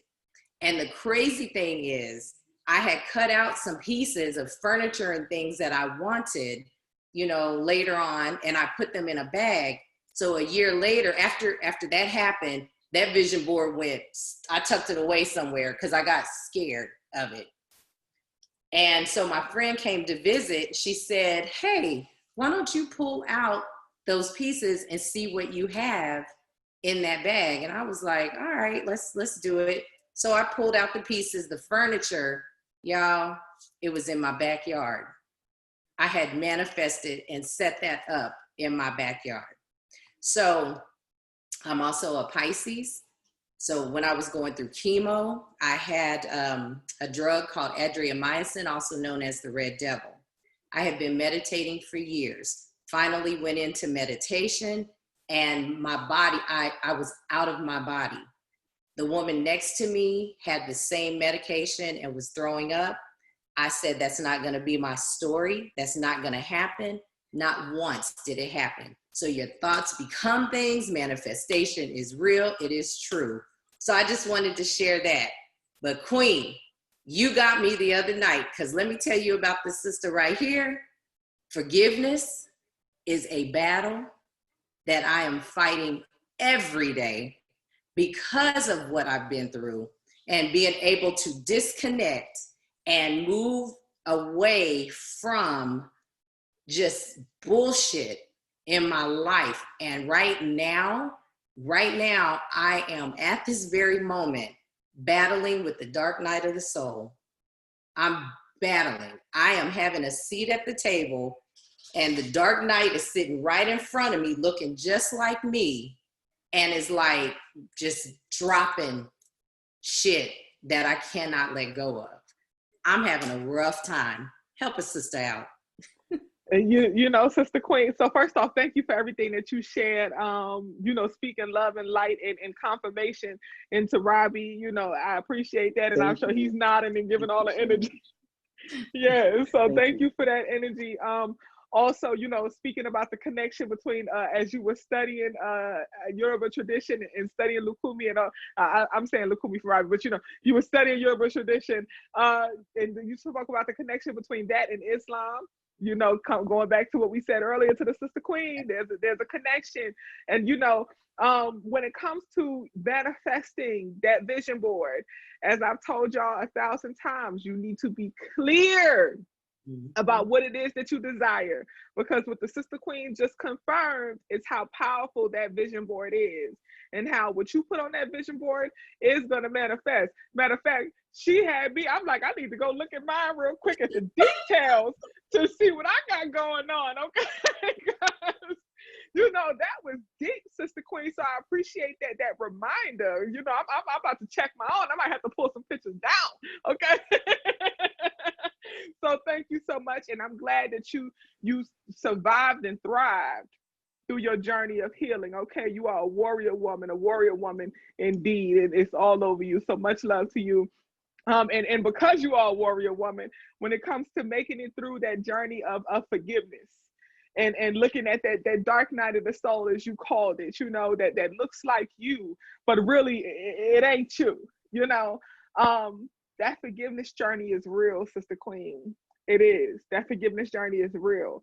And that's also a part of shadow work, and also takes some time.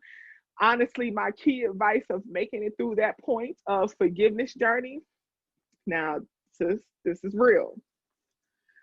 Think of times where you've been that person. Think of times where you've been that person.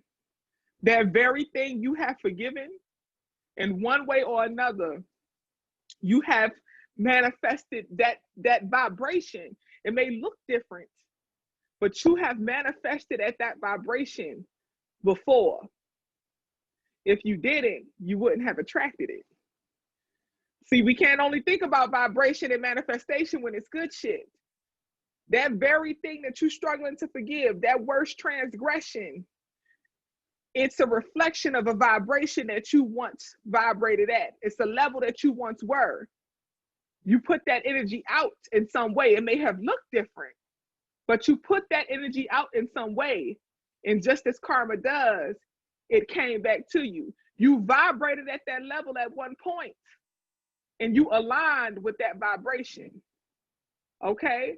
So think back to the moment that you have been that person. Jonathan McReynolds, I put this song in a group chat before, and I posted it on my Instagram and in my stories, because I listen to this song at least every other day. He has a song called People.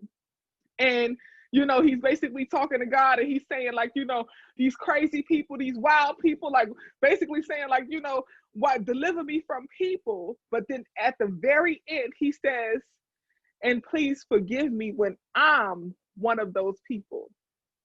That's my favorite part of the song. Sometimes I just fast forward to that part, because we forget that the very thing that you despise that's in your life, you once aligned with, or else it wouldn't be in your life. Okay? So the easiest way to start forgiving is when you can recognize when you've been that person and forgive yourself. Forgiveness comes within.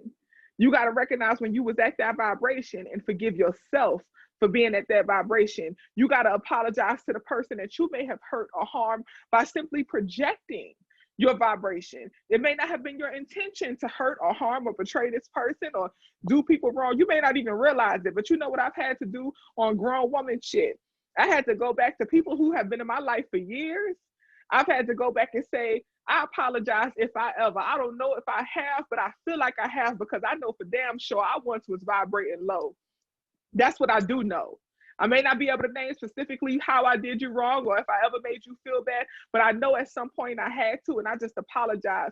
My sister Queens and my brother Kings and family members and my sister Queen Imani, y'all see me multiple times when we have our conversations on YouTube and mostly in private.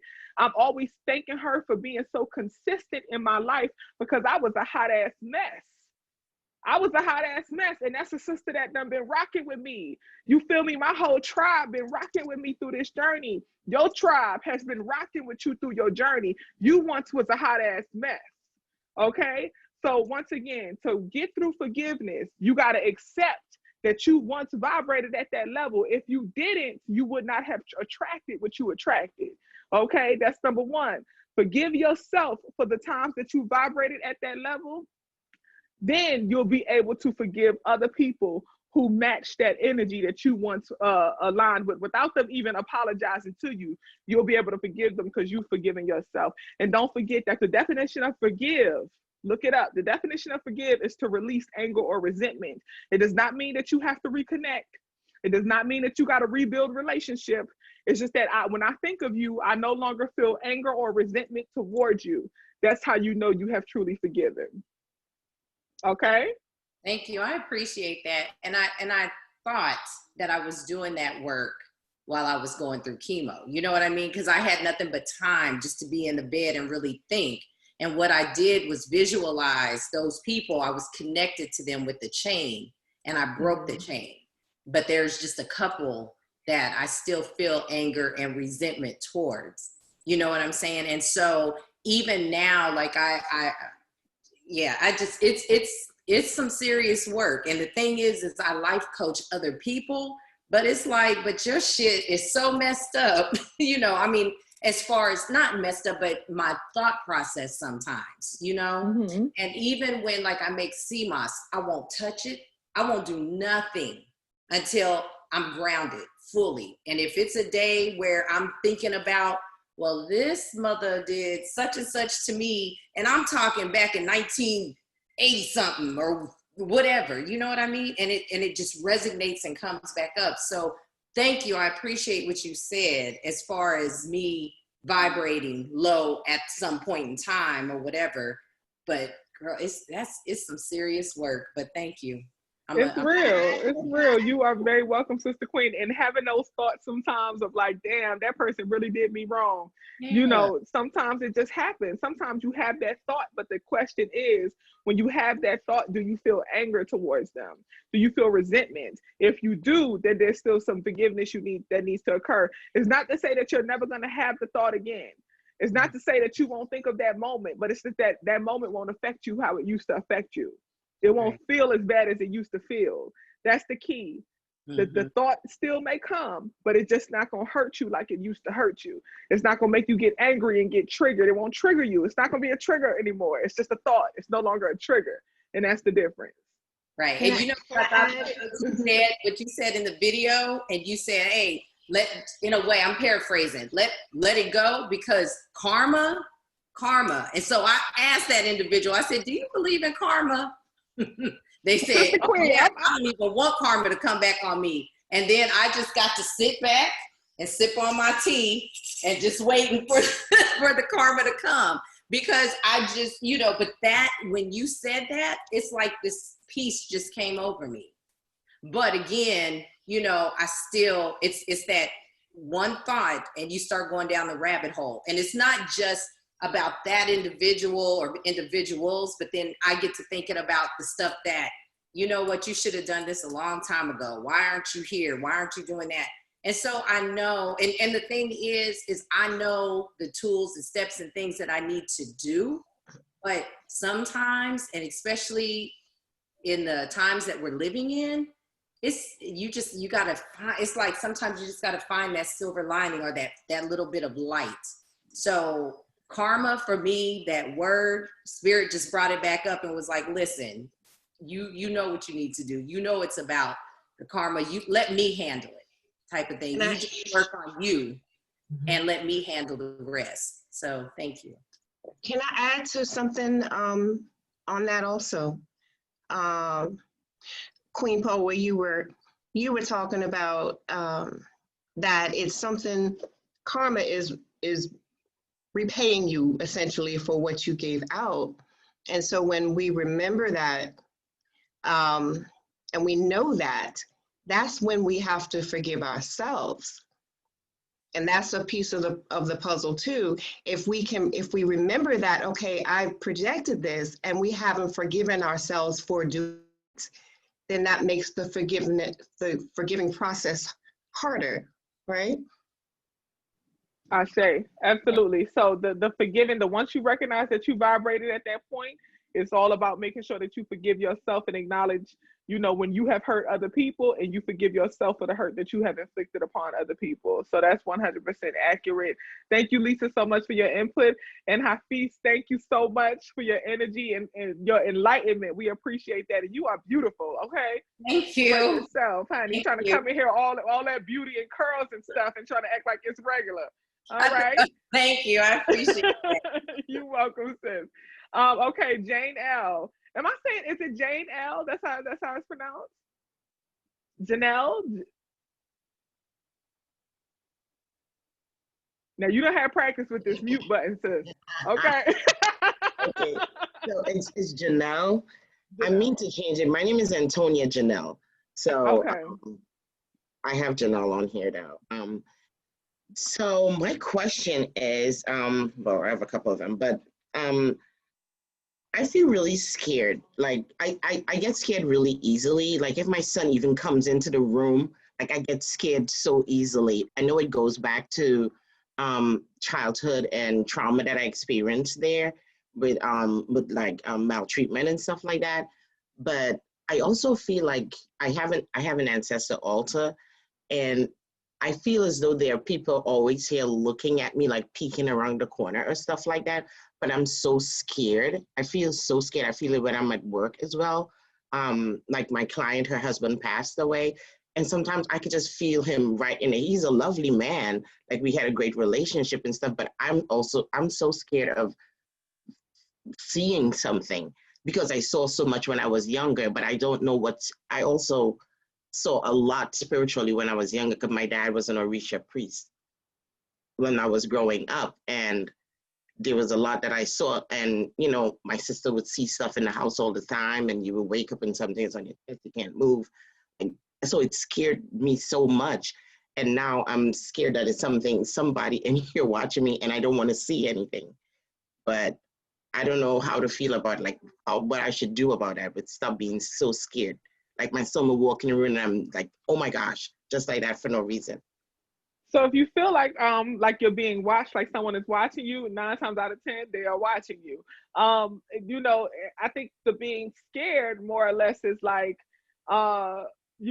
is someone watching me or is it not? I'm telling you now, someone is watching you, it's spirit, so, and there's nothing to be afraid of, okay? There's nothing to be afraid of. So if you get that brief moment of like, am I tripping? Am I bugging? Why do I feel like somebody, just know for sure, that's when you got to tell yourself, okay, spirit must be in the room. Give gratitude. Thank you for coming. Thank you for being in my presence. Thank you for protecting me. Thank you for guiding me. And, you can ask if you desire, are there any messages, anything you want me to know? Sit in silence for a few moments and see if you get some signs or some vibrations or some thoughts and see what happens. And then you can just give gratitude and thank them for coming and move on throughout your day. Okay. Yeah, the fear is really just like not being sure whether or not you're being watched. You're being watched, okay? So it's not even a question, okay? The fear is like, am I being watched? Am I tripping? If somebody in here, no, somebody in there, you're being watched, okay? I'm telling you, you're being watched. That's it. Okay. About my intuition, like I'm a Cancer sun and Gemini moon, I guess. I don't know what my ascending is. My mom don't remember when I was born. But I'm a Cancer, and I feel like my intuition is really strong a lot of the time. Sometimes like I would just think of something or someone, not even think of something, would just pass across my mind. I would feel it in a wave in my body, or I started paying attention to it and it would feel like a sharp punch in the stomach or a wave, or sometimes I would hear something say something to me, like when I'm not listening, like it would almost shout at me. you know, sometimes it'll be in the voice of my older sister, like when it's too much noise in my head, because I have anxiety as well. And like turning off the noise, like sometimes I hear my older sister just shout out at me, but my older sister is clear everything. And she does not, all right, she got hounds, but she's everything. Since we were growing up, she would see, touch, feel everything. But I don't know if we have a connection there, but we're not super close. But like, why is it her voice that shouts at me sometimes? Like ever since I was growing up, she would be in my head and she would just shout at me. Because of how you view her right now. So most of the time, like how you just spoke about her, like she's a messenger and she's highly connected and stuff like that. Sometimes when we don't view ourselves that way, whomever we view that way, it'll be that voice that you hear. So I quite often hear people will tell me, they'll say like, oh, you are the voice in the back of my head, or I hear your voice sometimes when I'm da-da-da-da. And it's because of the way they view me. However, you have to start viewing yourself that way. You know, you view yourself that way. I am you, you are me, we are us. Okay. I am who I am because you are who you are. All right. I love Ruby D poem. Ruby D has a poem called Somebodyness. Okay, and she said, I am somebody because you are somebody. Your somebodyness is the somebody of me. Okay, so it's just the universal connection. The way you view your sister, you gotta view you. You gotta view you. Your sister is connected and she's this person. She's always been connected and always seen, touched, felt. You too. You too. Okay. I lived in her shadow though. Like that is, when I was growing up, my mom would always say, why can't you be like her or be like my other sister? It was like something was wrong with me. I had to be like either one of them. But her, she was it. You know, for me, she was that. But I didn't let her know that because she didn't look at me like that. But as we grew up and she had a conversation with me, she said, she always wished she was like me. I was like, girl, did you see me getting licked all the time? Why are you trying to be like me? She's like, because you were brave. And I was like, what? Yeah, but it still got me licks. What if, you know, you got all the attention and everything like that? The attention I got was negative. She got a positive. Yes. So I never understood that. So, but that's why, that's the voice, you know, that's why you hear the voice. But it sounds to me though, Antonia Janelle, it sounds to me like what's got to happen is you got to do some work, sis. Okay, because there's some trauma there. There's some trauma there with your sister getting most of the attention, you know, you kind of being the stronger, brave one. It sounds to me like you almost had to take a stance, almost be a rebel and stand on your own in your own strength because you weren't being validated. Your voice, your value wasn't being validated. So all of that is going to take work that you got to do. All right. That's a part of the healing journey that you got to go on. Okay, Sister Queen? Okay. Thank you. All right, sis. Okay, can y'all hear me well? My earpod just died, so I'm gonna make sure y'all can hear me through the laptop. Okay, so next up we have, hold on. Wait a second, I didn't mean to lower anybody's hand. All right, I'm trying to add people and also lower hands at the same time. Creole Conjure, what's up?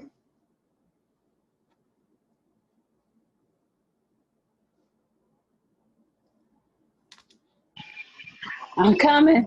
Okay. I had the TV's up loud in the other room, so I had to move because you won't be able to hear me. It's like theater music in there. But I had two quick questions. When you, first of all, I'm sorry. Hi, everybody. How you doing? As I scurried on into the room all fast and, you know, I don't want to not speak. But I wanted to ask, is it possible that like maybe if you get your hand of Ifa and not initiated, or if you were initiated, could you be an elder in a different practice? I say. So if you were initiated as Ifa, or at least received your hand of Ifa, can you be an elder in a different practice? Yes. Yes. A practice that you've already been initiated in? No.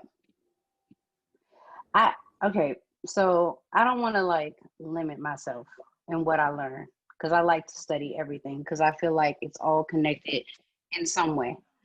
And so I'm from Louisiana. My grandma practiced Santeria, so I'm very comfortable within Santeria.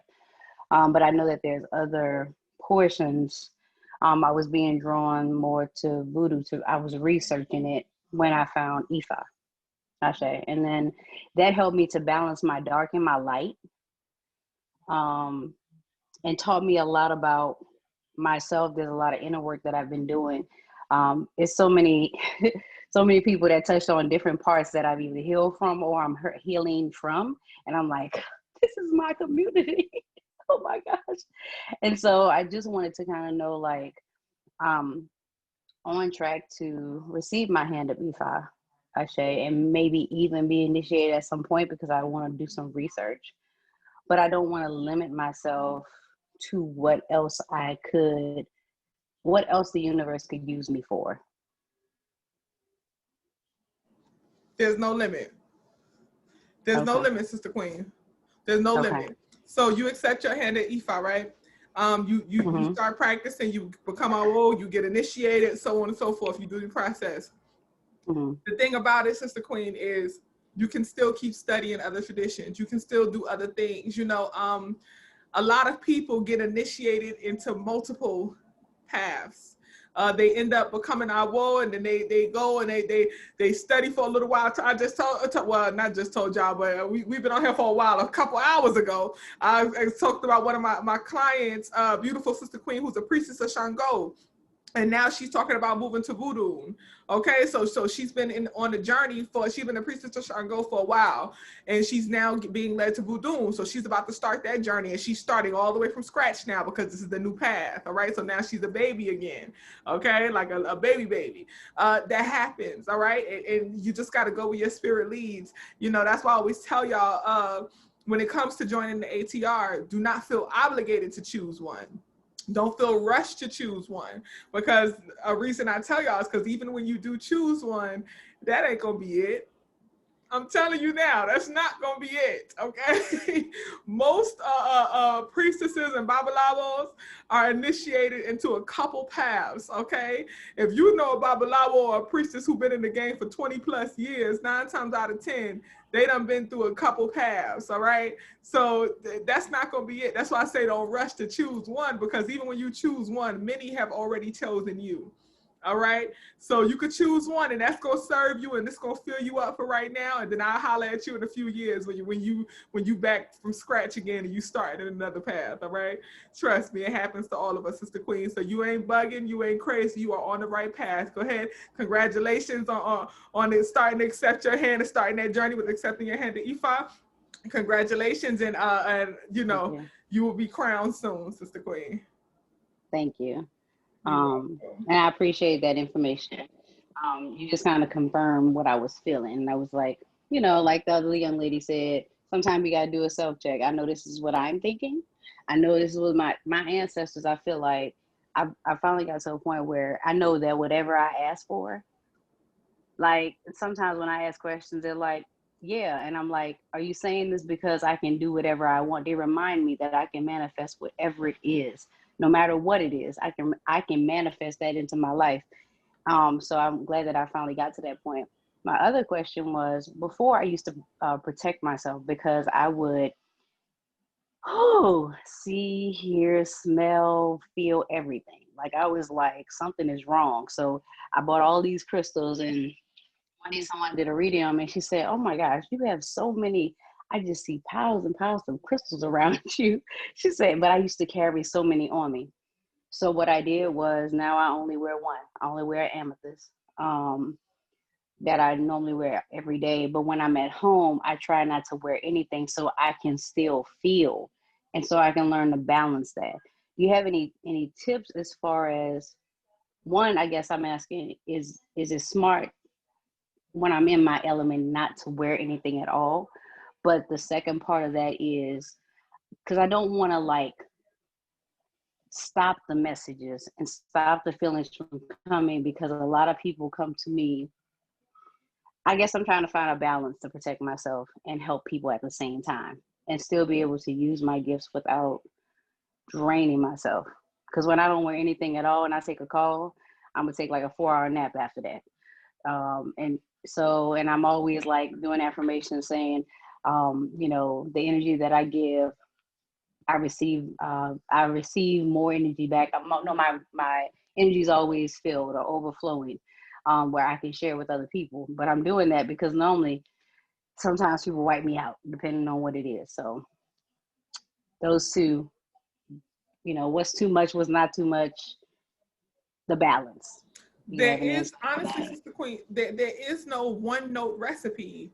There is no one recipe that's just blanket and works for everybody. I can't tell you, wear your crystals for 4 hours and then take them off for 3 hours and trust and believe. I understand that sentiment of, sometimes, especially like as a reader, as somebody who, sometimes you get exhausted.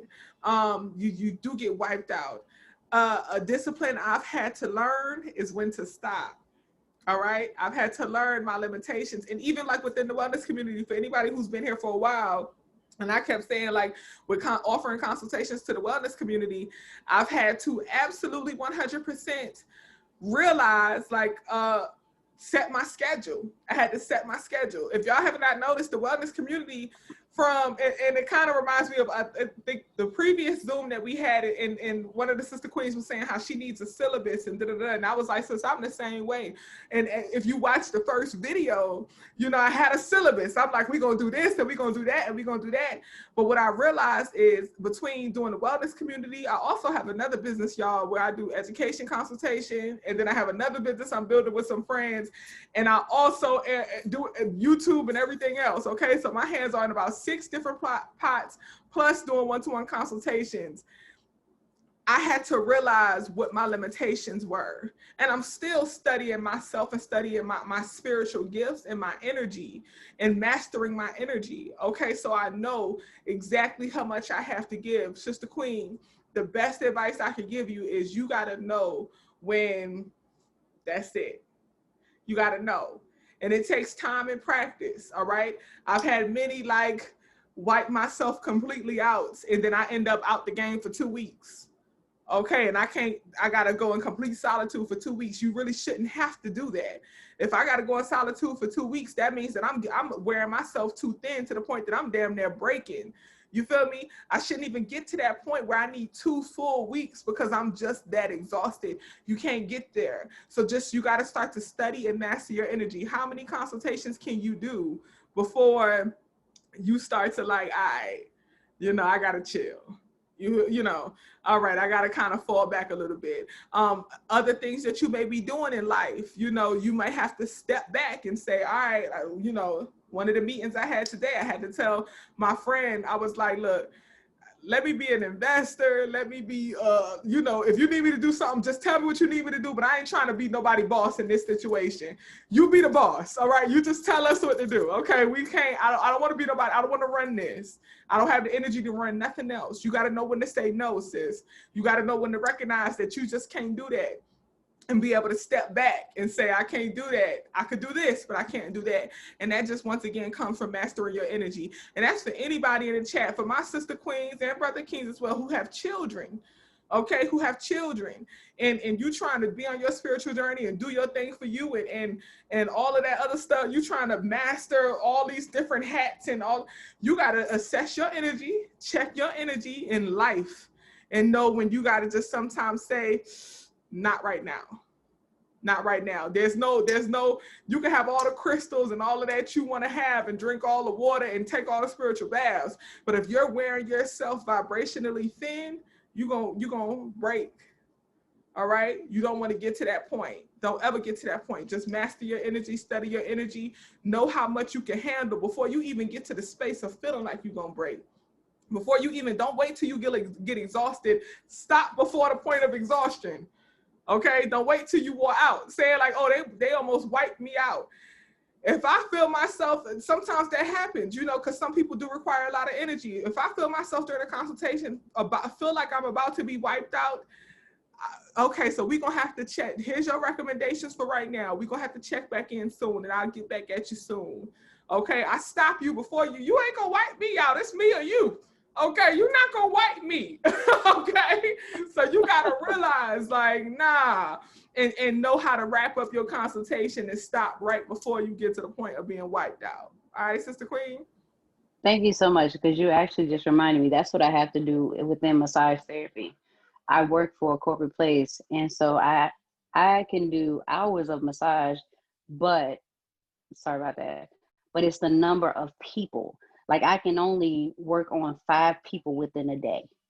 And I've even learned, so thank you for reminding me of that, because I don't even, certain people, when I feel they're pulling me to talk to them, I'm like, we can't talk. I'm gonna put you to sleep. So I really literally do this thing where I will relax, put my hand on them and do some Reiki and put them to sleep, because I'll be like, you about to talk, you about to drain all my energy, and I got like 4 more people to touch. Like, this is not gonna happen. So thank you for that.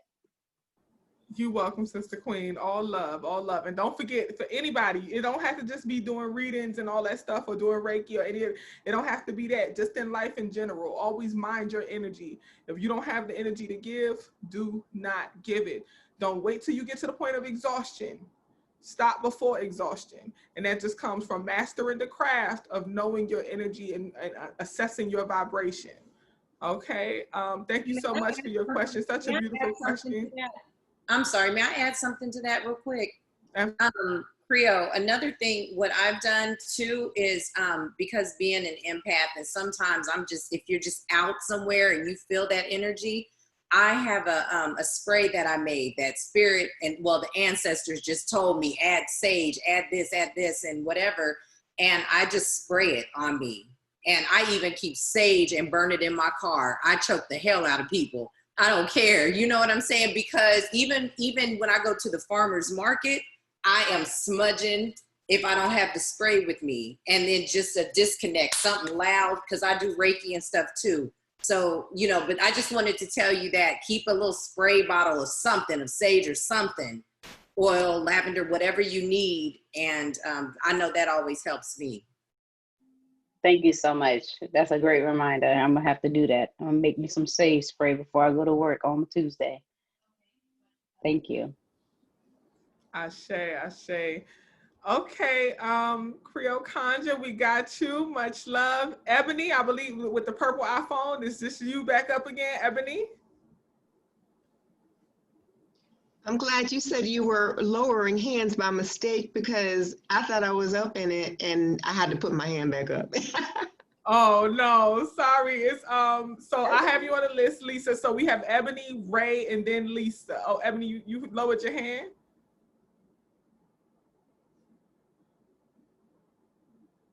Okay, Ebony must have stepped out.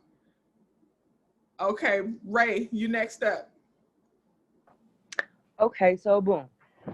Is it like a limit on what I can ask? Because I got a couple questions. You said, is there a limit on what you can ask? Yeah, because I got a couple questions, or just a couple, little things that I want to ask. Ask a couple questions. Be mindful. We have 3 people left, so it's 2 people after you. We have Lisa, and then Althea, and then we done. But okay, go ahead, Ray. Okay, so I'm gonna just do the ones that I think is most important to me. So is it like possible for you to kind of like have a connection with somebody that you don't really know? Because like somebody mentioned earlier, the dark night phase. Like I had started my spiritual journey, I don't even know, forever ago. And honestly, I had just recently, probably within the last month maybe, or maybe even 2, not even that, since November, really, the end of November, I kind of came out of it. But I was really brought out of it by a person, even though I don't know them, I've never met them, I've never had a conversation with them, nothing like that. So is it like possible to have a connection with somebody that you don't even know? Absolutely. Absolutely. Once again, as I said earlier, spirit they know you. They know you. So you don't have to necessarily know them, but they know you, and they sometimes choose you, and they choose to connect with you and attach with you for a specific reason. You would absolutely have to have a consultation or a reading to figure out what that reason is. So get someone to do some divination on your behalf and see what that reason is that they attach to you or that they connected with you. But absolutely, sometimes they just choose you. All right, sure. Because I be thinking I'm tripping. And then with like angel numbers or whatever, is it possible to see them too much? Like too much to where it's about to just drive me crazy. Like literally every time I look at the clock, every single time, or just I work around numbers, so I see a lot of numbers throughout the day, but the ones that I see are always like angel numbers, and I'm just like, there's no way that it just is. Like I see it. Am I not getting what the message is? Is that why you keep showing me this number? Or okay, so I'm so glad that you asked that question because I get so many DMs about angel numbers, so many DMs. Angel numbers are real, seeing consecutive numbers, and you know, I call it divine numerology. It's accurate and it's real. It's a real thing. But sometimes we become hypersensitive to it. It's almost like, you know how they say, if you say, oh, I want me a yellow Jeep. This actually happened to me. I used to want a yellow Jeep. I was like, I want a yellow Jeep. I want a yellow Jeep. After I spoke that, I started noticing every yellow Jeep. So right. like, oh, I'm surrounded by yellow Jeeps. Oh, this is confirmation. You just noticing this is the same right. yellow Jeeps. It's just that now it's at the forefront of your conscious thought. So you notice it. So it may be, it's not so much of, and I'm not saying that spirit is not trying to communicate with you, because sometimes when we see angel numbers just by happenstance, usually that's a sign that spirit is trying to communicate. However, especially if, you know, when people are on their spiritual journey and you know, numerology is something that's new and it's interesting for you, sometimes you just become hypersensitive and you don't realize that you're looking at the clock 20 times more than you used to look at the clock. You know, you didn't even pay attention to the clock before, but now that numerology is at the forefront of your studies and at the forefront of your thought, you always looking at the clock, or you always looking at time and numbers and stuff like that. So things that may have always been there that didn't necessarily catch your attention now catch your attention, versus when it's truly spirit communicating with you, it almost like happens. It's like by happenstance. It's like, oh, like you wasn't even aware, and it just kind of just got put in front of your face. If that right. makes sense. No, it definitely makes sense. I just be needing some clarification so I don't drive myself crazy and put myself in a home or something. All right, so I'm gonna just one more thing and then I'm gonna leave the rest alone for now. How do you make sage spray? Because I hear so many people talking about it. How do you make sage spray? So I'll give a couple recipes or a couple quick like little hints, and then Hafiz, please hop in and tell them what you do for your sage spray. But number one, I put a recipe in the group for natural Florida water. That's a natural protection spray. So in the recipe for the natural Florida water, if you look at the bottom, I said that you can jar it and use it to clean or whatever, or you can put it in a spray bottle and use it as a mist. Okay, so that's a natural protection. So look at that one. That's a very detailed one though. You can create a simple sage spray by using purified water or witch hazel and clary sage oil, clary sage essential oil. Okay, so purified water or witch hazel, clary sage essential oil, and you just put a couple drops of that. You can also put a couple drops of rosemary oil in there, and then any if you want to add like a lemon oil or not. You could do lavender or eucalyptus. Lavender, though, I'm not a big fan of the lavender for a sage spray for protection all the time. That's only for certain moments, but eucalyptus, clary sage oil, or lemon, clary sage oil, and put that with purified water or witch hazel and just shake it up. And that's a quick, simple one that you can do that still has the same effect. Or you could allow sage herb, the fresh herb of sage, to soak in the purified water or the witch hazel and create one that way. Hafiz, please hop in and give your recipe for what you do. Exactly what you said with the witch hazel, the clary sage, lemon, orange, and eucalyptus or peppermint. Okay, I got one more thing I wanted to ask. So how do y'all deal with, if you do deal with it, people? I don't know if it's more of them not understanding spirituality, regardless if it's African spirituality or just spirituality as a whole.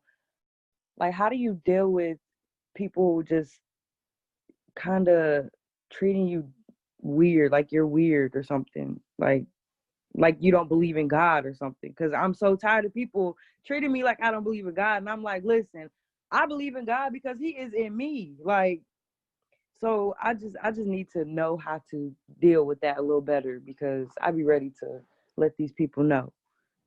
I don't. Okay. That's all I need to know. I don't. Y'all saw just a little pinch of my level of block energy earlier in the group chat. I will block the fuck out. And that's the thing that I don't understand with online people. I block niggas in my real life. Okay. Right. I block my real actual existence. Like, I will actually block people that I know.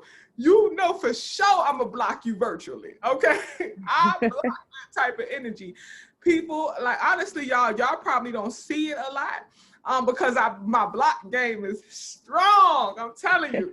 So y'all don't see them a lot, but I get quite a few comments multiple times a day of, do you going to hells and you don't believe, where's Jesus in that? And I posted one in my story as an example of a bitch who got blocked. You know, oh, y'all, you talk about no weapon formed against you shall prosper, but you're talking about crystals. Where's that in the Bible?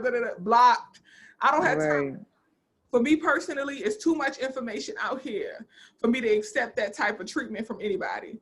It's too much information out here. And you may not know, you may not have studied, you may not even desire to study, and that's cool. But I ain't got time. Now, if someone comes to you and they're interested in learning, I'll send you a video, I'll send you some resources, you know, send you an email if you're genuinely interested in learning. But if it's somebody who's just holding up they good book and trying to use it to slap you, honey, blocked. You don't want blocked. And how you say how you say, like, if they have good intentions or whatever and they want to learn, they actually want to learn.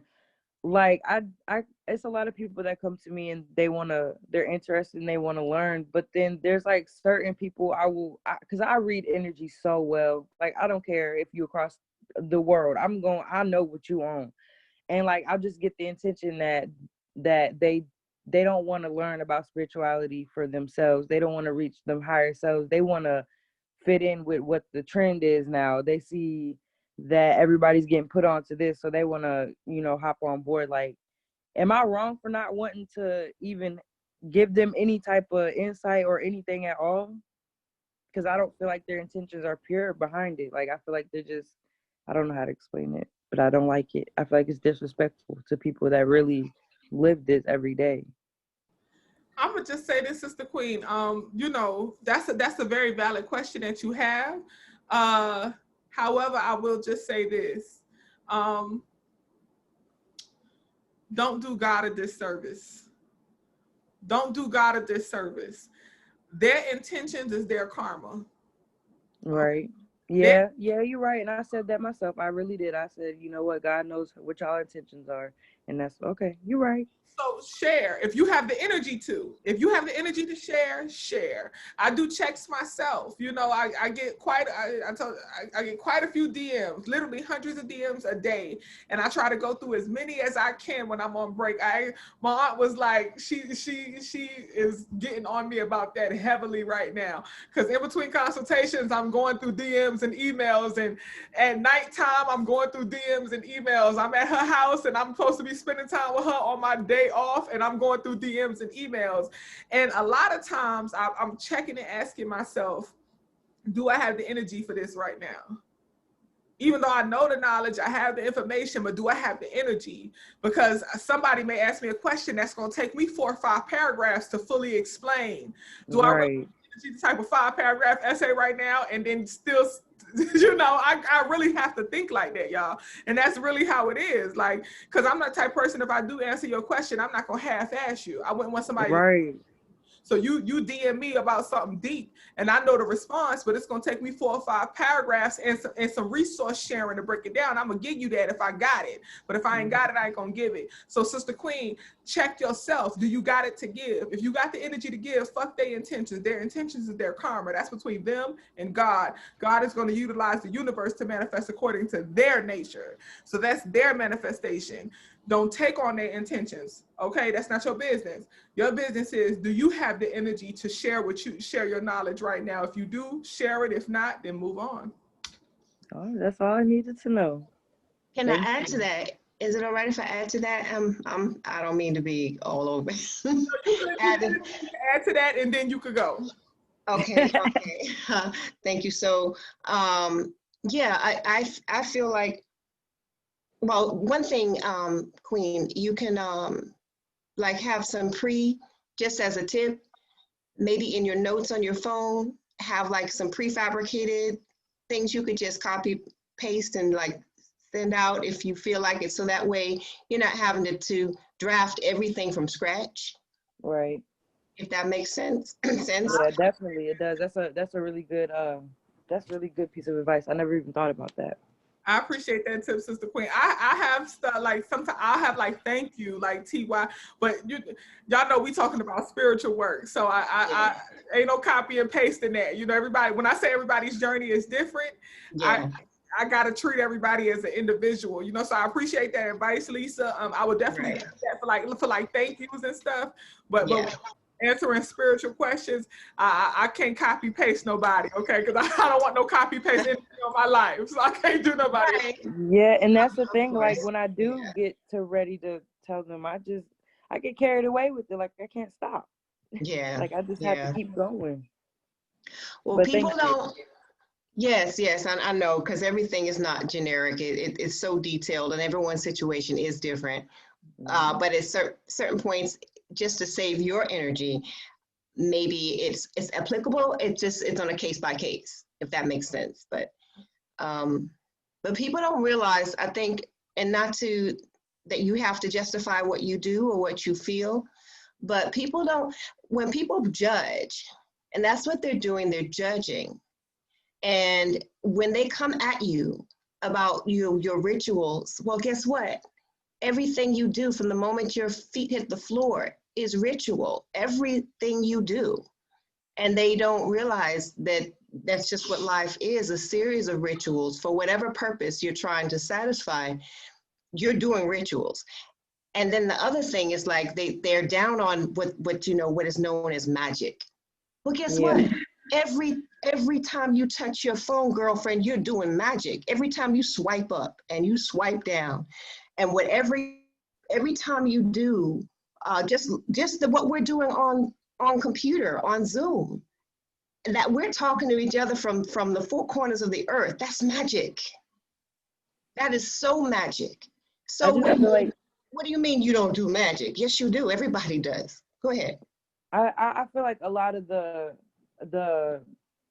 I guess the hatred and the misconception and whatnot comes from them not understanding, because that's where fear really comes from, is when you don't understand something, you fear it. So I don't know. Mm-hmm.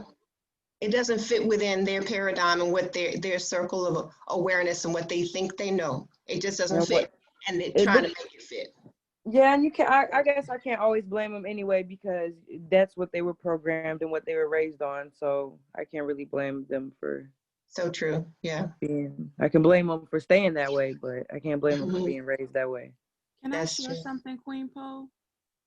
Absolutely. Who was there? It's Ambi. Hey, Ambi, I saw you right there, and I was literally about to quote you in the chat where you said it's the spirit behind them. It is, because Ray, I would just say this. Just speaking from my personal example, I've been in the church since I was 6 years old. I remember walking to the church by myself since I was 6 years old. It is an ingraining. It is a part of a lot of who people are, and they don't understand how deeply certain belief systems have been conditioned. It's like filtration. It's like it has just consumed you, and it's just a part of who you are, and they can't even conceptualize anything beyond their tradition. So if you could remember that when you approach people or you interact with people, their understanding is just what they have been given, and they don't know to go beyond that. I am 43 years old, and there's things I've learned in the past 3 years that I would have never thought. I couldn't conceptualize it. Right. And you're blessed to be so young and learning these things. You know what I'm saying? So just remember that when you encounter people who have a limited perspective, it's just perspective. It really is. I think about that too, because like I have grown children who I raised in the church because that's what I knew. And I don't regret that because I laid a moral foundation for my kids. But yet there's so much now more I want to share with them. But I just have to live it out in front of them as best as I can as I learn to try to show them that there's more than even what I taught them.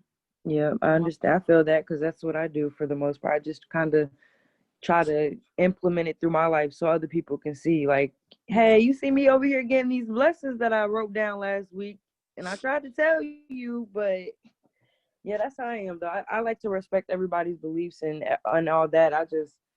Some people, they don't even try to understand anything else. But you know, Ambi, that was a great point that you made, because that's very 1000% accurate. And Ray, I'm gonna just say this, Sister Queen, we've all been conditioned. We've all been conditioned about something. And if you can't recognize how you have at one point in your time vibrated in the level of conditioning, you may be conditioned about something right now. You know, and I'm not saying that you are, but I'm saying that there's something in our lives that we've all been conditioned to believe, and we projected that conditioning onto other people. And I'm telling everybody in the family, not just Ray, this is for everybody. Some people get conditioned about African traditional religion. As you grow and you explore, you're gonna meet some Shango priestesses and some Oya priestesses and some Yemeya priestesses who are conditioned, and they can't connect with Islam. They can't connect with Christianity. They can't connect with Hinduism and all that. The way people feel about Christianity, it's people who feel like that about ATR. Trust and believe. That conditioning be real. That's why I always say you got to study the universal connection of everything, because what I never want to lead people down a path of is being one note about anything. I don't want a groupthink society. I don't want a conditioned society. That's why I don't teach ATR. Okay, I'm not trying to initiate anybody. I don't want any godchildren. I'm not trying to initiate anybody into Ifa, because I want you to study everything. Study everything, please. And that's how I know I belong. That's how I know I'm in the right spot. Ashe.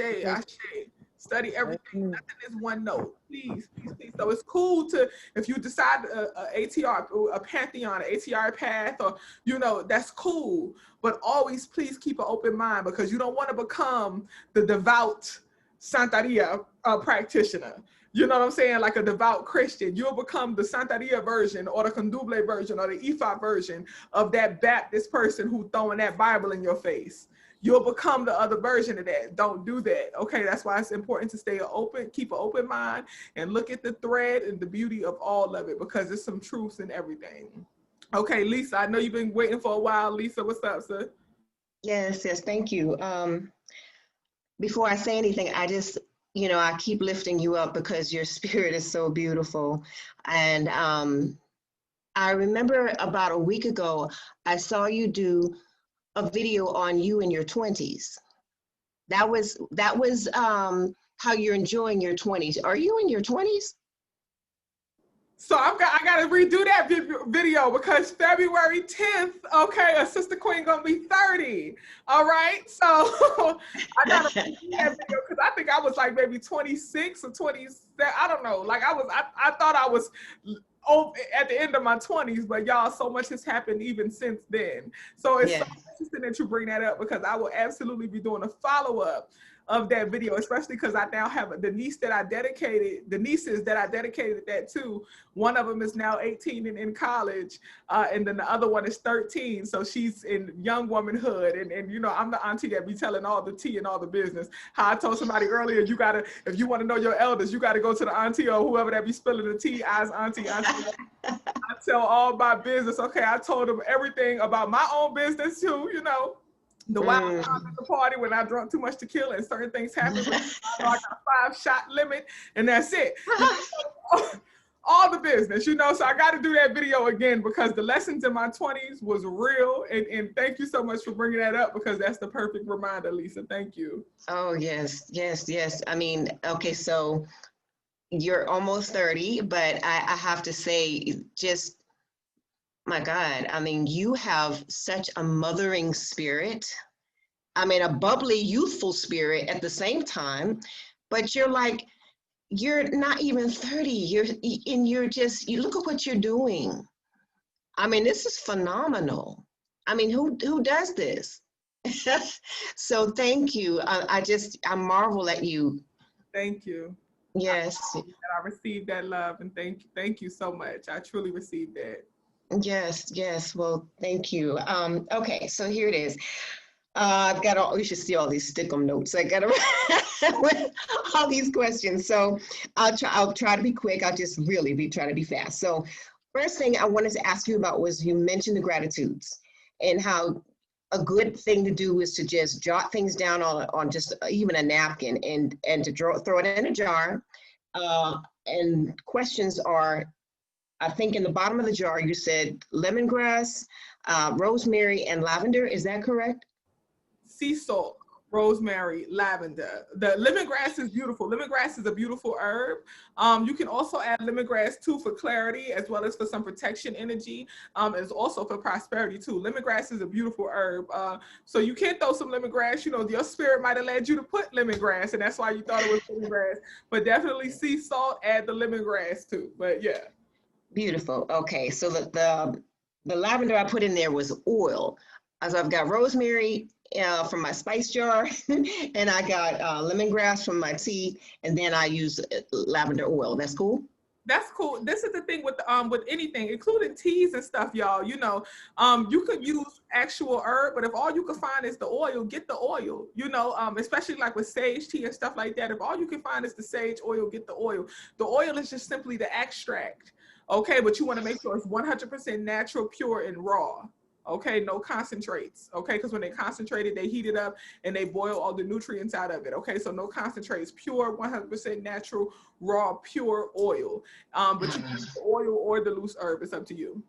Okay, thank you. I didn't know about the oil. Okay, thank you. So, okay, my question about that is, you said to write it, ball it up, and drop whatever your gratitude is, ball it up and drop it in. What if I just want to just write it and just drop it in without balling it up? Does that matter? That doesn't matter. No, you could just, I'm just saying ball it up to make more space in the jar. I recycle everything, y'all, okay? So my little herb thing, my little Dr. Sabi herb stuff, I've turned these into gratitude jars, okay? So I'm just saying ball it up to make more room, okay? So okay. If you just want to lay it in there, ball it up, it's up to you. But I'm just saying to make more room and you know, save more jar space. I'm saying ball it up, but do what you choose. Okay. All right. So I'm dropping it in now. Woohoo! Okay. Thank you for that. That's a beautiful way to really express your gratitudes. So thank you. Because I'm not a big person on journaling. It's just when I sit down to journal, it's like everything floods in and I don't know what to write, and then I get blocked. So this is perfect for me. Thank you. Okay. So okay. The second thing here is the stones and all of the earth elements and all the different herbs and so forth that we use in rituals. I heard it said that all of these things that we utilize in the earth, and of course they have this power, they have their own individual properties and power that they give. But I was told, or not told, but it was a YouTube video that I watched. A young man said that all this stuff is really us. It's us. It's already in us. I mean, the stones are us. The herbs are us. All these things are. So, can't we just tap into that within ourselves without needing? And if we don't have those oils and we don't have those things, can't we just tap into that? Absolutely. So I actually spoke about that in the last video, the last spirituality Q&A that I did on YouTube. Is literally the last live, and I posted it in the group chat too. I think it's because somebody else asked the same question. It's at the 19 minute 20-second mark. I remember it verbatim. Where we address that point of, if you don't have anything, it's all within. You have it within yourself, okay? You have it within yourself. So having the stones and having the herbs and all, those are just catalysts, okay, to help what you already have. What you already have it within yourself. And as you know, that documentary Heal on Netflix, that affirms all of that, okay? But you have everything that you need, everything that you need to manifest and do your spiritual work. You were born with it. You just have these extra tools like the stones and all that stuff, the herbs, the sage and all that. You have that as an aid, as a tool to help you. You know, it's almost like if I'm cutting a piece of bread, or anything, if I'm cutting anything, I can sit there with my hand and I can keep banging. Eventually it's gonna cut, eventually it's gonna break, eventually it's gonna separate. But a knife makes it so much easier, you know. It's that same concept. These are just tools to help aid in the process. You could do it on your own, but why not get a little help if you can, you know, to straighten it out and make it easier for yourself. I like that. Okay, I like that. Thank you. Okay, I'm just going to throw these out. And I know, Robbie, if you're still in here, I mean, you're the man of the night here because we keep talking, bringing your name up. But believe it or not, right before we came in here, I had just been studying on the coins, the tossing of the coins, the I Ching and the oracle readings, and just the hexagrams and all of that. I was just reading on that, and so that's kind of confirmation for me, if maybe confirmation for you. But it's about how to do your own readings or learn how to do your own readings by consulting the oracle. And so that's one thing. So I wanted to get your thoughts on that, Queen. And then two more things I'm just going to throw out. So the oracle readings is one. Another is a prayer altar versus an ancestor altar, if you can give thoughts on that. And the last thing is sex without marriage. Ooh. Let's hear it. Oh, okay. Well, we're gonna start with last first. Let me put that on. Okay. What's the problem? I don't understand. You know, you know, when it comes to sex before marriage, the thing is, honestly, Sister Queen, I'm speaking from my personal view, okay? So I'm not speaking from a spirituality, you know, this is according to this African traditional religion or what. I'm not speaking that. My personal perception and perspective, when it comes to stuff like sex before marriage and anything dealing with that, I know how I choose to govern my life. I know what I believe is right for me and the principles that I practice for me. Not to say that this is what anyone else should practice. You can have toxic sex in marriage. You can have toxic sex single. You can have toxic sex at any point in your life. That's just that on that to me. I think more than anything, it's about being mindful of who you choose to come together with and exchange energy, because that's an energy exchange. So who do you choose to come together with and exchange energy?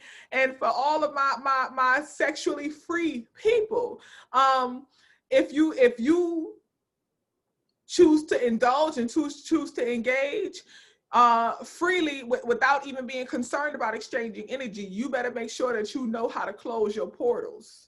Okay, so you got to be truly a master energy assessor and know how to close your gateways and your portals so that you can separate the two. I have friends who are very much like, you know, they're sexually free and they fuck who they want to fuck. But basically, I always tell them, like, you know, we do a lot of energy work. We do a lot of Reiki work to ensure that their gateways are protected and closed as they bust it open. Okay, so that's just how I feel on that. And you got to do that in marriage sometimes too. All right, if your partner, your husband, your wife, your spouse, your partner, your lover, if they are not in a wellness center space, you need to know how to close your gateways as you continue to sexually engage with them. Okay, you need to know how to protect your gateways. And that just takes time and a lot of protection energy and protection work, you know, candle magic, spiritual baths, intentionally going within and understanding, knowing the power of your Ori and being able to connect with your Ori and close your gateways and connect with Papa Legba to close and protect your gateways, all of that stuff. Okay, so I'm not gonna get into all that now because that's a whole hour and some change we'll be talking, but you just got to know how to close those gateways. And that's just how I feel about the whole sex thing. Marriage or no marriage, it's about the energy exchange more than, you know, the contract to me. Now, the question you had before that, Sister Queen, what was the question you had before the sex? It's question number 2. Yes, number 2 was the prayer altar versus having an ancestral altar. Once again, that just goes to like, what's the difference for you? Like, for me personally, you pray at an ancestor altar. I don't understand what's the difference as far as, you know, for some people, they choose to, you know, have a prayer altar where it's dedicated to all Orisha ancestors and everything. So they have like a universal altar and that's their prayer altar. But then they still separate and have like, you know, a Shango shrine, a Legba shrine, you know, and all that stuff. So they'll have one universal prayer altar where everybody is celebrated and honored and they have their separates. But to me, every altar is prayed at. So every altar is a prayer altar. Meditation is prayer. So if you sit and meditate at an altar, it's a prayer altar. That's the purpose of an altar. So I don't really feel like there's a difference, but once again, that's like a to each his own type of thing. Okay, all right, thanks. And I'm sorry, one more time? No, it was one more question that you had. I know I missed one question. What was the other question? Yes, so it's I wanted to get your comments on like oracle readings with the coin tossing. What are your thoughts on that? So, and I also want Robbie to chime in because, you know, you elevated Robbie at that point. I definitely want Robbie to chime in. Matter of fact, Robbie, you go first and then, I'm a freshen up my drink and you go, and then I'll go. So 2 things. One, the coin divination is a very Black hoodoo type of divination. And so you can use, I have 3 pennies. You can use any coins. But I just take 3 pennies, I cleanse them. You can cleanse them with Florida water, you can smudge them, you can pray on them. If you don't have any of that, just simply pray and pray for cleansing of any negative and unwanted energies. And I charge it on my altar. But what you would do is you would just take it, and whatever question you have, it has to be like a very specific yes or no question, like very, very specific. So you would shake it up, and whenever you feel led to drop it. And if 2 heads pop up and 1 tail pops up, that means it's like a soft yes. So it's still like a yes, but like a soft yes. 3 heads that pop up, it's like a hell yes. Like that's like yes, yes, yes. And then 2 heads that pop up, 2 tails that pop up is like a soft no with like 1 head, and then 3 tails that pop up, that's like a no. And you shouldn't ask like the same question over and over again. You just had to be very specific. And so yeah, that's like hoodoo. That's like a form of hoodoo. But on the other hand, with tarot and oracle decks, it's just like it takes like a lot of studying. Honestly, anybody can pick up a tarot deck. It always comes with like a book and stuff.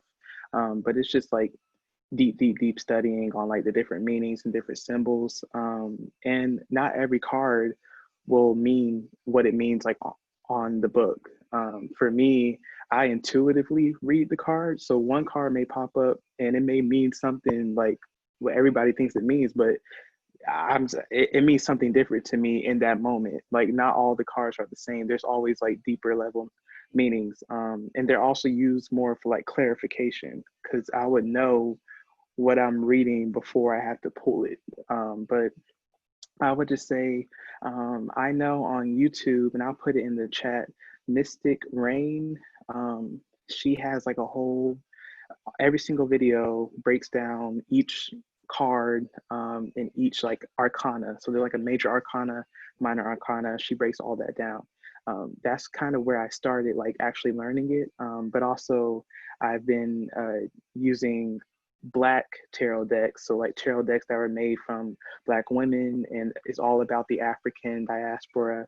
So I have like an Akamara deck, and that's all about the African diaspora, and Dust to Onyx, but really just making sure that I knew how to read the Rider-Waite deck, which is like the standard deck, but then also getting out of that and going into how we as Black people will connect with it, because a lot of the decks don't really have Black faces and or whatever, you know, so you have to like find whatever your way is. But it's normally, when you study it, you can study it verbatim, but also trust your intuition whenever you pull it, because if it means something different than what it means in the book, it doesn't mean it's wrong. It's just that's like what your spirit is telling you in that moment as well.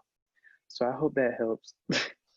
Yes, it does. Thank you. And that's just like what the Queen was talking about with the dream books.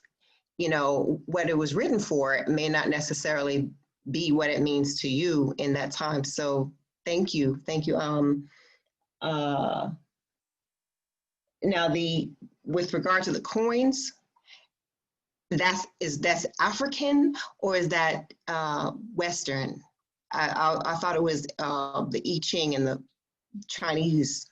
Okay. It's well, for this coin divination specifically, it's hoodoo. So it's from enslavement on this side of the USA. But I know more of African divinations is like you can read cowrie shells, or the I know in Ifa, I think it's called like the Olokrum or something. That's like another form of divination too, but that's more for like the priests, and Babalawos do that as well. So that's like more of like African divinations, but really you can read, I mean, there's so many different divinations with clouds. You can do clouds, you can divine with water, you can divine with bones. So, I mean, but the coins specifically, that's like a hoodoo thing. And also playing cards instead of tarot cards, like playing cards is another hoodoo divination system as well. Okay, thank you. That's beautiful. And I guess it all comes from us anyway, right? So, all right. Thank you so much. I just definitely want to say ashe to everything Robbie said. I have nothing to say. You did that. Okay, so everything. And when it comes to like coins, and it coming from hoodoo, yeah, hoodoo, you know, that is the spiritual practices of our enslaved ancestors here in America, but it's the spiritual practices that they held on to and carried on from West Africa and wherever they came from. So basically they just, everybody, you know, y'all know what happened, you know. So our ancestors were thrown together from all different tribes and ethnic groups and geographical locations, and they were brought together and forced together here. And they basically said like, look, in your country, y'all do this and y'all use what herb? Okay, well over here, we do the same thing and we use this herb with this intentions. Oh, so it's the same thing? Oh, we just say it in a different language. Oh, we don't using this herb for the same reason. It just looks different for y'all. Like over here, we call it white sage. Over here, they call it impepo. Oh, okay, so they got white sage over here from the Native Americans. Okay, so we're going to incorporate that. Boom, boom, boom. That's literally what it is. So our ancestors did that work and created and named their own tradition, which is hoodoo. And this is the work that I'm pushing everybody to do, where what our ancestors did, we need to repeat. Okay, let's study all, and look for the connections of everything, because that's where the true work lies. And hoodoo is a great place to start too. But coin work absolutely comes from a Khan tradition too in West Africa, which our ancestors carried and brought over here. Okay. Thank you, sis. You're welcome. All right, Lisa, I'm glad we was able to get to you and answer your questions. Thank you so much, Robbie, for your amazing clarifications and input. I appreciate that. Next up, we have Althea, Alethea. Alethea. Hey, Queen. Hello, everyone. So I just had a quick question. When you were talking about the 3 vision boards, you said the spiritual, the mindset, and then the physical. Could you explain, I'm new on my journey and everything, could you explain or elaborate a little more on what the spiritual one is or what it would look like? I don't know. Okay, I definitely will. First off, I want to say, I know Zykees, you busy. Clearly you busy, sir. But the way I saw that black mama hand working, okay, I don't know if y'all looking at Zykees on that screen, but all I saw was this and a lot of this. And I know somebody getting cussed out on that side. So we just gonna send Zykees a lot of love, sis. And when she watch this back, you gonna see you. Okay, so we sending you some love energy. Look at that hand. Okay, so out there, Alethea, when it comes to the spiritual vision board, you mainly want to put on your spiritual vision board, what do you desire for your spiritual journey? What energy do you want your spiritual journey to carry? Okay, what are some places you may want to travel in your spiritual journey, a spiritual quest? Okay, what are some things that you want to learn about or experience? Who are some people that you would like to meet, and what are some things you would like put in your pathway? So I'll give an example. Like for me, you know, I was open to studying everything. So I knew that I wanted to commune with some monks. I knew I wanted to commune with some nuns. I knew I wanted to go into deep meditation practices and go to an ashram. These are all things I put on my very first spiritual vision board. Sister Queen, I've went to Bali, been in the ashram. I've sat and communed with the monks in Cuba, as well as in Bali, as well as in South Africa. Everything in Italy, I sat with the nuns, and I stayed in the monastery in Italy for a while and sat with some nuns. So, you know, everything you put on your spiritual vision board is about what you desire for your spiritual path. Once again, who are some people you will want to meet? What are some paths and some practices that you want to learn about? And not say dedicate yourself to, but learn about. And you can manifest that through your spiritual vision board. And also, once again, what energy do you want to carry while you're on your spiritual journey? I knew that I wanted to learn peacefully. I knew that I wanted to learn prosperously. I knew that I wanted to learn in a way where things were very clear. So clarity was something that was on my spiritual journey vision board, okay? So these are some things that you can consider and think about as you build your spiritual journey vision board. Okay, perfect. Thank you so much. You're welcome. Was that your only question? Yes. All right, Sister Queen. And the last hand we have is Sarita. I had a consultation with you, Sister Queen. It's correct me if I'm wrong. Is it Sarita or Sarita? It's spelled Sarita, but it's Sarita. Sarita. Hey, Sarita, how you doing? Hey, I'm all right. Hey, everybody. I was gonna try to save this for my one-on-one consultation because I have another one on the 18th. Okay. But Spirit's like, nah, I need you to share this in this group. I'm like, nah, I'm good. But Spirit is persistent, so I got to share it. So this is about a dream that I had this time last year, and I time-stepped it because I was dating a guy that I'm not dating now. But anyways, in the dream, he and I were at this restaurant just eating and having a good time, and this woman comes in frantically running around the restaurant screaming, I got to find her, I got to find her. He's looking for her, he's looking for her. And I'm like, what the hell going on with her? You know, but I'm still enjoying my food. And she runs behind me and she drags her hand through my hair. I don't play that because I don't know what your spirit like, so please don't be touching my hair. But so out of reflex, I do this and her fingernails are like just literally falling out of my hair. So I'm like, what the hell? Kind of. But then I'm transported to my grandmother's house, who raised me. My grandmother raised me. And her house wasn't built to anybody's code. So the doors didn't go all the way down to the floor. And as I'm sitting there, still trying to get these fingernails out, I see light flooding from under the back door. And I know that was the person that this lady was talking about coming for me. And it's like this powerful light. And I'm afraid of this light because growing up as a Christian, light means Jesus. And I'm not ready to go to the upper room. So I'm trying to block this door because I don't want Jesus coming in to get me. Like I'm trying to make the choice, no, I'm not ready. And so I got my back against this door, just propping myself up, trying to hold this light on the other side of the door, but I can't keep it out because it's powerful. And my boyfriend just sitting there I'm like, you ain't gonna help me, you see me struggling. So he gets up and he's holding the door with me, but we're too weak to keep this light from opening. So boom, the door opens up and it's just a flood of lights.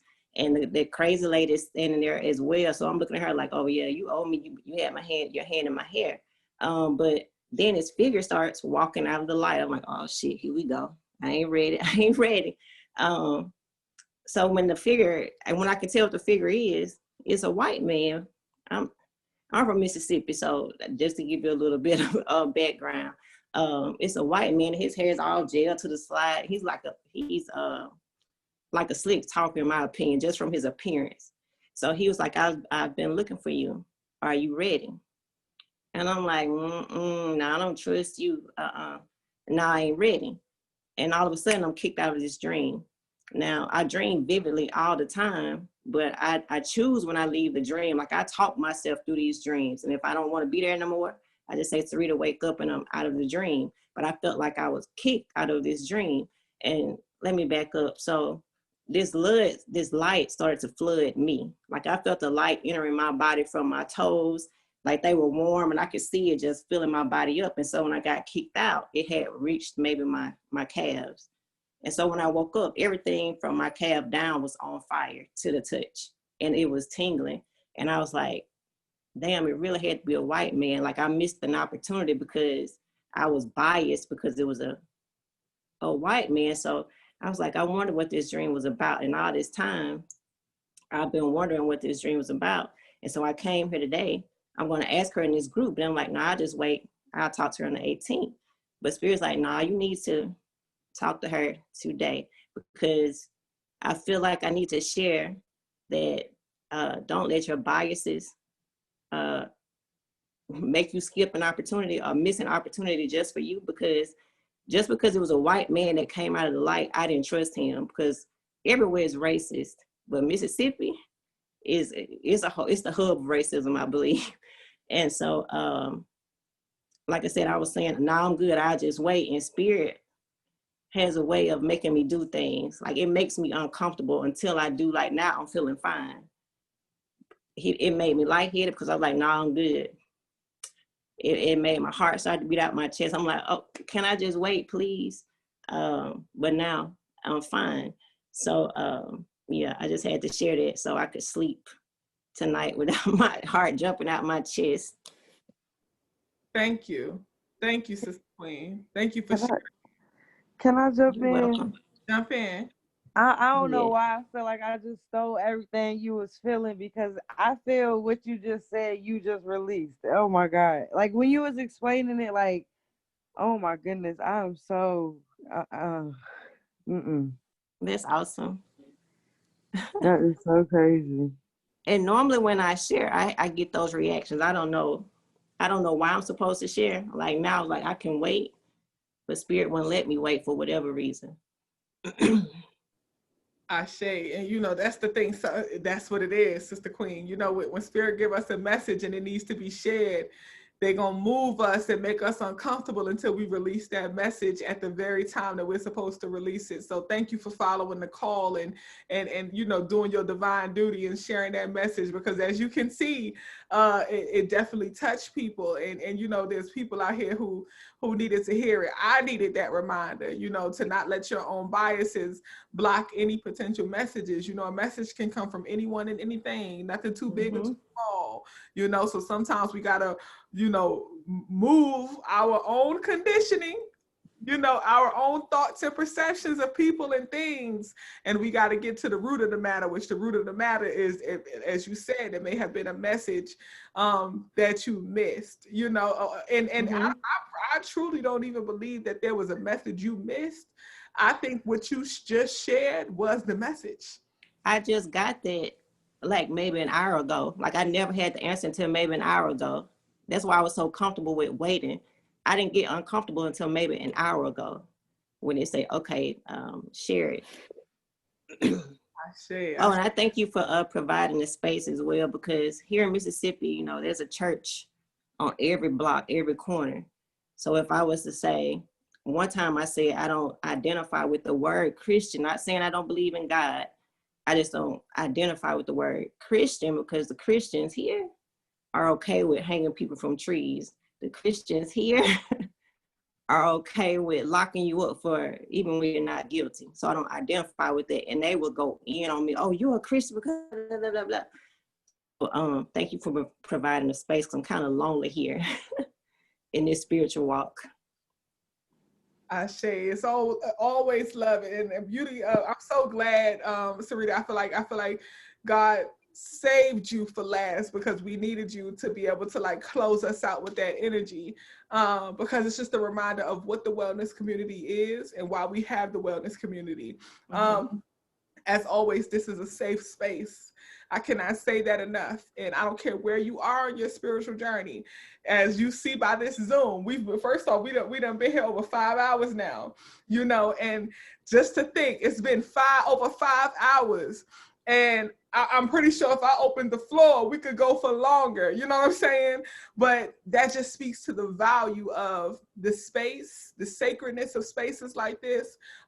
It's nowhere on your journey where you won't need a space like this.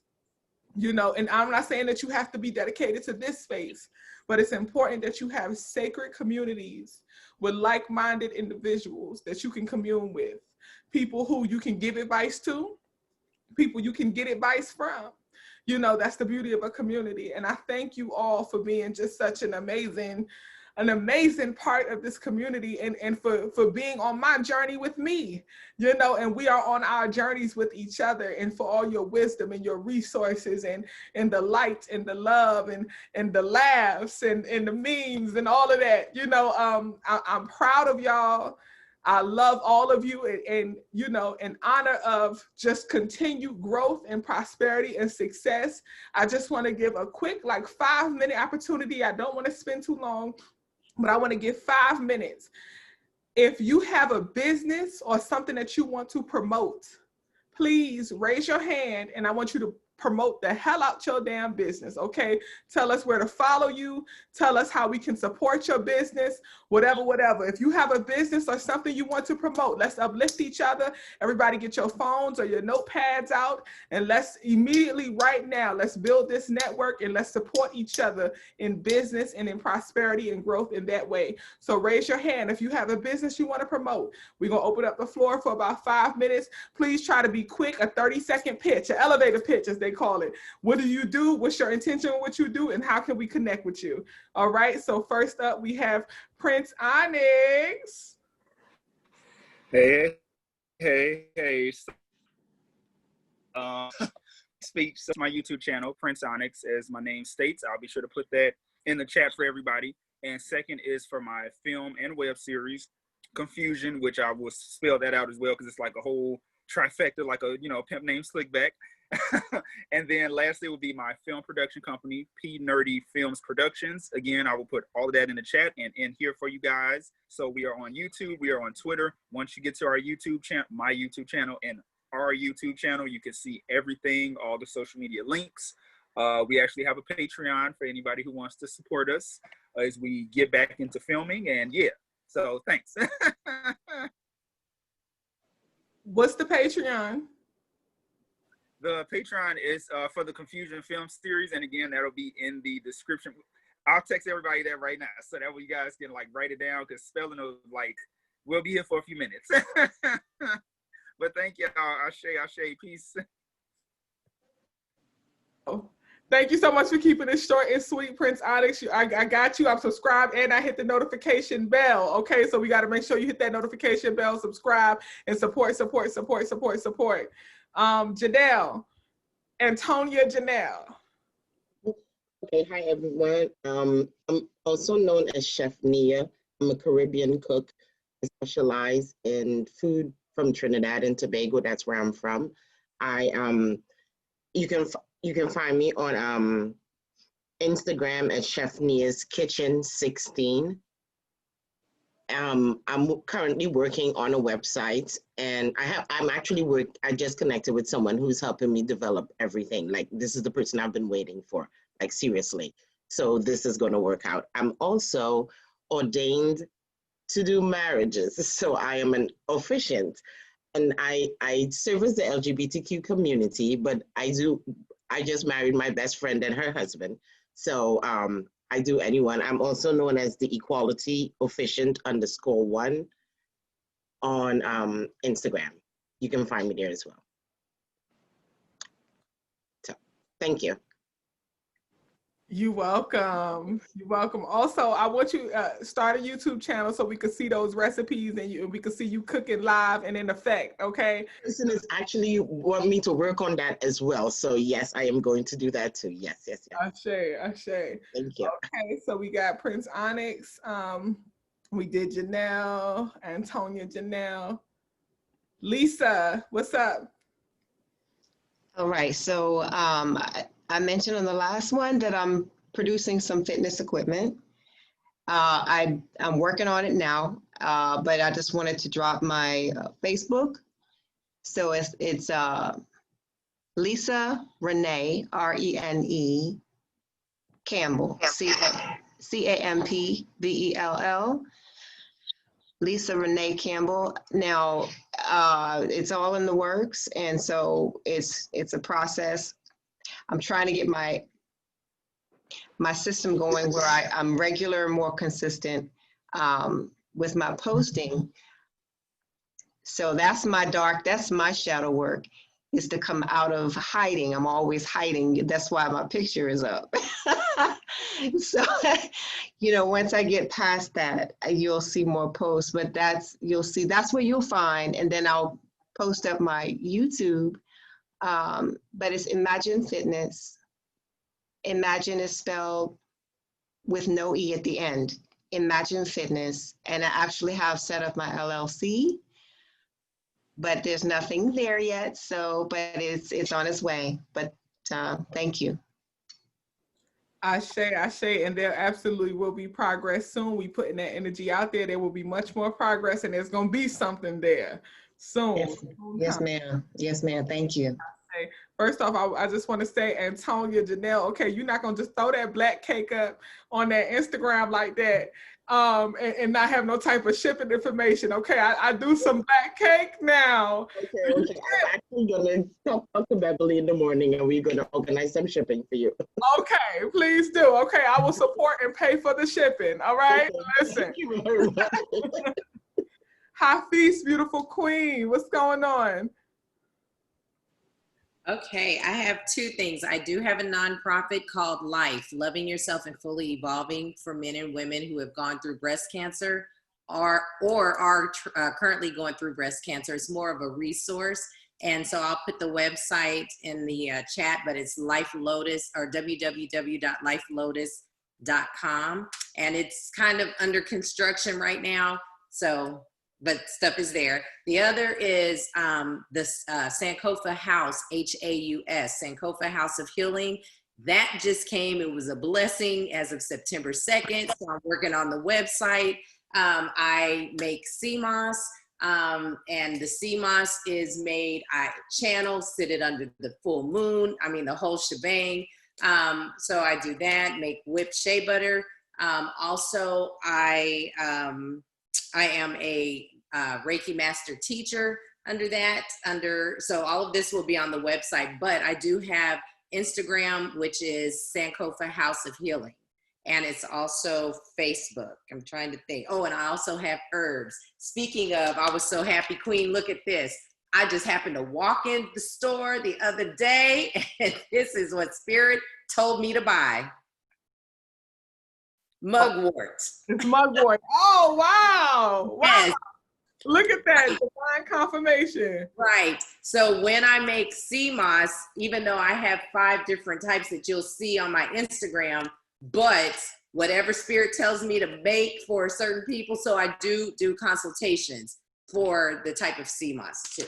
That's it. Thank you. So it sounds like life is spelled L-Y-F-E.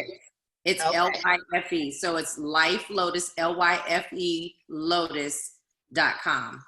I love the acronym, L-Y-F-E, Life. And yes. What does it stand for again? Loving yourself and fully evolving. That is my affirmation. So when I was going through breast cancer, I knew that I had to love myself in order to get to where I am today. That's beautiful. Yes. Thank you. Thank you. Ashe. And you said it was Sankofa House of Healing.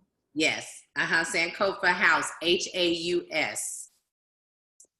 Sankofa House of Healing. Okay. I'm sitting here like, girl, I'm trying to find, okay. I'm sorry to interrupt, Queen, but like Beyonce stylist just posted you. Tyrone. That's you, right?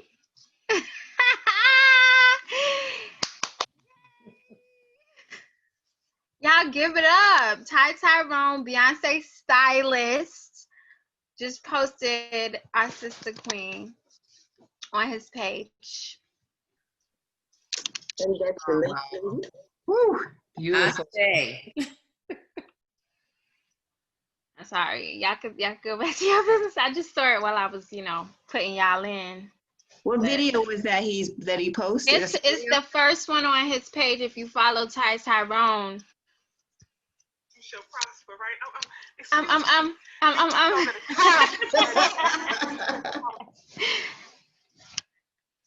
Yes. You are a gift, truly. I said that to Prince Onyx, who helped me find a link to you. Because we have a consultation on the 15th. I was like, where's her Cash App? He was like, no, it's free. I was like, wow. Whoa. The thing is, the divine manifestation is real, family. You hear me? Manifestation is real. Okay? Because you know that means that Beyonce have seen my face, okay? You know that's what it means. Manifestation is real, Lord. Okay. Yes. I cannot say enough, family. Please, please, please. If you don't do nothing else, you just gotta know for sure, and you just gotta believe. Just believe and just release it into the universe and just move with spirit. I promise you, just move with spirit, okay? Move with spirit, and it takes time, but trust and believe. Move with spirit. Whatever your spirit leads you to do, whatever they lead you to say, how Sister Queen Sarita just shared that message, that's how spirit speaks to you. Okay, when spirit speaks to you and tells you to move, you got to get up and move. Even was starting the wellness community. I was woken up out of my sleep, 4 a.m. Woken up, spirit said, do this. I did it. I stayed up and just did it and built that thing in a day. In February 2020, I launched it. Just do it. Just do it. You may not know why, you may not know who, you may not know what, but you just got to release it. You got to get it out. And as the Sister Queen said, Sarita said, I don't know who needs to hear this. You know how they say that in church. I don't know who this is for, but somebody gonna catch it, and you may do a video. I did that video. You don't know who it's for. When I did that specific video, he posted, family, and then I'm gonna wrap it up and we're gonna get back to promoting businesses. But when I did that specific video, I was laying in my bed, okay? I was laying in my bed. You see, I got the same jacket on. This is my little house jacket. I was laying in my bed. As I was laying in my bed, Spirit said, you need to say this and say it just like this. Y'all notice I've never done a video like that where I'm like, excuse me. I've never done a video like that. Spirit says you need to do this and say it just like this. And the person who will least listen to you is you gonna get their attention. They need this message.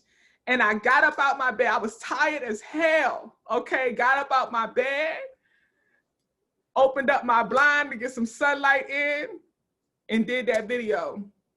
And look where it's taken, So just lead with spirit, family. The littlest thing, something like a 15-second video, you never know who it's gonna get to. Just something like that message Sarita said, you never know who that's gonna touch. Even watching this Zoom right now, y'all may see it as like, oh, I'm just plugging my Instagram, I'm promoting my business. Y'all don't know who the hell gonna see this. You don't know who's in the wellness community. Hell, I don't know. Y'all, we literally have hundreds of, I'm not gonna say exact, no, we have hundreds. Not 100, not 200, not 300, not 400. We got hundreds of people in the wellness community. You don't know who up in here watching you. You don't know who looking at you. Plug your shit, okay? I don't get, when y'all in the group chat and you put your website and you like, hey, my niece got this going on, I don't get mad. Put your shit up in there. Plug your stuff, okay? Do what you do as long as spirit leads. Now, don't be greedy. Don't be disrespectful. Long as spirit leads you, put it in there, but just follow your spirit, family, with everything you do. And just thank y'all so much for y'all support. Okay, we got to get back to promoting Kimba. Kimber, you are next, Sister Queen. What's up? Can y'all hear me? Okay. So, I have a what is it called? I have a podcast that it's called Ladies Night In, and we show it on my Instagram and Facebook on 2 different pages, on Can I Live Movement and Foundation and on Native Tongue Network. And I'll type them in because like I spell them a certain way, so I'll type it in the chat so y'all can see it. But and that's where like I promote like melanated business women and just talk about a lot of different things that we go through. And I have some other stuff coming up too. So if you follow me on my personal Instagram, then you can stay posted with the rest of the stuff, and I'll put that in the chat as well. So yeah, thank you guys. Say the podcast name one more time, sis. The podcast is Ladies Night In, but I'll put the information where you can get to it in the chat. Perfect. Ladies Night In. I like that name too. Ladies Night In. Thank you. All right, Kimber. And I saw you said you turning 30, 2021. I saw that in the chat. When is your birthday? May 8th. Okay. All right. We right around the corner. I'm February, May. It's not too far. Not too far. Yes, ma'am. 30, honey. You ready? You ready? Yes. That's why I'm practicing that Meg scoot. Okay, because I want to be able to be 30 and be doing that scoot, honey. That's why I'm practicing, girl. Okay, we got to still be jiggy at the 30s. All right? Right. Okay, family. Black Queen 3. Hello, can you guys hear me? Okay, so I have a YouTube page, Black Queen of 3, where I just started touching on a couple of doing cooking videos because they were requested, and those are now my most popular videos. So I also have a Facebook page, Black Queen of 3, and it's literally just the way it's written here in the chat with the number 3. And I started the page because people always come to me for advice. And so that was one way I can kind of inspire people, give advice, and keep people motivated and encouraged. So my Facebook page, Black Queen of 3, and my YouTube page. I also have a health and wellness company where I have all plant-based, no pills products.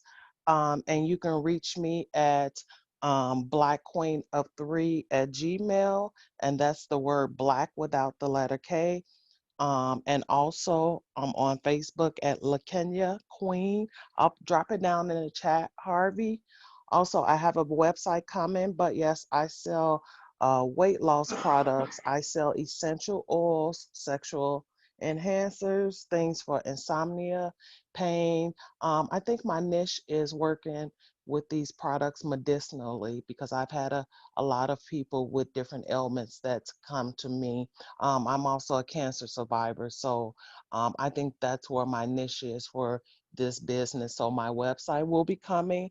I changed the whole thing. It was going to be a Snatch by Black Queen of 3, but I kind of connected, my spirit came to me and I connected my new name, A Better You, Health and Wellness, because I feel like that's what spirit want me to do, help people medicinally. So my website will be coming. I had to change everything up at the last minute, but it is what it is, and that's what it is.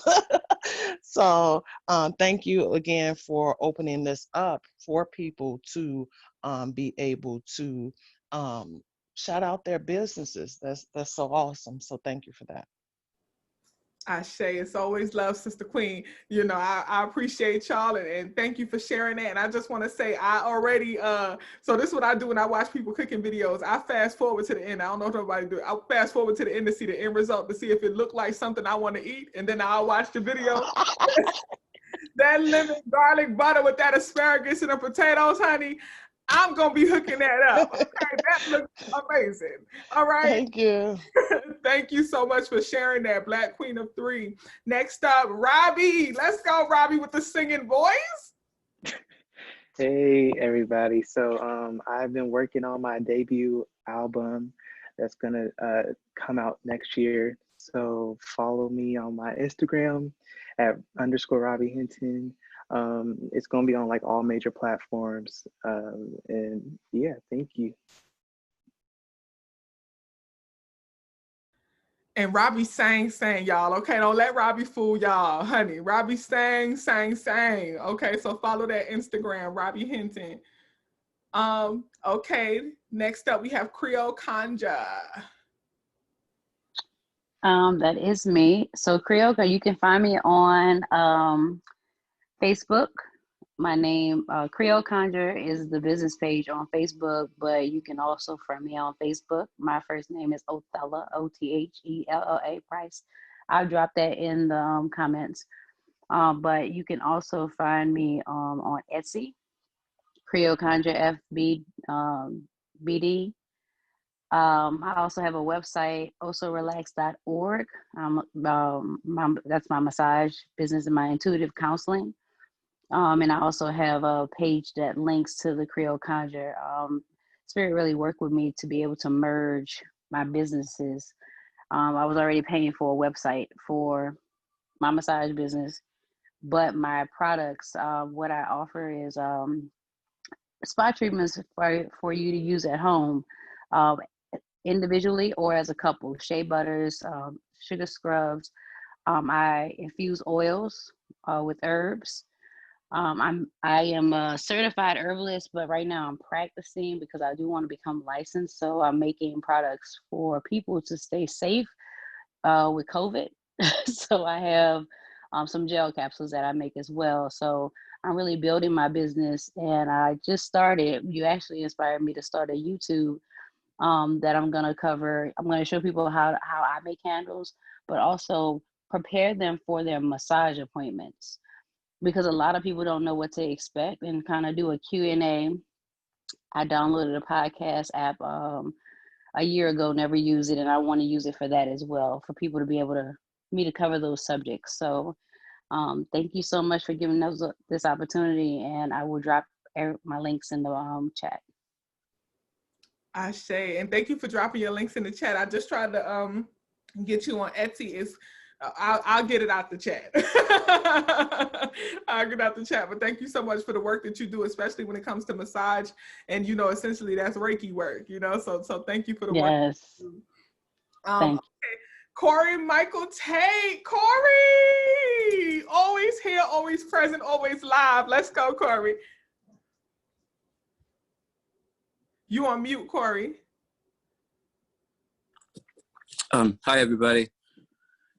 So the other night I heard you talking live, and Brandy was on, and you got super hyped because she had released her podcast, or I believe it was Brandy. So like that got me like, well, I gotta get her to get like that about me. Like we gotta see what's up. So I created a web page and I changed my Instagram page to professional, and so my name is Corey Michael Tate, and Corey means from the hollow, Michael is who is like God, and Tate means cheerful. So I was thinking about rebranding myself as calling my business Cheerful Hollow. Like I wanted to be like a safe place. I start massage therapy in January. I'm a level 1 Reiki practitioner. And I've been practicing Christianity since 2004. Like I got saved. And so like I would love to give testimony, and on my YouTube page, on my Instagram page, and then also like have a Patreon. So if you guys like, that's the reason why I'm jumping on, because I want to connect with you guys. I'm screen recording all this so I can save your information, and I hope you guys save mine. So my name, Corey Michael Tate, and that's my YouTube page. But the funny thing about it is when I changed my Instagram and all that stuff this morning, because I was doing all this stuff while this was going on, while I was watching you, I turned on the TV because I was at work, and a movie was on called Miracle or something, and it's a story about this girl who has cancer, and it stars Jennifer Gardner, and the little girl has cancer throughout the whole movie, and at the very end, she's climbing this tree, and she falls down this tree because it's hollow down the center, and she hits her head, and she's cured, and she sees God, and she's like telling people, like she's giving her testimony and saying, you know, people aren't going to understand necessarily, but they'll get to it when it's their time. So like one of my greatest fears was, you know, coming off awkward about, you know, my experience, and, you know, telling people my experience, like, you know, my life, and how kind of it's a little bit abstract because I'm Christian, how I see things, you know, it's abstract, you know, it's not traditional lifestyle. So yeah. First off, you know, Corey, you are needed. You are needed, you are needed, you are needed. I love, you know, practitioners who identify as Christian and practice African spirituality and identify as Christian still, you know, as well as identify as Muslim in any major religion. Because as I always say, you don't have to, you know, don't throw the baby out with the bathwater. You know, and when we get down to the root and the authenticity of Christianity, it is African spirituality. So we need more people like you who are saved and who speak from that perspective, who speak from the Christian perspective, but as someone who's Christian, an open-minded, authentic Christian, because that's the true Christianity. So thank you, thank you, thank you. For even like walking in that light and taking those steps, because that's Christian work. That was the intention, you know, to share the message and to connect all, you know, and when we speak about, for me, when we speak about saving people, that's what we're speaking about. We're speaking about bringing people together. You know, it's kind of, when I think about saving somebody, I'm thinking about a boat, you know, and somebody they could drown, but you got a boat and you could pull them into the boat. You know, we saving people, we pull them into the boat, you know, so thank you for that. Thank you for saving the community and for reaching your hand out and teaching people about Christianity and spirituality and the true. Yeah. We appreciate it. Thank you. Yeah. Okay, and now we have Erica. What's up, Erica? Can you all hear me? Yes. Okay. I definitely was not going to chime in and raise my hand, but I'm over here with the physical indicator. So I'm like, let me go. And plus, Sister Queen, you just got on me the other day about this. So I'm like, let me just put it out there. So I have a business creating door wreaths and doormats. I am on Facebook, Instagram, and Etsy, all under the same name, Designs by Awesome E. So just awesome with the extra E on the end. One more time, say it again. It's Designs by Awesome E. Now, y'all go on this sister Instagram and you see these wreaths and other things that she creates herself, okay? And the sister queen is sleeping on herself, all right? So if you got a house that you could put a nail on the door, an apartment that you could put a nail on the door, you could use a wreath. And please, please, please, please research the spiritual meanings of wreaths. And Sister Queen Erica, I advise also that you start marketing your wreaths in that way. All right, start adding spiritual work to your wreaths, because wreaths, that's our thing.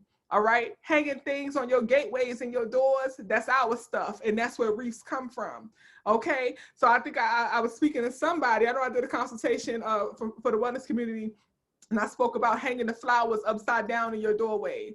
Okay, hanging various herbs, a bundle of eucalyptus and stuff like that around your house upside down. You know, that's all about protection work, and that's what we do. Okay, so that's where wreaths come from, and this Sister Queen is selling wreaths, and she's already doing it naturally and amazing. And when she markets them, she's gonna start marketing them so that people understand the spiritual power of wreaths, and that business is gonna blow up. Ain't it, Erica? Absolutely. Absolutely.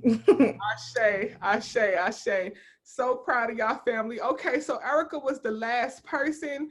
I just essentially want to sum it up by saying, please, the 14th to the 21st, 7 days, whatever you choose to sacrifice, we having a family fast. Participate if you can, participate if your spirit leads. If your spirit does not lead you to fast right now, that is okay. That's as Tabitha Brown always say, that's your business, okay? That's okay, and that is your business. But if your spirit leads, please join us on the family fast. Whatever it is you choose to sacrifice, it could be a food, it could be multiple foods, it could be whatever you drink, it could be something that you do, something that you engage in, words that you speak, or whatever. 14th to the 21st, please fast. As we are fasting, we're going to meditate every day, 9 a.m., 9 p.m. Eastern Standard Time. So that way we are all aligning on one vibration. There is no time limit on your meditation. It's no prescription for how you meditate. I'll be dropping things in the chat, and please y'all share what y'all vibing on for that day in the chat as well. Okay, so we'll be having a family meditation during our family fast. And last but not least, family, please always know your power. Do not forget your power. Do not forget who you are. You are divine God energy. Never forget that. Always know that for sure. Even at your lowest vibration, and there will be some days, there will be some moments. Sometimes those moments may last a little longer than what we desire. But even at your lowest vibration, you are still God energy. And no weapon formed against you shall prosper. Okay, know that for sure and receive that. Know that you have the power to manifest anything you desire. There is nothing too big. There's a lot that's too small. Everything you have right now is too small. It ain't enough. More is going to come your way.